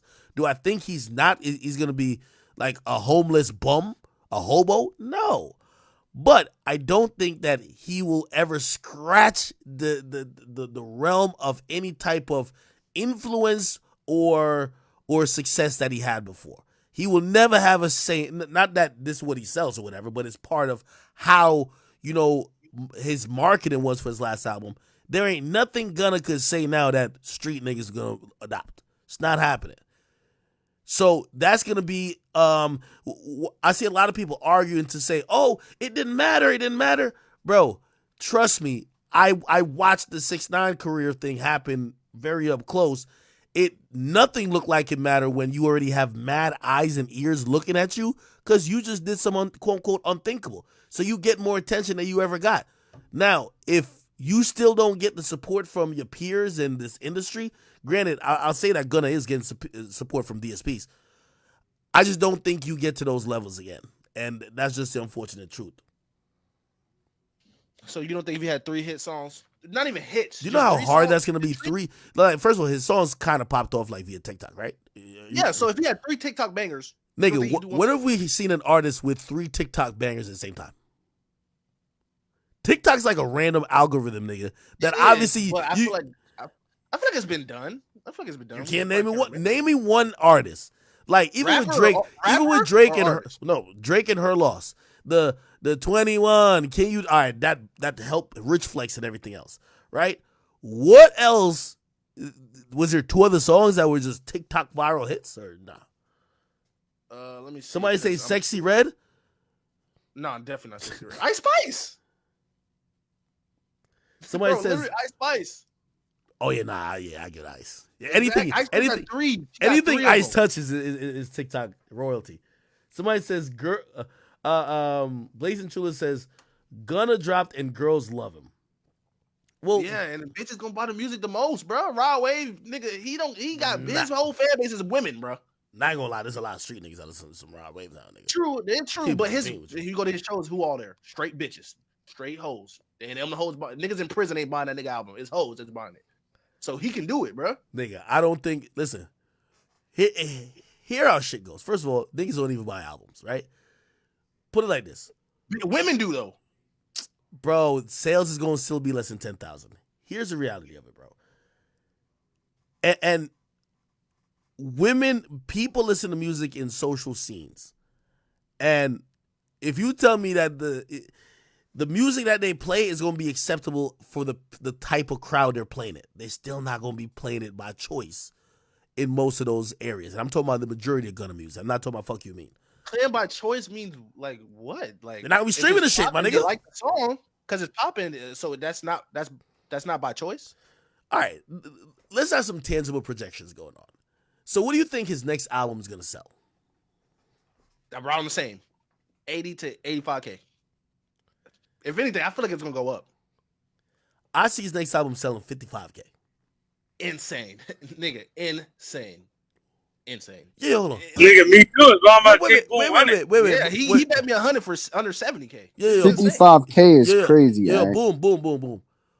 Like, why are you ignoring the fact that everybody in the world was Remember, he didn't do an interview. This was the first thing he did. Drop a project, bro. You know just off anticipation alone. You know why? Hold on, please. Let me say this. Anticipation pushed the first week sales. Fuck you mean pushed the second, third, fourth, fourth. Fuck you mean put your third week sales. Second week sales. Fuck you mean wasn't even the popping song yet. It was still Back to the Moon. Well, the regular drop off, the 60%, which is normal for most people, 60 to 65. That's what it did. It's sold 55K. Man, second week. Yeah, it's like we analyzing numbers in just in a bubble. Okay, but 55K second week though. My nigga, so you're not admitting that the anticipation that he had for this project, he will not have. Granted that nothing major changes for the next project. The reason why it will be higher is because people. No, you know why it will be higher? Because it's gonna be higher for the next album. Yeah, you know why? Yo, we gotta get Boom a drug test. We gotta get Boom a drug test. Listen, just hear me we out. We got just to get Boom a drug test. Just hear me out. Because he shitted on niggas that thought it was going to be complete trash, and they realized this album is good. Boom. And it's standing the test of Boom. time. Even the haters was gonna give him an ear this time to be like, because everybody was gonna be like, yo, you heard that Gunna shit? Ear, but they didn't expect this album to be successful. Yeah, but how is he gonna have more anticipation? Because they just saw he delivered on this album. Yeah, he went above and beyond expectation. Yeah, he delivered on this album, so they gonna tap into the next one. Nigga, are you crazy? I think this is the best album of the year. Bro, I'm telling you, bro. Hold on. Wait. Every time somebody tries to make the point that you're saying, I think that's Kyrie speaking. Every time somebody try to make that point, they try to refute every other point. Okay, great. He delivered a good album. That doesn't mean that now his career is on the up. No, my nigga. Yes, it does. No, it don't. Yes, it does. You know why? 6ix9ine numbers dropped? Because he dropped the album after he got out. He sold 50K, but that shit was hot ass, nigga. Bro, garbage. Bro, I'm telling you, you cannot. Yo, if you don't have industry support, your career is capped. He got rap caviar. All as long as he got that. All right, so act. What about this? What if Gunna go pop? Do you feel like if Gunna go pop, if he goes pop, do you feel like he still need the industry support? I mean, like the street nigga support. What's Gunna go and pop to you? Like, get a track with Dua Lipa and fucking whoever else, Bad Bunny and shit. Honestly, what if you go that route? I don't think that's a good idea for him. I think he just keep doing what he's doing right now. Gunna's a nigga. He can swag rap with a pop star. He can, but I don't think it's a good. I think what he needs. He can swag rap with a pop star easy. No, he can. But I think honestly, bro, it's just, bro. I don't care what any other hood guy got to say because they're not rapping better than Gunna. I don't even want to listen to their music no more. I'm being honest. Nah, it's just the fact that like Act point is like that. Niggas, like he holds so much weight on the niggas that tuned in because he snitched, bro. Mm-hmm. A lot of them niggas didn't even listen, bro. A lot of them niggas are the ones I would never listen to Gunna. I would never listen. We're not gonna act like 100,000, 30,000 sales with just niggas. Like all them niggas it was niggas that genuinely want to hear his album and that don't care about him snitching, that do not care, right? And it's haters that said, "Damn, everybody telling me he delivered on this album." Oh shit, that's why they probably checked out on the second week. On his third week, he's gained more fans for being number 8 on Billboard. That nigga, they're gonna all tap in for the next album. That's a fact. I agree, bro. I don't feel like he needs the streets. He's probably gained fans, bro. He's probably gained fans from niggas that probably even know about this nigga, bro. Oh shit, that's why I say his TikTok fans, all that shit. Obviously, that's all he got to do. He ain't got the streets no more. All you got is TikTok. Okay, bro. And go pop, nigga. Go TikTok and pop, nigga. You gain fans from it, and you can turn that into money. You can turn that money into sales, bro. It's just I don't think he need to go. I don't think he need to go pop. He just got to keep rapping better than others. No, what I'm saying is Axe said that he needs a core. So if his core's not the street niggas, then he can go pop and get that core. Yeah. My thing is get that white bag, bro. I'm telling you, Dua Lipa. I can tell you, Dua He Lipa don't need the streets. Like he don't need the streets. Them white bitches don't pop. Bitches don't give a fuck about no snitch. They don't give a fuck. Facts. Nah, it's just facts, bro. Like, man, bro, it's crazy, nigga. I'm the biggest Young Thug fan of all time, bro. Young Thug is way better, like legendarily, like overall, way better than Gunna, bro. Way better. It's just I gotta keep it a meme. I gotta keep it a meme. Honestly, I think Atlanta don't mean like I love Atlanta, but Atlanta ain't the fucking end all be all, bro. Because Atlanta don't bump your music. It's bitches getting fucked in the back of a backroom club to fuck you mean right now in the middle of fucking Columbus, Ohio, bro. Atlanta don't mean anything. Like it's cool, got a little bit of weight, but Atlanta, this ain't Outcast Atlanta no more, bro. This shit don't mean shit. So that's just all I feel. Streets don't listen to that type of music. Streets and everything. Yeah, and music is more consumed by casual fans anyway than fucking street niggas. I ain't gonna lie, boom, you took it all day. No, and that's hence the reason why All My Life is the only good song or the only popular song on Dirk's album. And the rest of that hood shit. Yeah, I expected more from Dirk album. I ain't gonna lie to you. I expected so much more, bro. That shit hurt my heart. It's a reason why that shit got less than every song. Nigga, Gunna do not need the streets at all, bro. He said the most What is viewed this? artist in Atlanta right now is Gunna. You're fucking lying. No way. What is gonna stay in the top 10 for the rest of the year? Gotta be fire, nigga. In the streets, out. That's the only. I was about to say his name. Niggas don't need the streets. That just proved I that do like niggas don't need Kodak. the streets. I do like Kodak a lot though. I think he got Dirk album of the year. album went You viral. you on whatever Kodak on. If you think that fucking Travis gonna outsell Taylor, nigga, No, Travis will outsell a Taylor, bro. boom, you're high, bro. All right, we gonna see. I'm right. Oh my god. Nuts. The facts. When have I, you ever heard of an artist performing at I'm the gonna be a Pyramids? prophet, bro. When I'm right, I'm gonna be a prophet. He said Pellycoat still going crazy. That's what you're saying, right? Some nigga said Pellycoat going crazy. That's what he said in chat. Let's see. Let's see about that. Let's see about that real quick. Pellycoat, 12 million plays in a whole 2 months, almost. Back to the Moon by Gunna, 15 million plays in 3 weeks. nah, Gunna did his thing. I ain't gonna All lie. right, Pellycoat The still going. project was Pellycoat still I going. fire, ain't gonna lie. nigga. I I did. I still ain't listen gonna lie. to the I did. project right now. I I'm not still saying listen it's to it. ass. I'm not saying it's a garbage song. I'm just saying it ain't doing more numbers than a nigga that's so called a snitch with no features. So just Yo, saying. if you're not in the Discord, join the Discord. Word. True. Shout Join out the to the Discord. Get Discord. tickets to Join the the Axe show. Discord. Definitely get tickets to that show, you.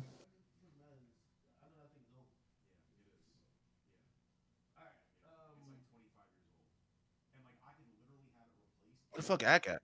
Wait, boom, you coming? You gonna be in New York for the show? Of course I'm pulling up. Heard you. The facts. Is that better? Yeah, you Gucci. Gonna got. Yo, boom, you listen to girls? Like what rap girls you listen to right now? Um, I really don't listen to a lot of these hoes, bro. I like Ice Spice pretty much, but that's pretty much You it. gotta listen to Connie Diamond. Who? Connie Diamond, she signed a Def Jam. She hard. I like 070 Shake, but I don't count her as like one of them. Yeah, 070 Shake used to rap. 070 Shake different, bro. I like Glorilla too. Your Glorilla hard. Yeah, I like Glorilla. But now Connie hard though. Yeah, And she I like different.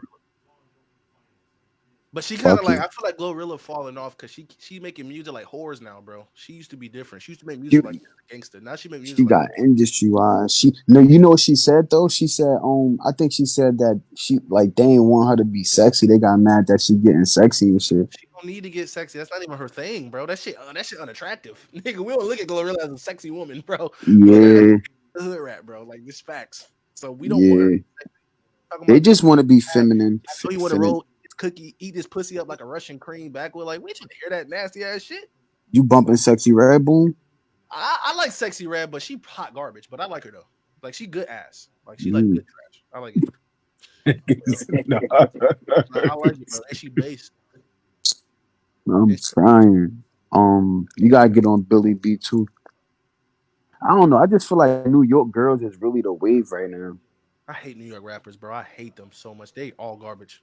Nah, boom, you Produce a good bugging. female rapper to say it. The best thing that happened y'all was Ice Spice. Connie Diamond, bro, you're bugging. You like some nigga When trying to you put on Murder B, nigga, I almost called gonorrhea just listen to the bitch, bro.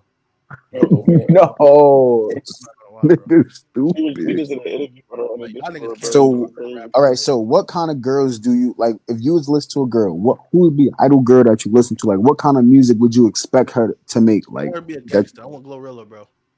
All right. So that's Connie Diamond and Billy B. And who? Billy B. Connie Diamond and Billy B. Billy D. Williams? No, Billy B. Oh, Tiny B too. Tiny B. She a drill Tiny rapper. B. Billy B. God damn, bro. Tiny B. She hard. She actually shot a nigga too. He said, boom, don't know nothing. Bro, Chad, why y'all hate me so much, bro? I don't even be doing shit, bro. I just keep it in the beam, man. Why the fuck y'all hate me so much, man? Like, can y'all at least give me respect for, like, giving another opinion? I be trying to give another opinion. Lola Brooks, she's so ass, bro. Oh my god. Nah, I like Lola BK the Ruler too. hard. She's cool. You bugging, boom. Nah, but Lola Brooks is ass. You're not finna sit here and tell Now me it's a chick named Cedar too. She hard. It's a chick named Cedar. She hard too. She be spitting. She got bars. I think It's BK. mad New York girls that's really doing their thing right now. Nah, BK the Ruler, bro. BK the Ruler probably the best one. Where they from? BK the I don't ruler. know B. where she from. But she's like an alternative type rapper, so she be on that spacey. Oh, type I shit. just seen it. I just seen it just now. I'm looking at it right now. He said Kenzo beat his ass. Chat. Stop Nah, they listening. are lying. Kenzo B is fire. They New are York, y'all niggas nuts. just got trash girl rappers, bro. Nah, that's cat, boom. Like all New y'all York female rappers are rappers just want overrated. to be niggas, bro. And Wait, what you say, Leave? New York rappers are overrated. Facts. No, Leave, that's cap. How dare you? I mean, that's all everybody ever goes to with New York rappers. They never talk about any other place that comes out with rappers at all. It's always back to New York. Like, what about we go to Boston? We go to Philly. Like, I'm just saying we go far away and talk about those rappers, but everybody always go to New York like it's the holy grail. Cause we are Leaf. Like, Y'all are we bro. Y'all had no. are. Think about it is Y'all y'all the had holy a grail. couple good artists that come out there and y'all think y'all the shit. Wait. You just said It's good. You just said New York is the holy grail, nigga. That's We what people make it are. seem. Wait. No, I'm just saying. He said we are. Like, nigga, Yes. you think Murder B is in the holy grail, nigga? Come on. No, not Murder B specifically, but we Nigga, got that it holy right grail now. full of toxins, bro, and No, poison. New York got it right now, bro. Who do y'all got though? The industry right now, we got Ice Spice. Don't Ice Spice don't count. She the only one, bro. That's And she's more crazy. pop than a rapper at this point. Hey, Sexy Red more lit than Ice Spice. Calm the fuck out of here. Nah, Hey, I ain't gonna bro, say that now. She bubbling, but I ain't gonna say she more lit than Ice bro, He's Spice. nuts. Like, what the fuck? bro. All I'm saying is, Wow. bro, every time I'm outside, I'm hearing skirt. You talking about a song I'm with a million done. plays versus a bitch who got 30 million monthly listeners? That's what you telling me? Yeah. All right, exactly, bro. Don't do that. Ice Spice don't count. Well, Ice Spice the unicorn, bro. She Yeah. got pop Y'all drill, bro. can't Yo, say she don't count though. Y'all can't say she don't count because she Well, from the cause city. she's like a unicorn. She's No, got Ice pop Spice drill. is The rest something of y'all else, man. the rest of the bitches you telling me about, oh, I kill niggas, I shoot niggas, but I'm a woman and shit. Like, bro, we ain't trying to hear that. Ice Spice the greatest. Ice Spice the new wave. Yeah. She the goat. She the goat. Yo, Chef Swish, which is chat nigga, he says, yo, act, yo, not gonna lie, you hating on Gunna heavy. You moving the goalpost every time he destroys your argument against him. He said, first you said, women won't fuck with Gunna once the street niggas stop fucking with them. Now you making excuses. It's only because of TikTok, as if that matters. It does matter. Because if they're not fucking with him in the streets, I'm telling you, his music, yeah, you're gonna bubble like it's like Lil Tecca's. Do they play Lil Tecca in the club? Yes. If Lil Tecca previews something right now, will it get to the club? No. It has to be a hit before it gets Will it to get the to club. number 8 on Billboard, Act? Huh? Would it get to number 8 on Billboard? Well, Ransom went to number 2. And they Nigga, played that that's in every one club. song. They played That was the beginning of his career. Will it go to now? Now. No, the fuck it won't. Solo? No way. No, yeah, I don't think he's making a hot song right You now. can't just say TikTok because nigga, DDG shit going stupid. No disrespect to DDG, but his shit going stupid on TikTok. So don't act like TikTok is just the only way. Like I think DDG shit got way more videos, like more TikToks than fuck you mean. So it's more than just nigga. But DDG is hard though. Hell Like, I'm not DDG saying he's not trash. I'm not saying that. I'm just saying like everybody got a lot of shit that You think that DDG's song "I'm Geeking" is more of a TikTok viral hit, nigga? TikTok made both of them songs, and bro, it it's doing definitely numbers, made though. "Fuck You Mean." Huh? It's doing numbers. Nah, I ain't gonna say it's not making numbers. Wait, hold on. Let me see. Yeah, that shit like.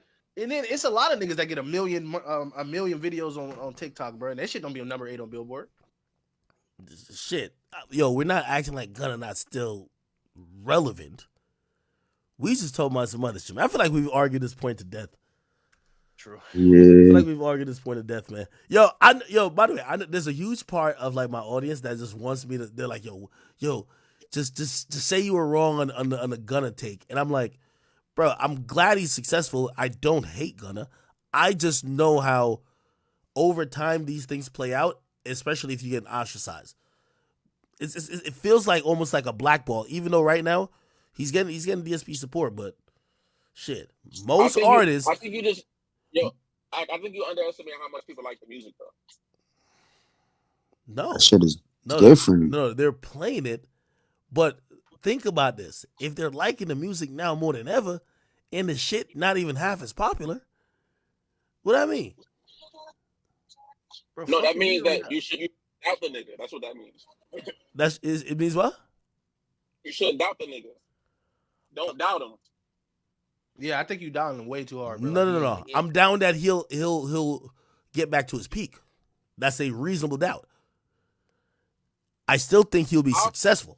Oh no, bro. Because honestly, yeah, okay, I feel what you're saying. It's like you can't deny the success, but it's just like this is the best album I heard in 10 years, bro. This is album of the year so far. Wait, nigga, you said what? 10 years? 10 years? I ain't gonna lie, bro. 10 years is a drag. You ODing now, bro. Maybe the past 2 years. Okay, listen to me. When I look at albums, I be looking at the ratio of song and context of the album. Ain't no skips on that bitch, bro. Bro, you know Scorpion is an It album. ain't no skips, but you said 10 years. It is skips on that album too, by the way. What song you skipped on there? In rotation. What songs I skip? P Angels.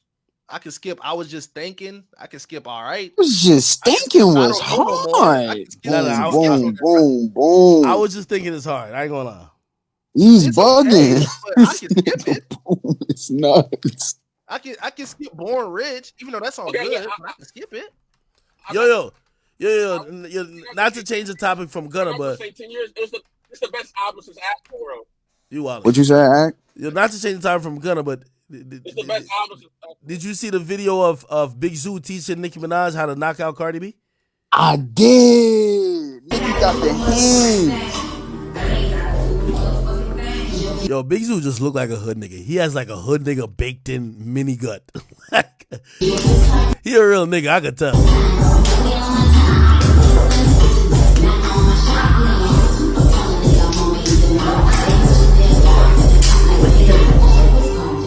Yo, how tall is Big Zoo? I heard Nicki's like 5'2".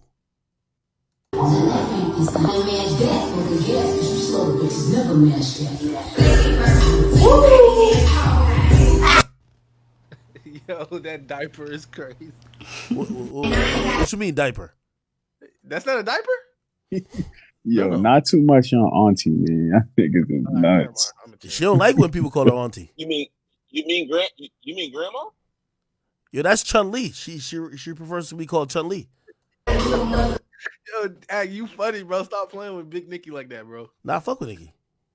That's the Roman. That's Roman. She really got hands though. Well, Nicki she had a built-in attitude. I would hope she had some hands. But them hands look kind of weak though. Like I'll knock her Nah. ass. She Trinidadian. She Trinidadian, I think. Yeah, nah, she got hands. Oh, she hanging with JT and them. Is JT and Young Miami still the City Girls, or did they just call it quits? I don't know. Maybe some Migos label shit, bro. You know QC be doing all that to their groups, bro.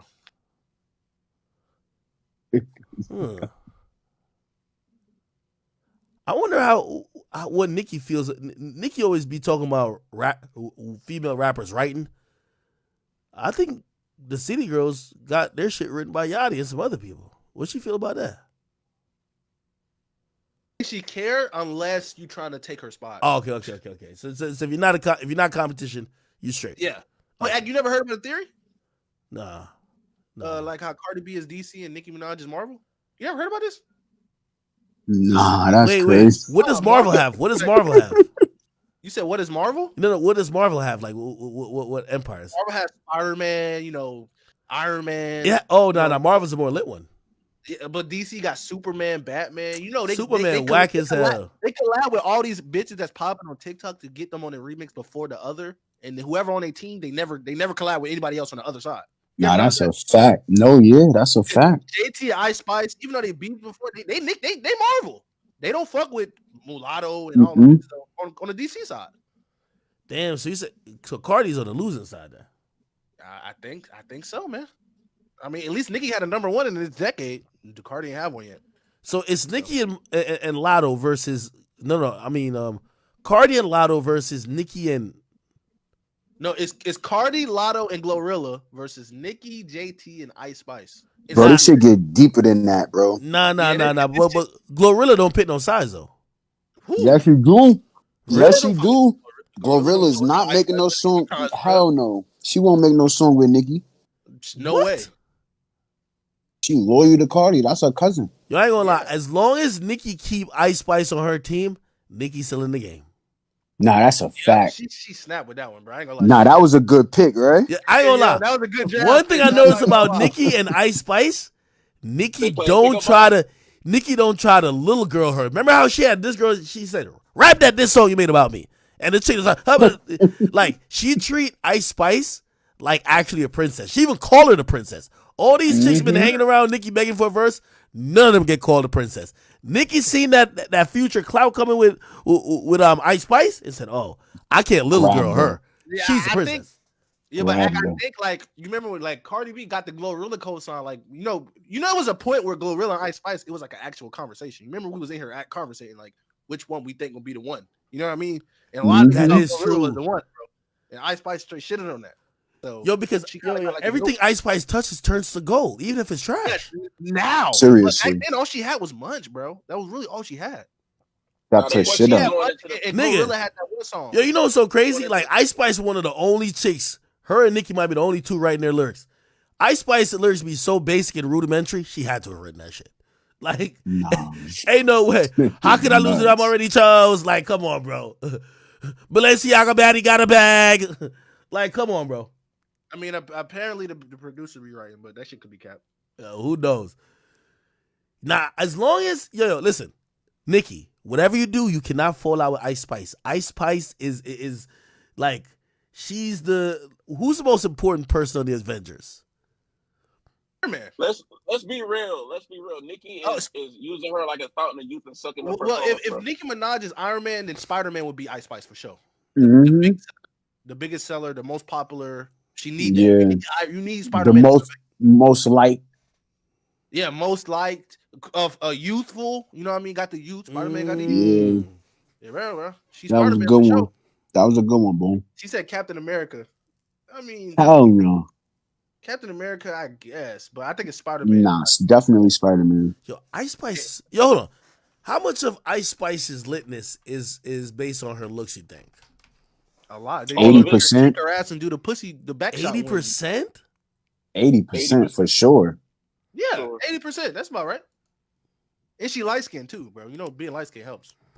How much do you think? How much do you think her being light skinned helps? Like out of the 80%, 60, 70%.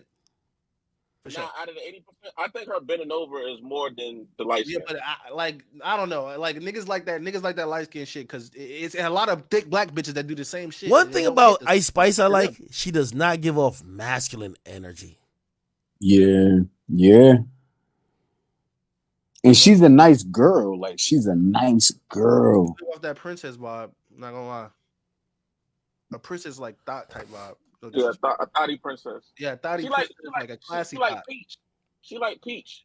The bitch keep getting stole by a goddamn Bowser. The bitch a pot, but you know she cool. Yo, okay, so I'm trying to have a objectively good conversation with y'all. It's like, I don't think Ice Spice is like the baddest girl we've seen. Like, look at Ruby. I think Ruby, like, well, facial wise, I think ain't that bad. We not finna do that, bro. Oh, okay. Shensia, I think Shensia, just facial wise, I think she's fire. What is it about Ice Spice? Is it like the funky hair? You know, well, you mean to the women or to what niggas want to fuck? In general, I just feel like she's a nice girl. Like, she don't disrespect nobody. She not dramaful. Like her whole idea is not sex sale. Yeah, she do the pussy backshot win, but her music, it ain't really about pop. You know how all the other whole songs, it gotta be selling pussy. You gotta be fucking a rich nigga. You gotta be doing, like, her music don't really be like that. It's really kind of swaggy. You know what I mean? Yeah, and she's not mean. And she's not mean, bro. Like, these girls be having like egos and like, you could tell, like, she's just nice. Like, she's not disrespecting nobody. She not trying to beef with nobody or none of that. That should just make everybody fall in love with you, yo. That's true. So if Ice Spice is Nicki Minaj's #1 draft pick, who is Cardi B's #1 draft pick? It gotta be Lotto, right? Glorilla. Glorilla is turning into like Anthony Bennett more than Ice Spice turning into like Anthony Edwards. You know what I mean? Like Glorilla turning like a low key though. Yo, low key, I think Lotto is a fucking star. Ooh, it is. Hell She yeah. wasn't first round though. Lotto wasn't first round for sure. Lotto wasn't first round, but she like the best one though for sure. Nah, Lotto She was wasn't first round. different. Wait, yo, hold on. Yeah. Did we kind of chill up off Glorilla, or we're just waiting for the Yeah, next anthem? Because here's the thing, with Ice Spice, I feel like we care everything about her even more than the music. With Glorilla, it's only the music. Like I don't care. I mean, she made some funny tweets and some things she was trying to speak on, but I don't care what the hell she's doing otherwise. true. But I I was just telling them this. Like with Ice Spice, we care about that twerk wind wherever it is. It's just they're trying to sexualize her, and I was just telling him like we didn't listen to Glorilla to like her new single now is like her rapping about her fat pussy and niggas eating her pussy. Like You're lying. You trying to get gangster Glorilla? You're lying. Yep. Wait, Glorilla got a new song talking about her fat pussy. Lick Russian cream backwards, bro. That's her hit. No. You seen her BET performance? Yeah, that's on BET, bro. Like she used to be fuck nigga free. Like she turned into the same as these whores, bro. No disrespect. No. Mulatto, she came in the last minute, so she kind of like a Jokic in a way. Like she became the GOAT. Like she became the number one pick for Cardi B. You know what I mean? But Tomorrow too is still Cardi B's biggest song with her DC minions. You know what I mean? We want gangsta glow. That's what they say. We want gangsta glow. Glow better. I like Glow better than Mulatto, and I think 21 Savage. Nah. So Lotto. It don't even 21 matter do not who write write for her Lotto. Wait, what you said, Eric? I ain't gonna lie. I called 21. I asked him that question too. What he said? We know he did. No, he didn't write for her. Bro, is his name in the credits? You don't think he wrote "Put It on the Flow"? Nigga, I asked him that directly. I kid you not. I called him. He probably ain't gonna. But that's my man. He gonna tell me, nigga. He would tell me, and be like, "I don't say nothing." He was trust me. Bro. Trust me. He would be like, "Yo, act, bro, just don't say nothing, bro." I done it all. Feel like shot it low, bro. That's some 21 shit, bro. That is, bro. She from Atlanta. She from Atlanta. She from Atlanta, my nigga. Yeah, but the way she say it, the way she even say it is the 21. Bitches say it's up, then put it on the flow. Pussy hoe. Nah, that's. Is it bad that she got a writer though?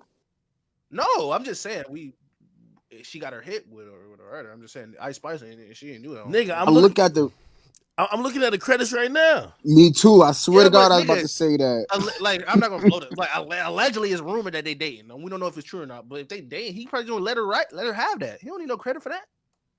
I respect him, so I ain't gonna speak on that. Nah, they gay. Well, it's a rumor. I'm not saying it's true. No, I know. Yeah, it seemed like a couple of writers on that shit. Yeah, like if this my girl, I don't give a fuck. 21 Savage name is nowhere on the songwriter list. But you not gonna see that. This my girl, nigga. You think I give a fuck, nigga? I'm in the studio. I'm gonna go to your little studio room. I'm gonna help you write, and I'm gonna let you record it. You can drop it, nigga. I don't need no credit. That nigga name is Shayab bin Abraham Joseph. That nigga has a hell of a name. Nah, this shit got like 50 writers though. Jesus Dead ass. Where? Nigga on Spotify. Right, this shit got like 1, 2, 3, 4, 5, 6, 7. That song's 8, fire. 9, 10, 11. She got 11. They did a good job. Let me tell you this. By the way, yo, you seen Cardi B buck at my boy from Spotify, Carl Cherry? Because he was like, yo, I love Cardi B music. I don't care who wrote it. He said, nigga, I wrote it. I did see that. You ain't see her say that? Like, you don't think Offset be writing for Cardi B, bro? Bro, it's different styles though. Yeah, but you can still write it and just say, hey, say it like this. Say Bro, it like this. Say yeah, like yeah. I ain't gonna lie to you. I think that Cardi B learned how to like start writing music, my nigga. I agree too. Yeah, and I think, and here's the thing, she's been honest about her getting help. It's not like she was lying. True. So now when look, Carl Cherry says, I don't care who writes this, Cardi B is hard as fuck. And Cardi B, she tweeted out the lyrics or whatever. I guess, or the fucking credits to Point Me to the Sluts. That's some new shit they got going on. Point me to the slut. Like, by the way, I be hearing about that from people like TikTok. Somebody told me they were like, hey, you want to be my TikTok video? I'm like, then all of a sudden I keep hearing this, point me to the sluts. I'm like, what the fuck is this? That shit hard. 2 weeks later, I hear, Cardi B's doing a song. I never even heard of this person before. Anyway, Cardi says, I write it, come to a session. I don't even care if she writes. Yeah, that's cute. But until you see Up, Tomorrow 2, WAP, written by a nigga named Jordan Thorpe, that's on all the credits, it hit different. You feel me? Like, I'm looking at it right now. It hit. You might have wrote a couple songs, but Fuck. your top 5 songs, there's a lot of niggas on that motherfucker. So Let me look that nigga name. just look up Jordan Thorpe. That nigga on a lot of her songs, bro. Yeah. Did Party Fontaine stop working with her? I think so, man. I think she dates like Meg. Oh, that's Jordan Thorpe. My bad. That's Jordan Thorpe, nigga. Jordan Thorpe? Oh, that's Jordan Thorpe? Yeah, Jordan Kyle Lanier Thorpe. That nigga on every song. That nigga on every song. No, he not, nigga. No, he not. Yes, he is, bro. Nigga Jordan Thorpe going crazy, bro. No, he not. Nigga is He on 4 her top 5s, bro. No cap. Jordan songwriting Thorpe credits. is nuts. Yo, he be writing fire for her.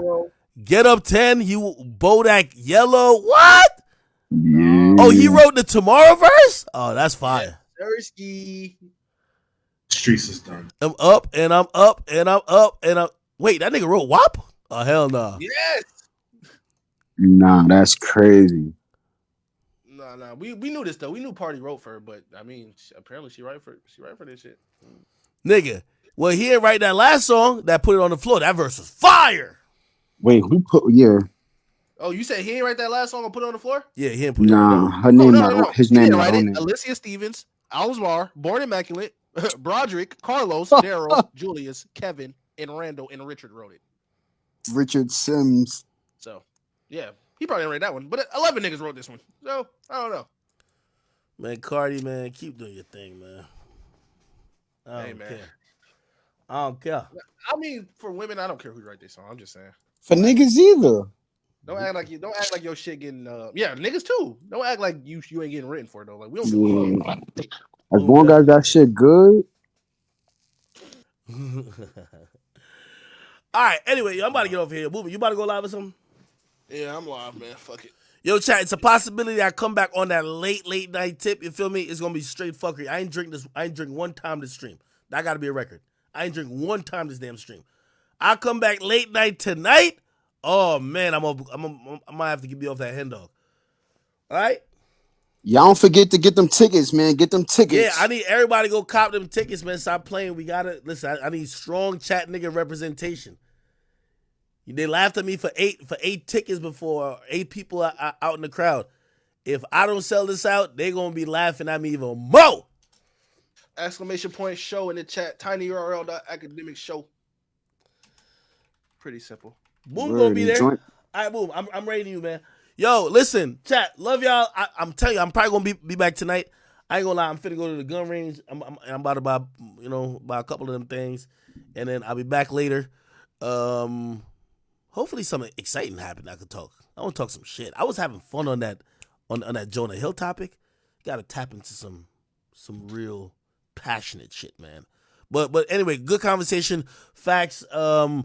Who else was on here? Wiley Intern and everybody else. Appreciate y'all. Listen, the YNW Melly trial will not be back until Monday, which means now I'm free to stream at all different type of times, not just during the day. So we're probably going back to night streams until, or night or afternoon streams until it comes back on Monday. All right. Peace. I think I'm coming back tonight. I really think I am. Even if it's for like an hour or two. It's going to be late night tip. Midnight. You feel what I'm saying? Yo, I just rated Boom. Boom. Enjoy. Everybody else. Peace. See y'all later. Nobody bigger than the chat, man. And by the way, yeah, we're doing at least like an hour and a half. Yeah, I gotta come back later. I'm gonna do an hour and a half exclusive on Rumble, hour and a half everywhere else. So let me do 3 hours later tonight. All right. Yeah. Yo, peace out. Yo, facts. Yo, later, man. We tap in. It's love, right? My boy. It's love. Keep litting up. Keep getting Long Island lit, my boy. Yeah, that's a fact. We're gonna do that. All right, my nigga. I'ma holla.